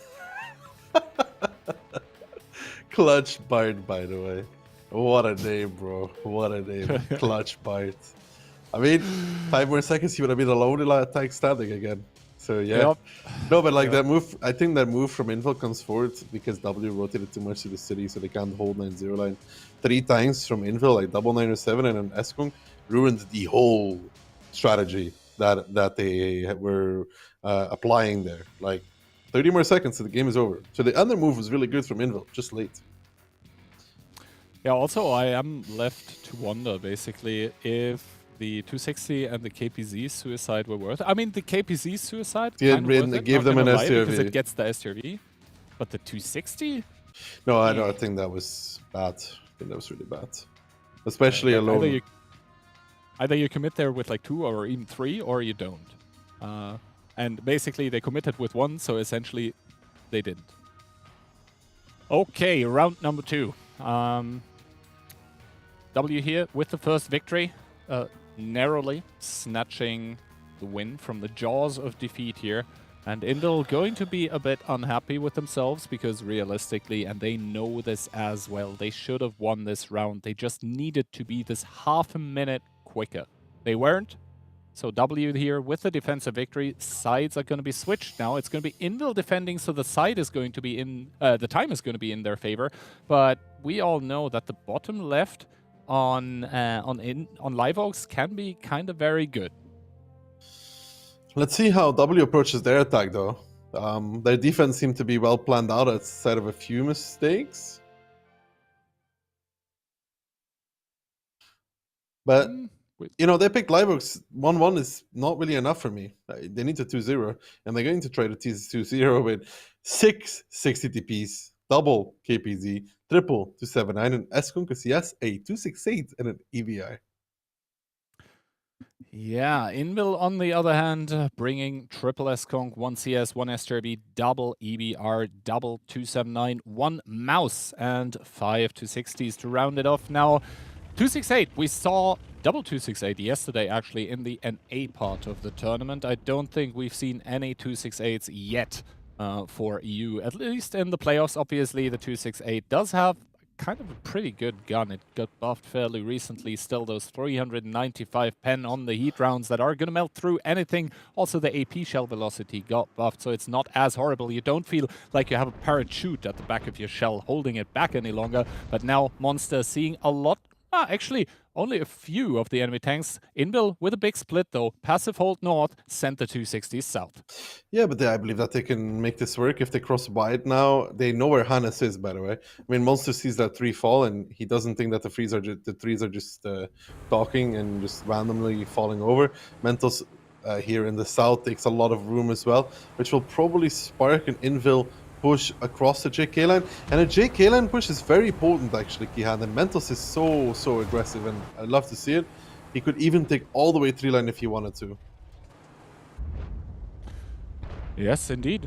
This is essentially free play for the EBR from Invil in the southern part of the map. That being said, though, W pressing the button once again. Ali, very interesting position here in A1, is going to drive forward, and obviously those 395 heat pen are going to come in very, very handy against Kubash, against Profuse, against Ozek. I think the 268, even one of the TDs with pretty good DPM, but once he gets spotted, there is not really a lot of armor on that 268 that will really help.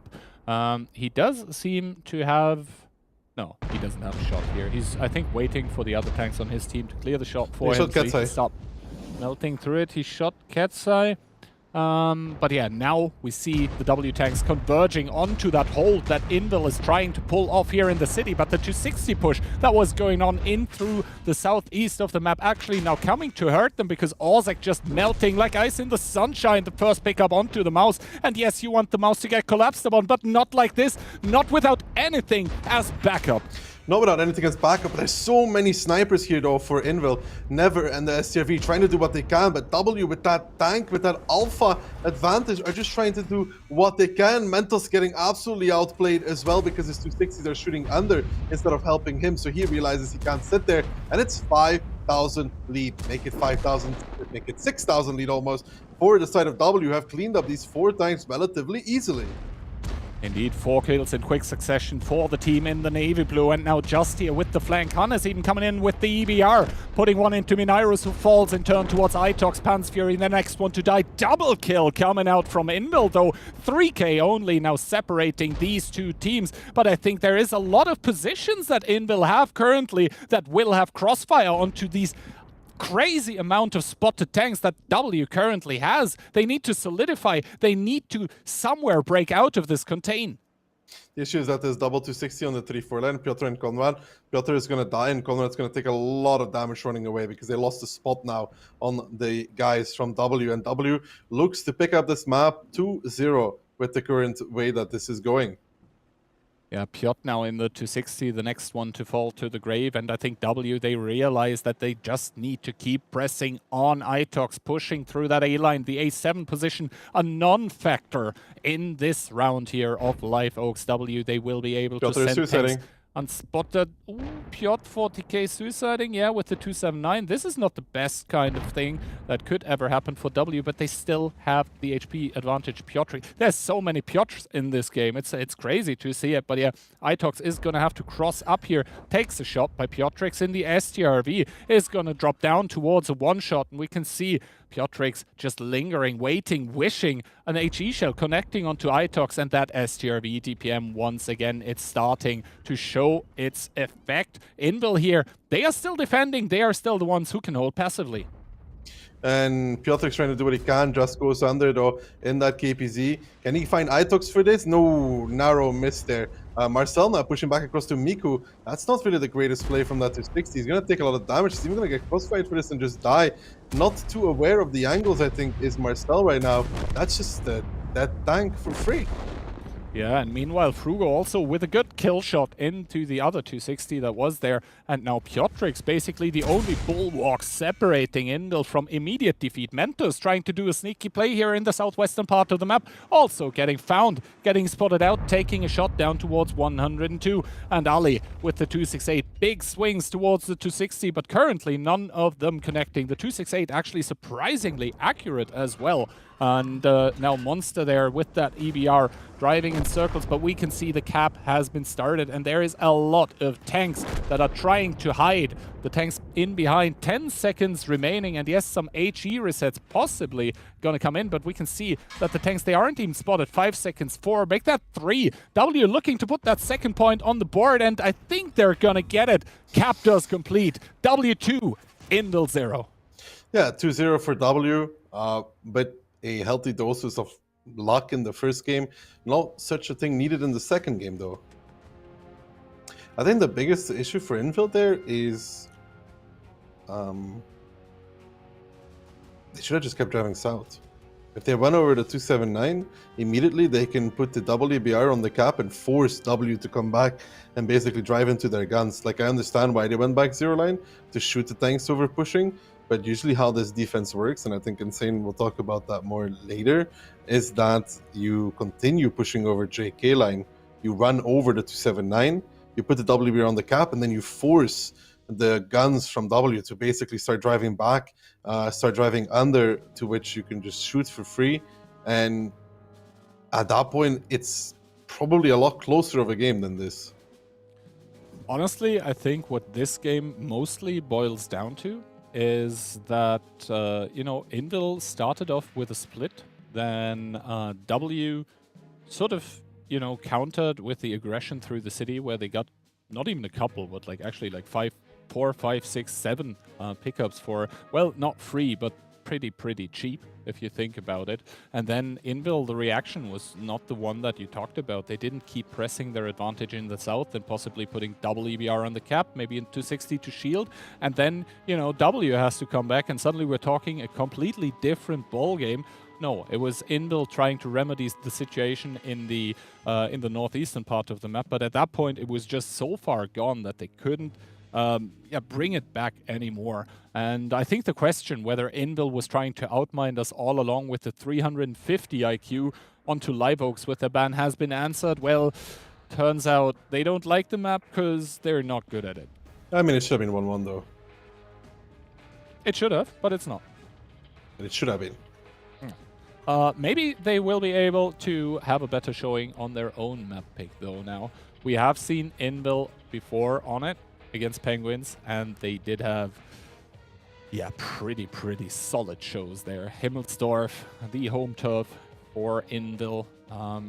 They will be kind of unhappy as to how Live Oaks went, all in all. But, you know, this is a best of 9. We are not even halfway there yet towards any one of those teams winning. 2-0, still early days, and Invil, they know Himmelsdorf by heart. And they will be looking to, you know, take it 2-0. That being said, though, if I recall correctly, yesterday it was also played in between W and Invil, and I think it ended 1-1. I don't remember that far, Kihan. That's why I have you. You're like the librarian, you know? You know what I mean? I'm like the old bookworm keeping the records. I'd like to return this book though, Kihan. I landed it first time in 2001. It may be a bit late. How much would it cost me? Yeah, I'm gonna have to, you know, get a signing of those charges. Maybe Eek will tell you how many credits he will deduct from your account after the stream is over, and then we'll have to see. Now, having seen this first map and having seen Invil so far in the tournament, I think it's fair to say by now that Invil is sort of, you know, Dr. Jekyll and Mr. Hyde kind of beast. Like, either they come into a game and they are absolutely phenomenal to the point where, you know, no one can even hold so much as a candle to them, or they come into a game and they look like the most confused team ever. How can one explain such discrepancies in the performance? Do you think it's like training issue, or is it FC issue? It's or probably a lack of preparation issue. Where if the thing starts going well, they just roll with it, and if it goes bad, it just goes really bad, and there's no recovery. I mean, we'll have to see. I believe the lobby is going to get started in just about 20 seconds. So then at the latest, our questions regarding the lineups are going to be answered, because those are going to be telling us a lot of how this match is going to go. The last time those two teams met, it was 60 TPs on the attacking side for W that won them the day. And I believe Invil, they had sort of like a 3-line push as well, but with 260s rather. I think I'm starting to remember yesterday more clearly. That's how they got their own victory. So it was 2 attacking victories, actually, in between both of those teams. But first of all, let's see. Invil coming into this one, once again, the triple E100, W5, triple 260, triple 50B, 4 60 TPs. So adjustments since yesterday. W, on the other hand, though, triple 50B, a BZ, and E100, 6 KPCs, and 4 E5s.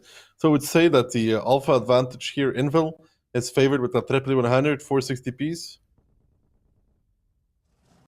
Yeah, and I'm not sure I'm actually the biggest fan of the KPZs on Himmelsdorf, because like when you start side scraping with that tank, then you expose that little thing, like your hull roof thing, through which tanks can even penetrate with HE. It's that weak, so we'll have to see. Dual pronged attack once again by Invil. I think we've seen this before by them, except that this time the 50Bs are joining the E100s in the 8 line. Once again, 3 line being taken by the 60 TPs, by the 260s. I believe Invil have taken some inspiration by what W have done yesterday to them. And I think they're sort of catching them with their pants down, because you can see W, they had some sort of hill play in mind, but now it's going to be a lot of tanks that have to readjust, that are going to be late on their rotations. OP taking a shot of damage here as well in his E5. And I believe Czech is going to pay a hefty price for driving back here. The W tanks, they are going to reinforce the south, but that leaves still a lot of tanks by W on the hill, unable to contribute. 4k HP now. Yeah, W is having way too many tanks on the hill right now. They have those 50Bs, and they were scared of Invil having their 50Bs on that hill. Mentos getting absolutely deleted though in his, and here comes the repush immediately on towards Miko and T-Sec, and that HP lead that you talked about, it has evened out immediately. But again, gotta remind, there's a lot of tanks here for the side of W on the hill, but they brought back the HP lead and then some in their favor. Ketsai is the one holding the 8 line. 1-2 line is now getting pushed out by Invil as well, who are bringing back this game yet again towards them. Marcel getting surrounded, getting beaten, getting bruised, but not before taking one more Invil guy out, before taking one more W guy out, actually, as Itox falls, Ali falls as well, and Invil yet again, I think, in Mercedes, is using that superior team play, I would say, Kihan, to bring the game in their favor, and this is what they want, though. Double 50B going for Ketsai, that's a mistake. Double 50B completely out of the game. I believe Hana's even bouncing one shot, meaning that they can't even completely take out the E100. It's going to keep its DPM in the game. 3 tanks here by W caught in this little courtyard here. And now Piotrix, Pansfury, Conrad, all of them sweeping in to secure this first round for themselves in the grand finals of the Clan Showdown. You can see Monster killing Haze. Danidan probably the next one to fall to the grave, as he is down to 151 HP. Even Amarak is down. He has finally Fury has mercy and takes him out of the game. Uzek to follow, 5 tanks left for W, but they are not gonna secure the victory here in round number 3. Nah, Invil just, even though the HP is kind of close, Invil has just that superior number of the guns, and this is something that we will talk about more. Doing the same thing with it, well, doing the same thing with the same lineup, but slightly different at the same time, can confuse your opponent, and I think that worked out for them, because W having too many tanks on the hill, they wanted to make sure that they keep control over that, but there was nobody there for the side of Invil. Those 50Bs coming the late through the 8 line unspotted, coming into the fight. I think Mentos didn't really do much, but the rest of them coming in, swinging, and even though they started then trailing in HP, I mean, they have that, honestly, the superior team play in that fight. They were just starting to win those individual skirmishes. Also, I hate to do it, like nitpicking immediately after a match, because it's terribly, terribly hard for the players to like communicate everything, especially in 15v15. It is a very, very chaotic environment, especially on a complicated map like Himmelsdorf. But you said it already, like double 50B committing for the E100, already a mistake, and then not even taking out the E100. Guess I did some good angling disaster. though, but both the 50Bs need to pen basically all their shots to kill him, which is 3,190 HP on the E100. They have 3.2k in the clip, so it's essentially only it's a 50 flip. It's a 50-50 flip if they kill him anyway. So it's terrible odds already for committing 2 tanks onto a single one, and then they start bouncing like. This should never happen. The 50Bs should be storming somewhere else on the map and just, let the E100 be a happy man, but don't engage him. They should let Ketsai be Ketsai on the 8 line and actually take their HP and go fight where their team is fighting, not go solo out one guy with 2. That is indeed a big mistake. That they should know better. They basically just drive past them and go fight. That's the only chance they have at that point, because their teammates need that burst potential, because Invil was using those 50Bs in the fight. I mean, sure, Mentos didn't do anything, but nonetheless, Piotrix did. And Piotr did his clip at least. And they did their clip on tanks that were fighting. 1,600 bounce. That's an entire 50B clip, essentially. That is indeed an entire 50B clip. He had a nice position to angle, though. He had like a little rubble that he could drive up, so his lower plate gets like lower, which means that they basically can't pen it anymore, which then means they have to start shooting the turret. And if he's rocking back and forward the whole time, it's then one moment the lower plate is exposed, then the turret is weak, then the upper plate is weak. Switching between that is not that easy. So now, W, after two, well, not quick, but two pretty convincing rounds on Live Oaks, starting to show the first sign of weakness. And honestly, so far this grand final has gone exactly the way you predicted it to be. W takes 2 rounds on Live Oaks and gets stomped after. We are 1/5 of the way there currently. Invil just showing what they're made of here on Himmelsdorf. Just, you know, their bread and butter gameplay. Just all-out aggression onto the enemy, create chaos, win it with better, you know, better shot calling, better shots, shooting, and also just overall better understanding of how they play together. I think there is not a single team on the server, despite possibly lacking preparation, that plays together quite as well as Invil in those incredibly messy shootouts. Yeah, and I think that's where Info thrives in this. You know, like they already made a good bait. I mean, bait. You know, we bring the 50Bs again. Invil W's like, okay. Okay, so round number 4. Out of possibly 9 here in the grand final. Invil looking to even out the scoreline. W once again looking to extend their lead to 2. The lineups are going to tell us a lot about what is going to happen. And here we go. Invil, triple E100, quadruple 260, a singular 279. We have a double E4 and 5 E5s. And 5v5s to round it off against W's triple CS, an E4, a BAT, a 279, a KPZ, W100, and 6 60TPs.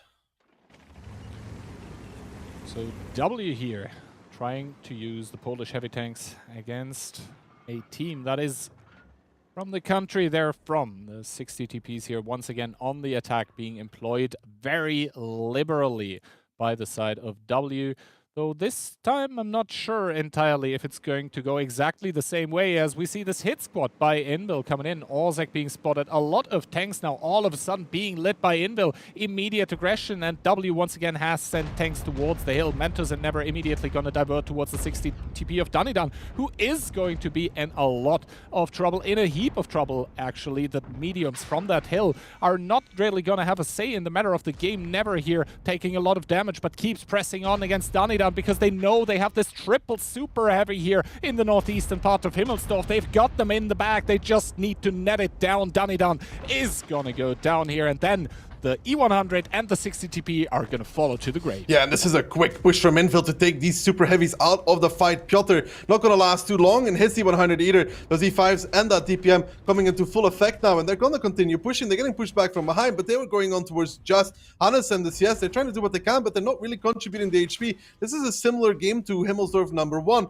where, again, the number of the guns is going to start working into Invil's favor at some point, and you can kind of see this already. They need to converge back onto those 60 TPs of Magic Duck, OP Hacker, and Itox, though. Orchek's already coming on the flank. Panzer Fury now in as well into the fight. Monster really is a crucial factor here in that E5. Full HP. Profuse needs to come in as well. And again, number of the guns is the name of the game. Marcel does fall, but that is going to be instantly retaliated upon with Panuka falling, with then Itox, Magic Duck, and OP Hacker just being completely surrounded, and Invil with this signature aggression. They've turned it on, they've brought it to the faces of W, and W currently is not able to withstand the pressure, the moves, the reactions from Invil. It's just better, the play is just better, and yes, the HP was close for a long time, but yet again, as there's only 6 tanks left standing for W, Invil says we lost 2-0 on Live Oaks, but Himmels, it's our place.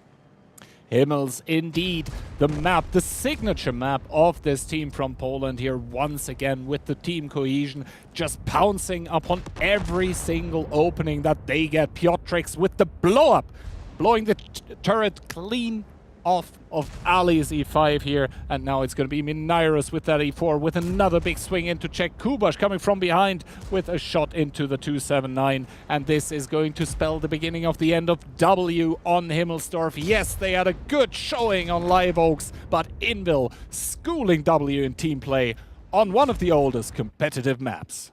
Actually owned, not gonna lie, like they just drove at them through the 8 line and killed them all.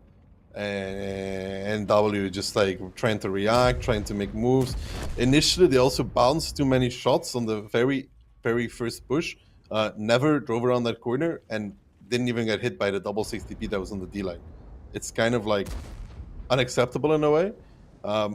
You see Kuba struggling with his new pen against the 100. Kind of funny, dude. Kind of funny. Yeah, that was a pen low roll though on Dutchbot's turret. But yeah, W really, absolutely getting schooled, getting owned, getting shown And that look who's way home key on hand. Himmelsdorf. Yeah, look who's home. A smiling key in that tower there. Yeah, it's like the Notre Dame, dude. You do know that that place recently had, you know. Yeah. A hot time. I meant more like the hunchback of the Notre Dame, but you know. Okay, bro. next year gonna compare me to the Excalibur, man. No, dude, the Excalibur is actually fun. It is a fun little tank, yeah. But what's even more fun is going to be watching the scorelines in between both of those teams here. After 2 maps, it's going to be 2-2 all even. And honestly, like, yeah, Invil didn't look good on Live Oaks, but holy They didn't look that moly. bad on Live Oaks, though. Like, game number 1, they should have just won. They were a bit slow. But that could have been 1-1. They could be looking at 3-1 right now. Game number 2, yeah, W just had perfect execution. They knew exactly what to get away with. But in these 2 games, man, they're getting driven out and they're getting owned. Absolutely. Just completely Invil mopping the floor with W in games number 3 and 4. I mean, what does that do with you as a team if you just get completely schooled? Because the thing is, like, Invil, them losing Live Oaks, they're going to be like, oh. I mean, right, I can give you an impression what was Ali Live Oaks, did when he right? got Amoract. That's what Ali probably did. Real quick. He already has, like, he showed me a picture of his desk the other day or a while ago, and there was already 1 dent in it from 1 tournament, and then there was another dent in it from another tournament. I think the last was 7, and probably there's going to be another one in it. It's like the holy trinity of holes. I mean, well, at the point when he got blown up, the battle was over anyway, so maybe not the biggest drumming session there by Ali. But this means now that we are pretty deep into the map pick and ban here. Himmelsdorf and Live Oaks both being picked up 2-0 by the team who picked it. If that story continues, then after the next map, we'll be at a 4-2 scoreline for W, although Invil is probably going to try and have a say in that matter. This means that we're at least going to get 1 round of Sand River, which Invil demonstrated earlier today that, you know, you can even win on defense there. And, I mean, I wouldn't mind this match going the distance. If there's more fights happening, I think Invil will take it, and that's a big worry. W hasn't shown me the capabilities of really shutting down a push. We'll have to wait and see. Fisherman's now is going to be played, a map that was defense favored during the last iteration of the Clan Showdown events. That seemingly has completely flipped on its head. We have arrived at a point in time where I think both of us sort of agree that if you're on the attacking side of Himmelsdorf and at some point in time you get a good 1-2 push off, then you're pretty likely to win. But it depends how the defense sets up, though. We saw W already, like, their defense getting owned. I don't think they'll play the same way. Yeah, important to remember. Unless Clutch obviously, Pirate though, comes in again. Yeah. The E5 once again, you know, with Clutch the 1 Pirate, versus dude. many. I think it's pretty good wordplay, not gonna lie. But yeah, here we go. Invil coming in with 1 EBR, 1 Hori. We have quadruple E5. We have quadruple 279 as well, and 5 260s. 5 260s versus 4 260s, a 60 TP, 3 5s, a VK, a CS, an STRV, an EBR, and triple 279. No Hori, though, for W, which they did like playing. In turn, they bring the VK, who has 750 alpha, a bit less pen, but it is heat. So if it's somewhere further away, then... I mean, the thing is also, if that VK is far away from the 279s, then because the shells are so slow, normally that's a drawback, but like they go in such a high arc that you're basically essentially guaranteed to pen. Hunters now and Meadows are spotting each other. Big HE connections. Both of them are probably not going to like that trade. I mean, at least they both hit each other. That's something. But look at W immediately towards the city, though. Very, very, very aggressive move stance from them, with a lot of tanks there. Hayes getting caught by the spot, though. The rest of them not quite, and they're going straight through the outside, which should, I think, be spotted from the boys from Inville at some point. I think they'll spot it now. They actually do see that movement across the city, and now they're moving away from 1-2. Where are they going to go? That is the question. Exactly. Ketsai here now in a predicament. The only E5 here that is close to the enemy tank, seemingly able to draw behind that L-shaped house, though. Maybe that is going to shape to be an L for W. So far, they're not really able to get those kills. They're putting in a lot of HP. They're generating some HP advantage as well here. T-Sec taking 1300 in the span of a few seconds. Indel trying to get tanks back into the game. The northwestern stronghold that they had completely abandoned. 1-2 line push in full effect. The first kill of the game coming in. T-Sec, the first one to fall to the grave, but White Rock probably going to follow soon after. Ketsai is completely dead now, though. Outside, OP is on fire, and that HP lead that W has, it's still in their favor. And the guns from Inville, they're just continuing to wrap. They want to get Yuzek out of the fight as well, but they need to shut down that SCR CS combo. Now the guns are moving in, though. That is the 279, the 260, and the EBR. They're going to take a while to get there. They need to slow down this game, get their Hori involved. But before that, Omiko taking a pounding himself, and they need to shut down that SCRV rather quickly because he's doing his damage. And if they don't get it quick, they're going to be out too far to actually recover. Exactly, Ali here staying unspotted by Never. Ali even with the pickup onto Minairos. Panuka there just buying time at this point for his buddy in the SJRB. That is raining shell after shell after shell into that middle. The Hori with another pickup, but Ali responding in kind onto the 360. Double kill now coming into effect for W, who still have the HP advantage. It is insurmountable, it feels like at this point. And W trying to do what they can. Ali there is gonna die in the southwestern corner of the map, but everywhere else the blue tanks are reigning supreme on their attack of Fisherman's Bay. Yeah, they're really missing that kill on that quick kill on the SCRV, you know, like a second 260 to be able to drive down instead of the 279. The 279 going middle and one more 260 joining to quickly clear that pocket would have made a difference, because I think the SCRV did a whole lot of damage with that CS in the time that they were left unchecked. But it's going to be W picking up their attack, though, making it 3-2.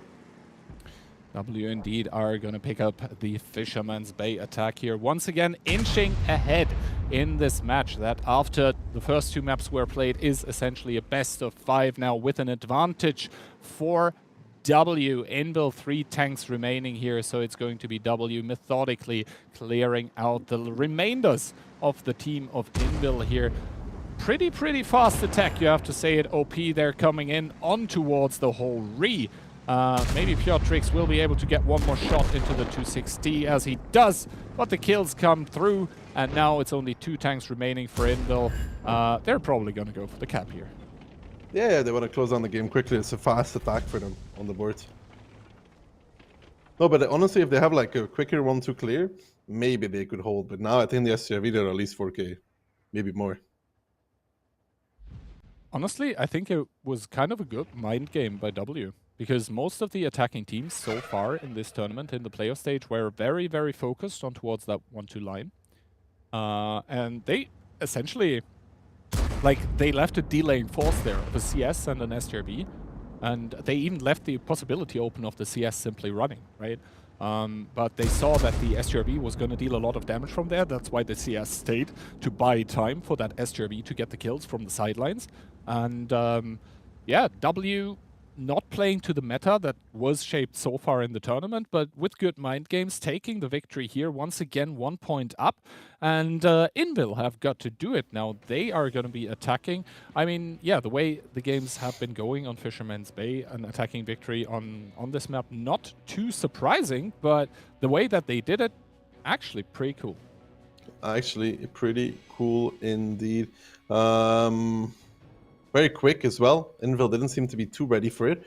Got caught a bit by surprise. I think their mid swing could work, but like I said, the clearing K1 took a long time, and Ali was just sitting there and farming when Panu was holding that 1-2-60 off, you know?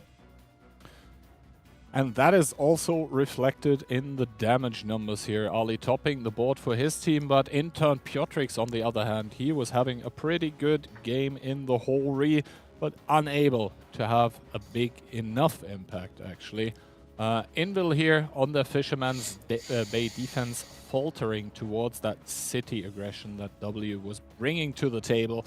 And I mean, it's very, very nice to see that this young team of W has the balls to be able to, you know, drive into the face of the Invil players and say like, hey, you know, you've been setting the old standard, but maybe it's us setting the gold standard, and you know, just taking tank after tank out of the picture. We saw them yesterday starting to throw some games, but then immediately stopping doing that after probably some calls on TeamSpeak came through, and this is also what we see today, right? Just very, very good individual players working together to achieve the common goal of just, you know, they don't really seem to care that it's Invil that they're playing against. They just seem hungry for that next victory in that next round, to just play game by game, to just, you know, accumulate the points and possibly take it all here in the grand finals. And this move, they do pick up a round, which was heavily contested. Now Invil wants to bring it even again, 3-3. After Fish Bay, what map did we get again, Kian? Sand River, right? Sand River, yes. Should be. So, although at Sand River, I'm a little worried for W, just a little bit. I mean, yeah, if we see the Invil on the defense that we saw against Penguins, then I think it'll be hard to win against them, man. Because that Sand River defense strategy by them, I don't know how, but they keep making it work, and it always looks amazing. Like, I was so impressed when I saw it against Penguin. And it is a pleasure to watch as well, right? Not only is it a really, really difficult thing to pull off, but it looks beautiful when they do it. They always demonstrate just how well they have trained it, because like maybe they didn't train too much for this tournament in particular, but at some point in time, if you do a thing often enough, it'll just, you know, be engraved in your brain, this single strategy here. But first of all, obviously, you know, Fisherman's Bay 2 Invil attacking. It has been attack favor though. Except for that one time where W won with Clutch Bite. You're not gonna let go of that name now, are you? No, Clutch Bite, dude. That ego is going through the roof when he listens to this. He's gonna be really. The soundboard's coming in. Yeah, he's gonna be really high.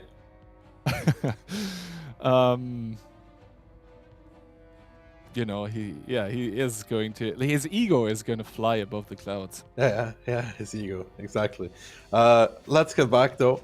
3-2 for W, come back after 2-0 in Himmels. They win the round with some quick aggression, taking the pace in their own hands, which is kind of what Insane said in the analyst segment. A very good way to play against Invil is by not letting them make the decisions, by making your own decisions, taking them aggressively, and that's what they did, and it worked out.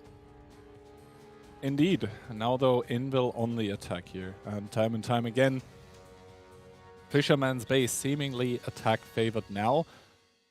This would normally shape up to be a 3-3, which would then mean we head into Sand River, where Invil could take it 2-0, man. I mean, we're not there yet. W, they can possibly, you know, pull out something out of the hat here. Just do something completely unexpected, like we just saw them do with that city push, with that very because I don't think anyone saw it coming. You saw Katsai there with the E5 getting caught out, completely out of position, and yeah, then the cascade effect once again coming in here for W. That was essentially what brought them over the finish line. Together with Ali obviously being the finish line of defense. That being said, though, Invil coming into this one. 1 EBR, 1 Hori, quadruple E5. That is quintuple 279 and 4 260s. Against W's, W5, CS, 9907, Hori, EBR. and what seems to be 7 279s. All right, split-wise, we do see W sending 5 279s towards the middle. Other than that, sending some tanks towards the forest. A bit of a stronghold going to be formed in the northwestern part of the map. Mentos there, taking 1, taking 2, taking a lot, actually taking everything. He can't handle it anymore. He's down and out. Yep, there goes the EBR for the side of Invil. Mentos there, getting completely blasted by the entirety of the side of W, and that is proving to be quite the loss already.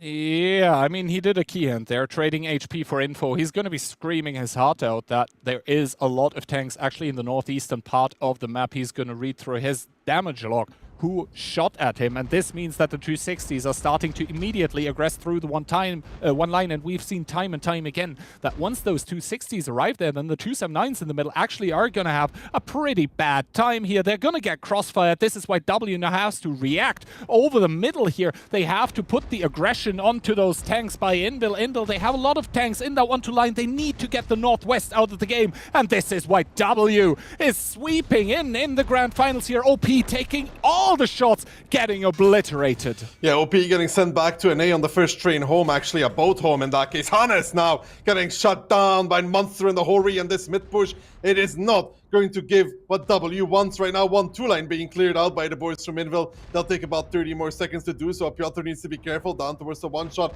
Now that Hori is going to get pushed as well though. But Monster and more importantly Tisek as well have crossfire on this middle, and Invil is in the meantime swinging on that DE line with Orchek, with Konrad, with Miku as well there, trying to take out the tanks behind the buildings. And you can see now W starting to trail in this game. They haven't even been able to really pick up Profuse yet, who has been tanking in a really good position. Itox has some shots. That one goes low, doesn't connect. Monster comes in with his 3rd kill of the game, and A1 has fallen. And I think the rest of the map's about to fall as well, as W is trying their best to clean up this middle. But when these tanks from A1 join back in with Miku, Marcel, and Piotrix, that is going to be way too much HP arriving to the battlefield, really, for W to hold on to. I mean, the HP actually kind of even here, but the superior amount of guns for Invil going to be the name of the game here, as White Rock drops down towards one shot, is probably going to get eliminated any second now. Piotrix sweeping in, does get the hit kill. Actually, it's Pan's Fury here now. Check trying to angle up, and Itox here, the last line of defense in the south, is going to be trying his best, but the CS gun, it can be very mold-inducing. It can make you rage a lot. Another shot, but never still has enough HP to sustain this onslaught here, as Pan's Fury with the next kill. Only 3 players remaining. Good HE kill by the CS, but I don't think it's gonna matter here in the grand scheme of things, as Miku sweeping in to take in the 13th kill of the game. And now Itox, Panuka, they're not going to be winning this one. Monster finally from the red line joining with his Hori. Yeah, I don't think the 907 should be leading the charge there for OP, you know. That's the kind of the tank you want to get in behind the tanks, not really the first one to drive in. He exploded. And with that move, though, Invil, who wasn't sure, I think, if they could clean out 1-2, realized that, okay, we can just overpush this 2-2-7-9s and a Hori. There is 4 of us. We go clean that up. And in the middle, they did a good job of holding on, of surviving for long enough for A1 to be cleared. And then, though, when the reinforcement came from those tanks, it was too much for them to really handle anymore. And there was some good individual positioning, like Profuse lived for so long on that outside building, for example. I think Monster and the Hori had a good game. I think Tisek also probably had a decent game at least. Those 2 tanks from the outside, especially that Hori, if he hits, he's penning, man. He doesn't have the same issues as Itox. Yeah, exactly. Itox there, obviously, we saw it in his first-person view, getting a little bit unlucky with the CS with a couple of shots that we saw him take. But in the end, I think the biggest problem here for the side of W was that they didn't really get safe soon enough from the northwestern part of the map, and they actually had too much committed there. So while, yes, it looked kind of, you know, bad for Invil that Mentos got completely obliterated in that EBR, it ended up kind of working in Invil's favor, because then they knew, A, with those 4 260s, if we see a lot of tanks in the middle as well, and they did with the 5.279s that W had put there, Inbil knew that they could take the northwestern part of the map, and they just needed to hold on in the middle for long enough to win northwest, and then just, you know, win the rest of the game as soon as your tanks are joining and you're all together in that brawl in the middle. So, yeah, Inbil there, good reactions upon that initial slightly problematic move with the EBR. Mental's there. You know, sometimes the greatest victories do not come with the greatest amount of damage, right? Sometimes you just gotta play for the team, and he really spotted them chaps and gave info to the team. It was what some would say a crucial point to get the team the info. It's like 17 tanks here. Yeah. I mean, some would even call this a power play by Mentos. Yeah, power Not play. me, but some. Yeah, game-winning play, Kian. Game-winning play. Yes. It's you know, like the west part of Ensk in a Renegade. It's crazy. Yeah, it's crazy how many tanks you can run into there too as well. But if you buy enough time for your team, they should be able to push the city. Or enough information. Yeah, either of those work. Anyway, though, after 3 maps, we are at a even scoreline. It is 3-3, and I think if you're W, you're worrying a bit because, well, Inbil looked kind of crazy good on Sand River Death. We'll see, man. We'll see. With the right setup, you can shut this push down, though. But it doesn't mean that Infill will play that way. There's numerous ways to play this. If you think a team will like really focus everything on the K line, then you can indeed split the map. Split map also works. F1 to F0. If you can kill the 0 line and they can't repush it, you can hold from that. And they have done that in the past too. Yeah, the team's probably having a pretty good read on the map as well, simply because like they had the opportunity to ban it, they didn't, so they're gonna be comfortable with playing it. And either team here now in what has become essentially a best of 3, still with a safety net. You can still drop one more round before it becomes really problematic, before you start facing that match point. I am gonna have a look at who is gonna be defending first. It's going to be Inbil, apparently.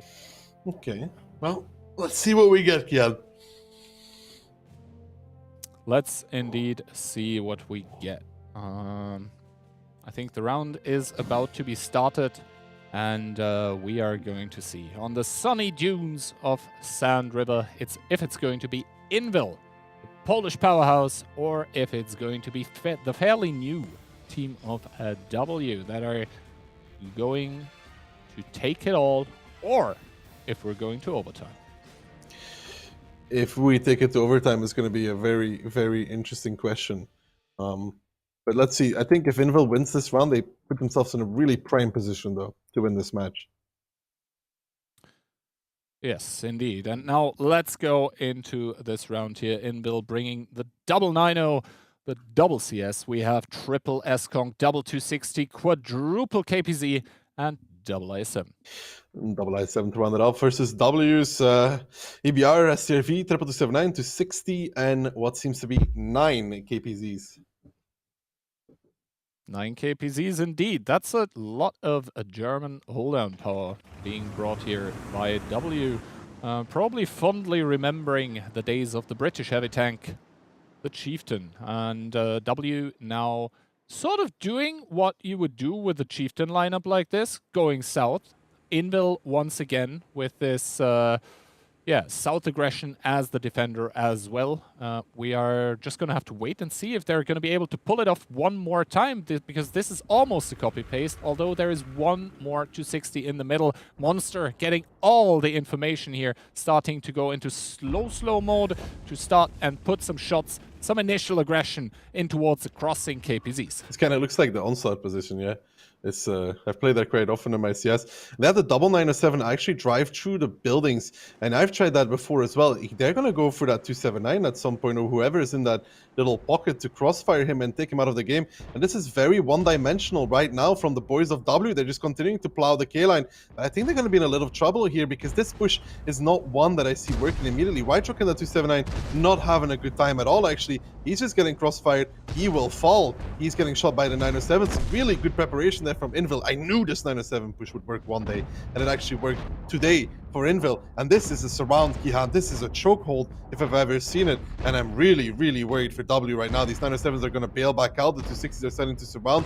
Monster and Mentos could even go towards the top. And all these guys from Invil has to do is just peek. This KPZ is pushing forward as Danny gets deleted. And here comes W with a desperation push on towards Sorchek, on towards Conrad. Frugo leading the charge as the team captain, but he's not going to last long in this game as the opening from Invil is sublime. It's nearly perfect to what W is doing as they're just picking off the guns left, right, and everywhere as this K-line push, this K-line commit from W gets absolutely wiped across the board. And if we're talking about a perfect opening, Invil's just showing how to play Sand River as a masterpiece on defense. Invil absolutely reading the opening by W like an open book, like an encyclopedia that has just been opened, and the last remainders of the W team here on that K line left to wonder where it all went wrong. 6 tanks remaining, about to make that 5. SOP is probably gonna drop very soon, and Invil on their Sand River defense showing that, you know, it is very possible to win it if you just have the balls to take it down to that southern part of the map, to hold down exactly that W key, to have the focus fire, the cohesion, and also the player skill to penetrate your shots where it matters. Yeah, this was a really good counter on that 279 on H6. I've tried that before as well, yeah, and that's why I was so happy that it worked. Because of the fact that they have those 907s in those buildings, they create layers of crossfire upon him. It's usually really annoying to kill. Most teams would just overpeak and kill the 907s, but since W was just going K-line, they didn't do such a thing. They just kept going, and honestly, there's so many tanks from Invil there. I don't think you can win that push, but they also weren't holding the base or repushing the middle, which is the biggest issue there. Yeah, Hannes there showing his proficiency as an EBR racer, but it's not going to be enough here against this Invil team that once again, for the second time of today, show us a Sand River defense that was absolutely stellar, absolutely stunning, and they didn't even bring artillery. That's really good opening. I think the only way W gets out of that is if they hold the K line and re-push the middle and hold their own base. Like kill the double 260 in the mid and the double 907, like peel off just enough to go kill it, swing, kill it, hold the K line, and hold at least one tank in the base. This time they were so focused on like we have to hold the K line, we have to hold the K line, that they were, you know, horse. Just they can only look forward, and that is an issue, a real big issue for them. A more experienced team, with maybe less nerves on them, would go kill the mid. And honestly, the even bigger issue for W is going to be that they are now facing a match point. A match point by Invil, a team that has in the past proven that, you know, when it comes to 15v15 tournaments, they are no stranger to taking the crown here.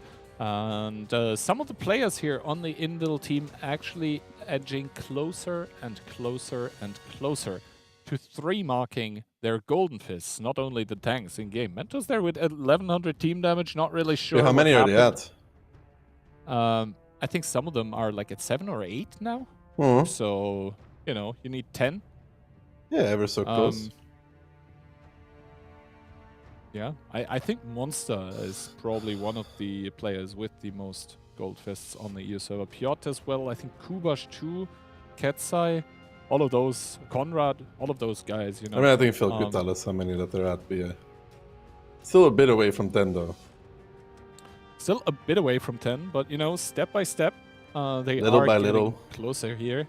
And the next step would actually be winning the next round, winning I think it's their over, Sand River attack. I think it's over, bro. I'm gonna be honest. You think? This is it's an uppercut if I've ever seen one. losing in this fashion, you didn't just get owned. You got outplayed on opening, then outplayed on reactions, and just like absolutely. The thing is, I destroyed. always wonder how many people watch this kind of opening by Invil and then try to recreate it in advance and get completely wrecked. Probably quite a few. I think that if they peel off tanks and actually repush the middle, they have a very good chance of winning that, because Invil would be forced to push the K line in return. Like they would, like it's not that hard to push back the 907s because they were spotted early going, and so were the 260s. I don't know. I think most of the tanks going K line were spotted as well. No. I think all of them actually. Monster there from the middle with that CS63 had a fairly good idea. But W He also got, had like, some two info, shots no? of damage and saw everything. I think W also had some info, no? On the middle, but I don't think they had it on the K line. Like the Super Kongs, they didn't see. The IS7s were obviously getting pushed up by Invil. They saw those fairly quickly, but the IS7s actually stayed in a hold down, and we all know, like, if the IS7 is in a hold down and you don't push it, then, well, it's not going to lose HP.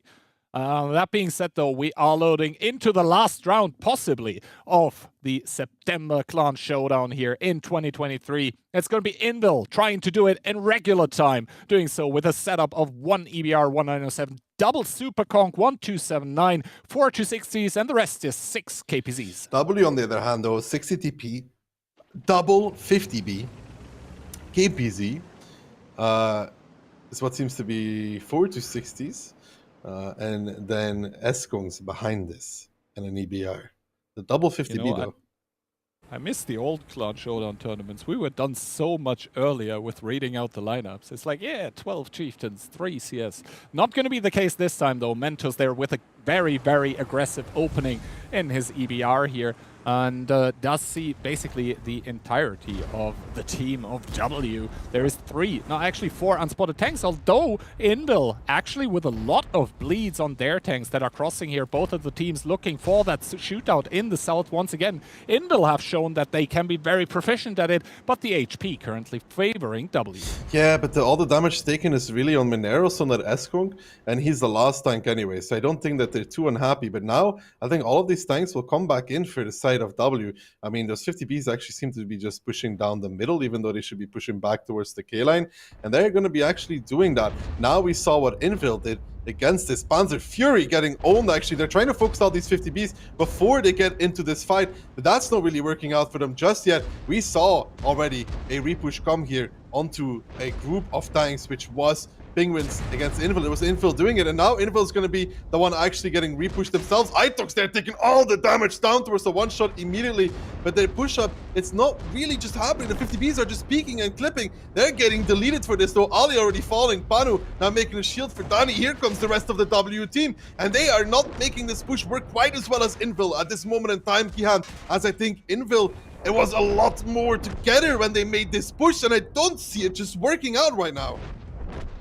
Yeah, it is a slaughter for both of those teams. 2 kills in quick succession here for the team of W, who is trailing a bit in the HP department. They do still have the crossfire, though. Piotr dropping down to 30 HP. This single 279 here check might be the undoing of all the tanks of Invil in this lower side here. You can see the good shots that he has on the tops of the turrets of those KPZs. Those are very vulnerable towards heat, but you see Czech actually has to evacuate from the top here. Piotr, the one behind him, has left to do it all. HP still neck and neck. The guns, they're basically dead even. W fighting for tournament survival. Yeah, and actually these 279s are having a really strong position right now against these KPZs because of the low pen of the KPZ gun, right? That 320 heat is not able to do too much against them, and some good shooting there coming out from Czech and from Piotr, actually. Beautiful shots. And now, though, W starting to edge ahead again in that gun department. HP is still dead even between these two. It really depends on what can Kubac do against just in the middle. What can Mentos do against Hannes? Because if Mentos finds Hannes here, that would also be very important. Does Kubac hit that? No, he barely, narrowly misses the shot, but just got pushed off the middle though, and Mentos knows that he could 1v1 Hannes if he wanted to. Ooh, Kubosh there taking one shot, I think, by Frugo once again.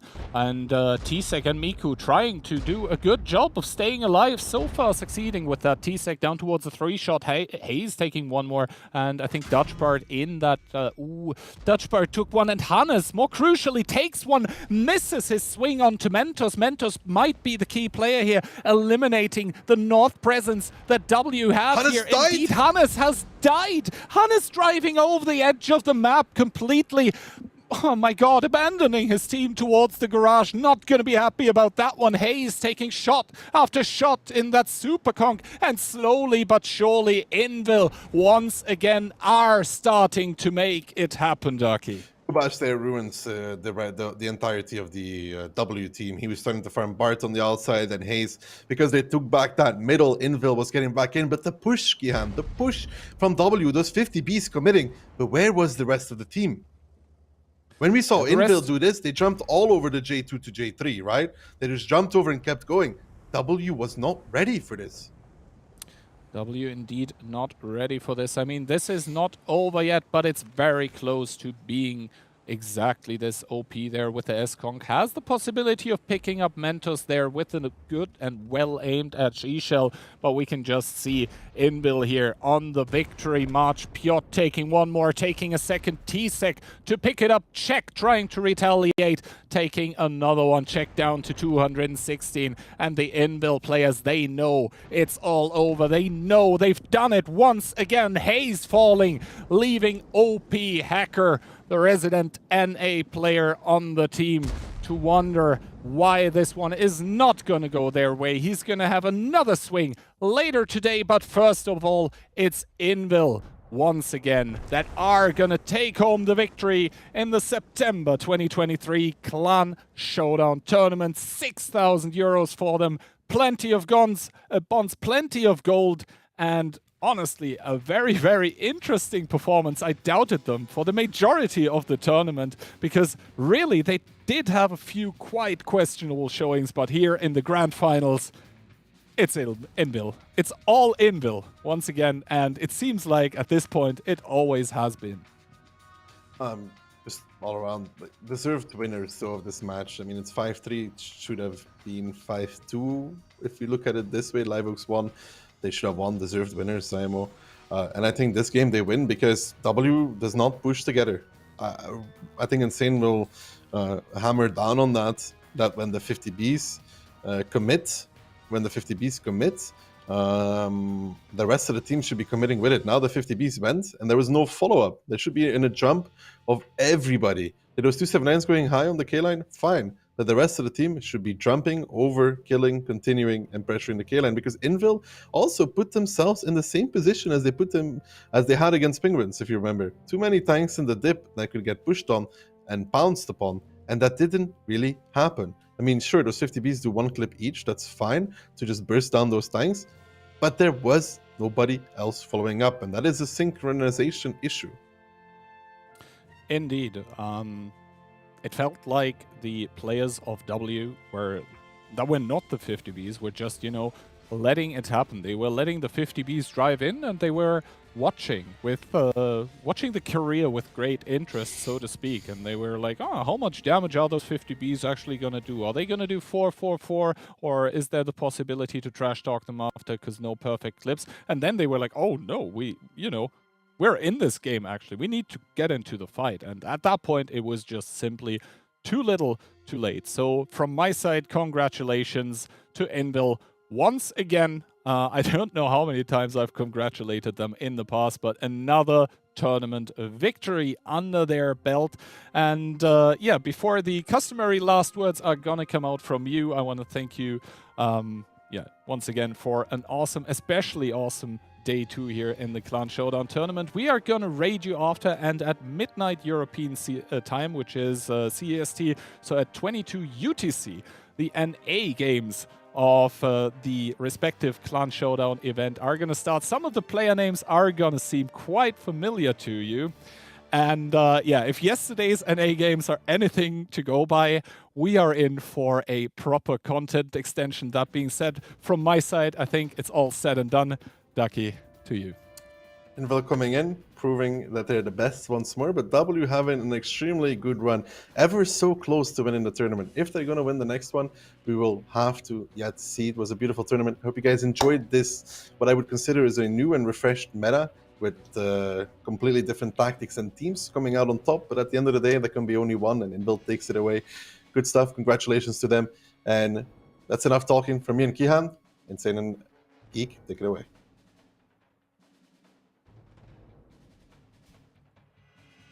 Thank you very much, Key and Daki, for that amazing casting as usual.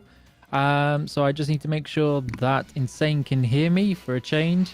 And yeah, thank you very much. Yeah, there's plenty of to digest from this tournament. In particular, like Daki mentioned, the meta change. We saw a lot more variety in tank picks, I think, with certain classes on certain maps. And I'll let you take us through this bracket and how things proceeded.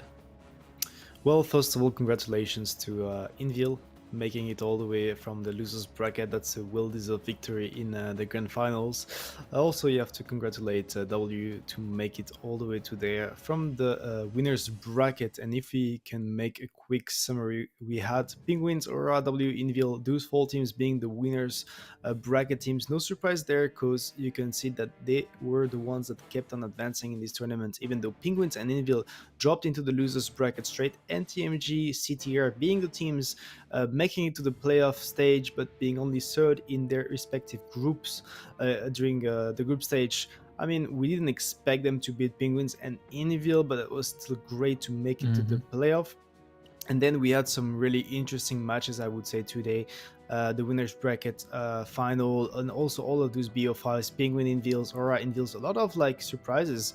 I mean, we saw that Invil was probably gonna drop once again, but they're back and they took back their throne. Yep. So Invil, I think we're surprised. A lot of people, including myself, were very worried after yesterday's performance against W, and then vengeance was enacted, and they were quite decisive in this one. I think. From what I could see, they learned a lot of lessons from yesterday's match. I know we're waiting for the replays coming on right now, and they're just about ready. So as we load into those, who was your MVP so far for the tournament? Oof, that's gonna be very, very hard one. I mean, I know that Kitside played really well with his 100 on Himmels, and he's also one of the guys bringing some tactical insight, so maybe I could go with him, but honestly, I would give it to one of the Indian players.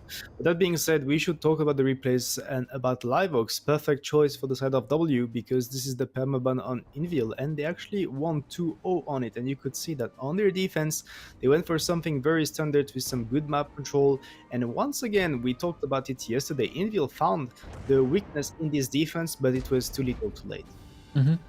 Yeah, it was where... Clutch Bar, of course, is the one that I think is going to stand out from this, and the one I'm going to vote for MVP myself. I think W were very effective at trying to push people into, like you mentioned earlier, time management, and really trying to put the pressure onto people wasting time at key moments and situations. I mean, yeah, I guess that's the way they play with this passive tactics. I mean, Invil being a bit slow in here and actually paying for it.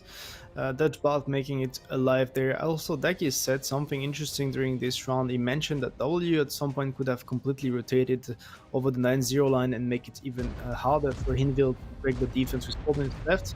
I think that could have been interesting to see, but W still managed to take it, and then there's an actual convincing victory for them on their attack. You could see that Invil was probably lacking some clue on their defense, because they tried to hold this push and in return have some presence and some push over the south, but I think the numbers are quite incorrect there. If you want to make this defense work for the side of Invil, you need more tanks to push over the south and less tanks to hold the north, because you could see that they didn't manage to do any of those two. They didn't manage to hold their base, and they didn't manage to push W base in return either. Yep. I think this is where W was doing a very good job at map control, and I saw them. I was always waiting for Itox to drop down with those 18 hit points, 17 more than he needs, clearly. And then yeah, this unlucky shot with the cap, and I mean, yeah, 4 minutes left. They were in the leads. That wouldn't change much. What's interesting about Invil are those emails round though, with this full initial aggression. Once again, this is some similar tactic to what they did against Penguins. You can see this courtyard aggression utilizing some things that we're not used to, like those 60 TPs, for example. The meta changed a bit, and we can see that 60 TPs, 100, 260s. That's actually very interesting. I don't know if you liked it, but this tournament overall was really great due to it. Yeah, it's always nice to see variety of tanks, and it changes the way that people act with tactics and moving on the map. So it's always good to see. Ooh, MVP. What I noticed is that unlike previous ones where we would have a meta change, the variety in tanks has been consistently dynamic. Yeah, definitely. I mean, the fact that the Chief could do everything was not the greatest due to the spam. I mean, you had dudes doing the push, holding, DPM, everything. Now you have to make decisions. You either want some tanks with DPM like E5s, or you either want some tanks with more HPs like 860 TPs, or you want some tank mobile at 260s. So I definitely liked it much better. But back on those games regarding the creation of Invil, you could see that it's not only on the attack, also on the defense. They're going for this super aggressive play, and now you can see something interesting: the use of the E5. The tank is actually amazing in this scenario when it gets to the brawl situation, because you have some actual great HPs, you have okay deep mobility, you have amazing DPM with the hit penetration, and also this tank can bounce some shots actually. Yes. Nothing worse than hitting that weld on the front. That's really irritating. And as you mentioned, just having a nice wolf pack, or at least a train of E5s there, was definitely highly effective against those vehicles. And here you can see Ketzer trying to survive the last second. I don't think it would have mattered too much at this stage in time, but maybe you can correct me.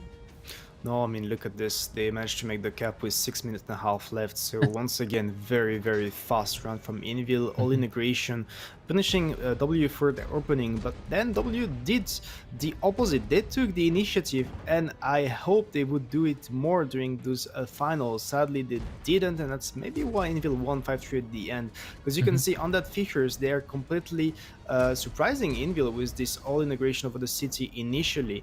On top of it, they are pressing in the middle, and it worked perfectly. This is exactly the way you need to play to beat them.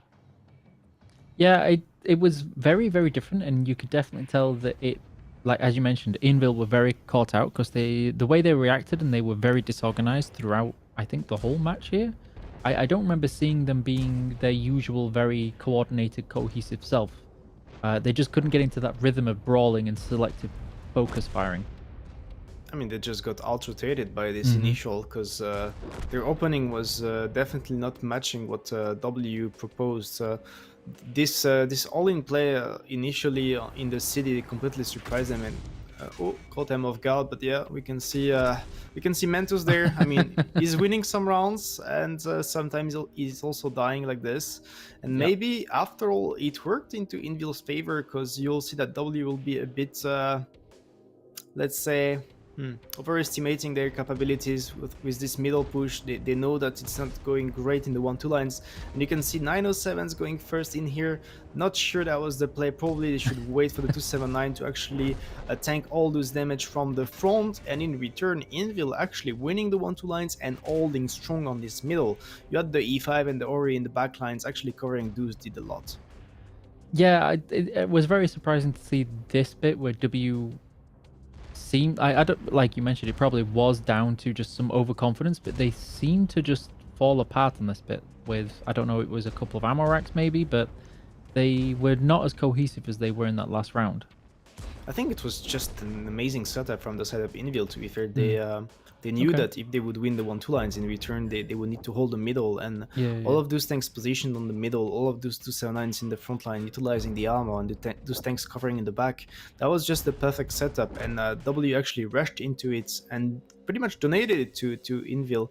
So that was some good stuff. Next up on Sun River, I have been pretty impressed by Invil, because I've seen some key changes in their tactics, especially this round. If you remember, there was a tiebreaker between Invil and W had a convincing victory on their attack, and I've seen a big change, this middle push with 260s and 907s taking down White Rock initially. That's something that they probably worked on, that they discussed yesterday, an adjustment, and that worked perfectly.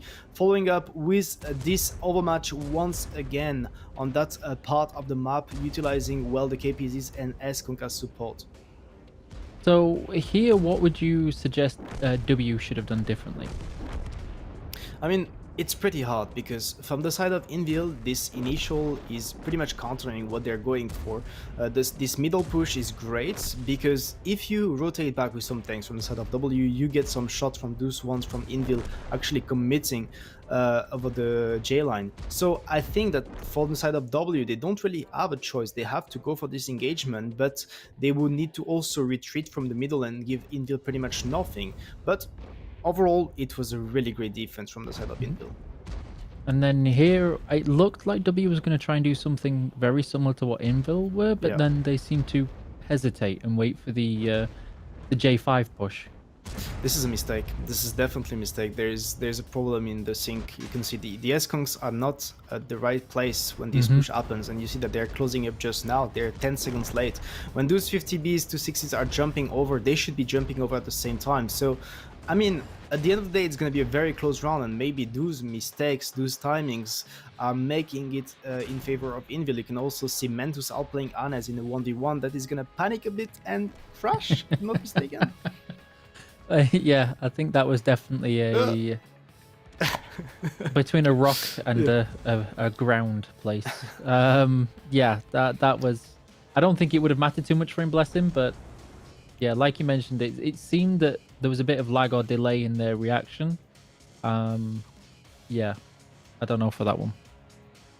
Anyway, good stuff from the side of Invil. That's a well-deserved victory, if we can say the least. They're getting back their throne, like I said, because Aurora stole it in the last Clan Showdown. Also, Kian mentioned it, some are pretty close to the 10 Golden Fists. I think that's the next step to get the upgrade. So clearly Kihan wants to start stealing them from a couple of people. But otherwise, I hope that we had an entertaining stream for all of you with all of these map changes, the meta changes, and tank changes. We've just gone through the replays. Don't worry if you don't have the drops. They will be available on other channels, and we do have the NA games later on, which, based on what I'm hearing from yesterday, will have some interesting metas, tank picks, and tactical decisions. I think, like a 40%. I think somebody mentioned Manticore crew to avoid spotting things and lure people into mistake, which was interesting. But yeah, I want to thank you very much, Insane. It's been a pleasure to have the analyst desk with you. I will let you have the final words as we head out and then start raiding Daki.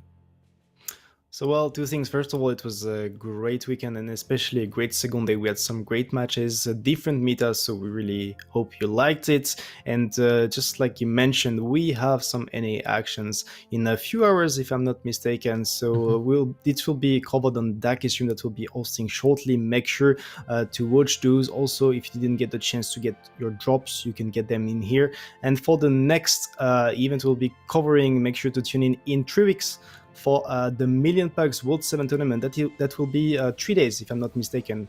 At the end of the day, I think we have all of the information, 13th, 14th, and 15th of October. So Friday to Sunday, we'll get to see you there. And for the time being, we wish you a good night. Good night.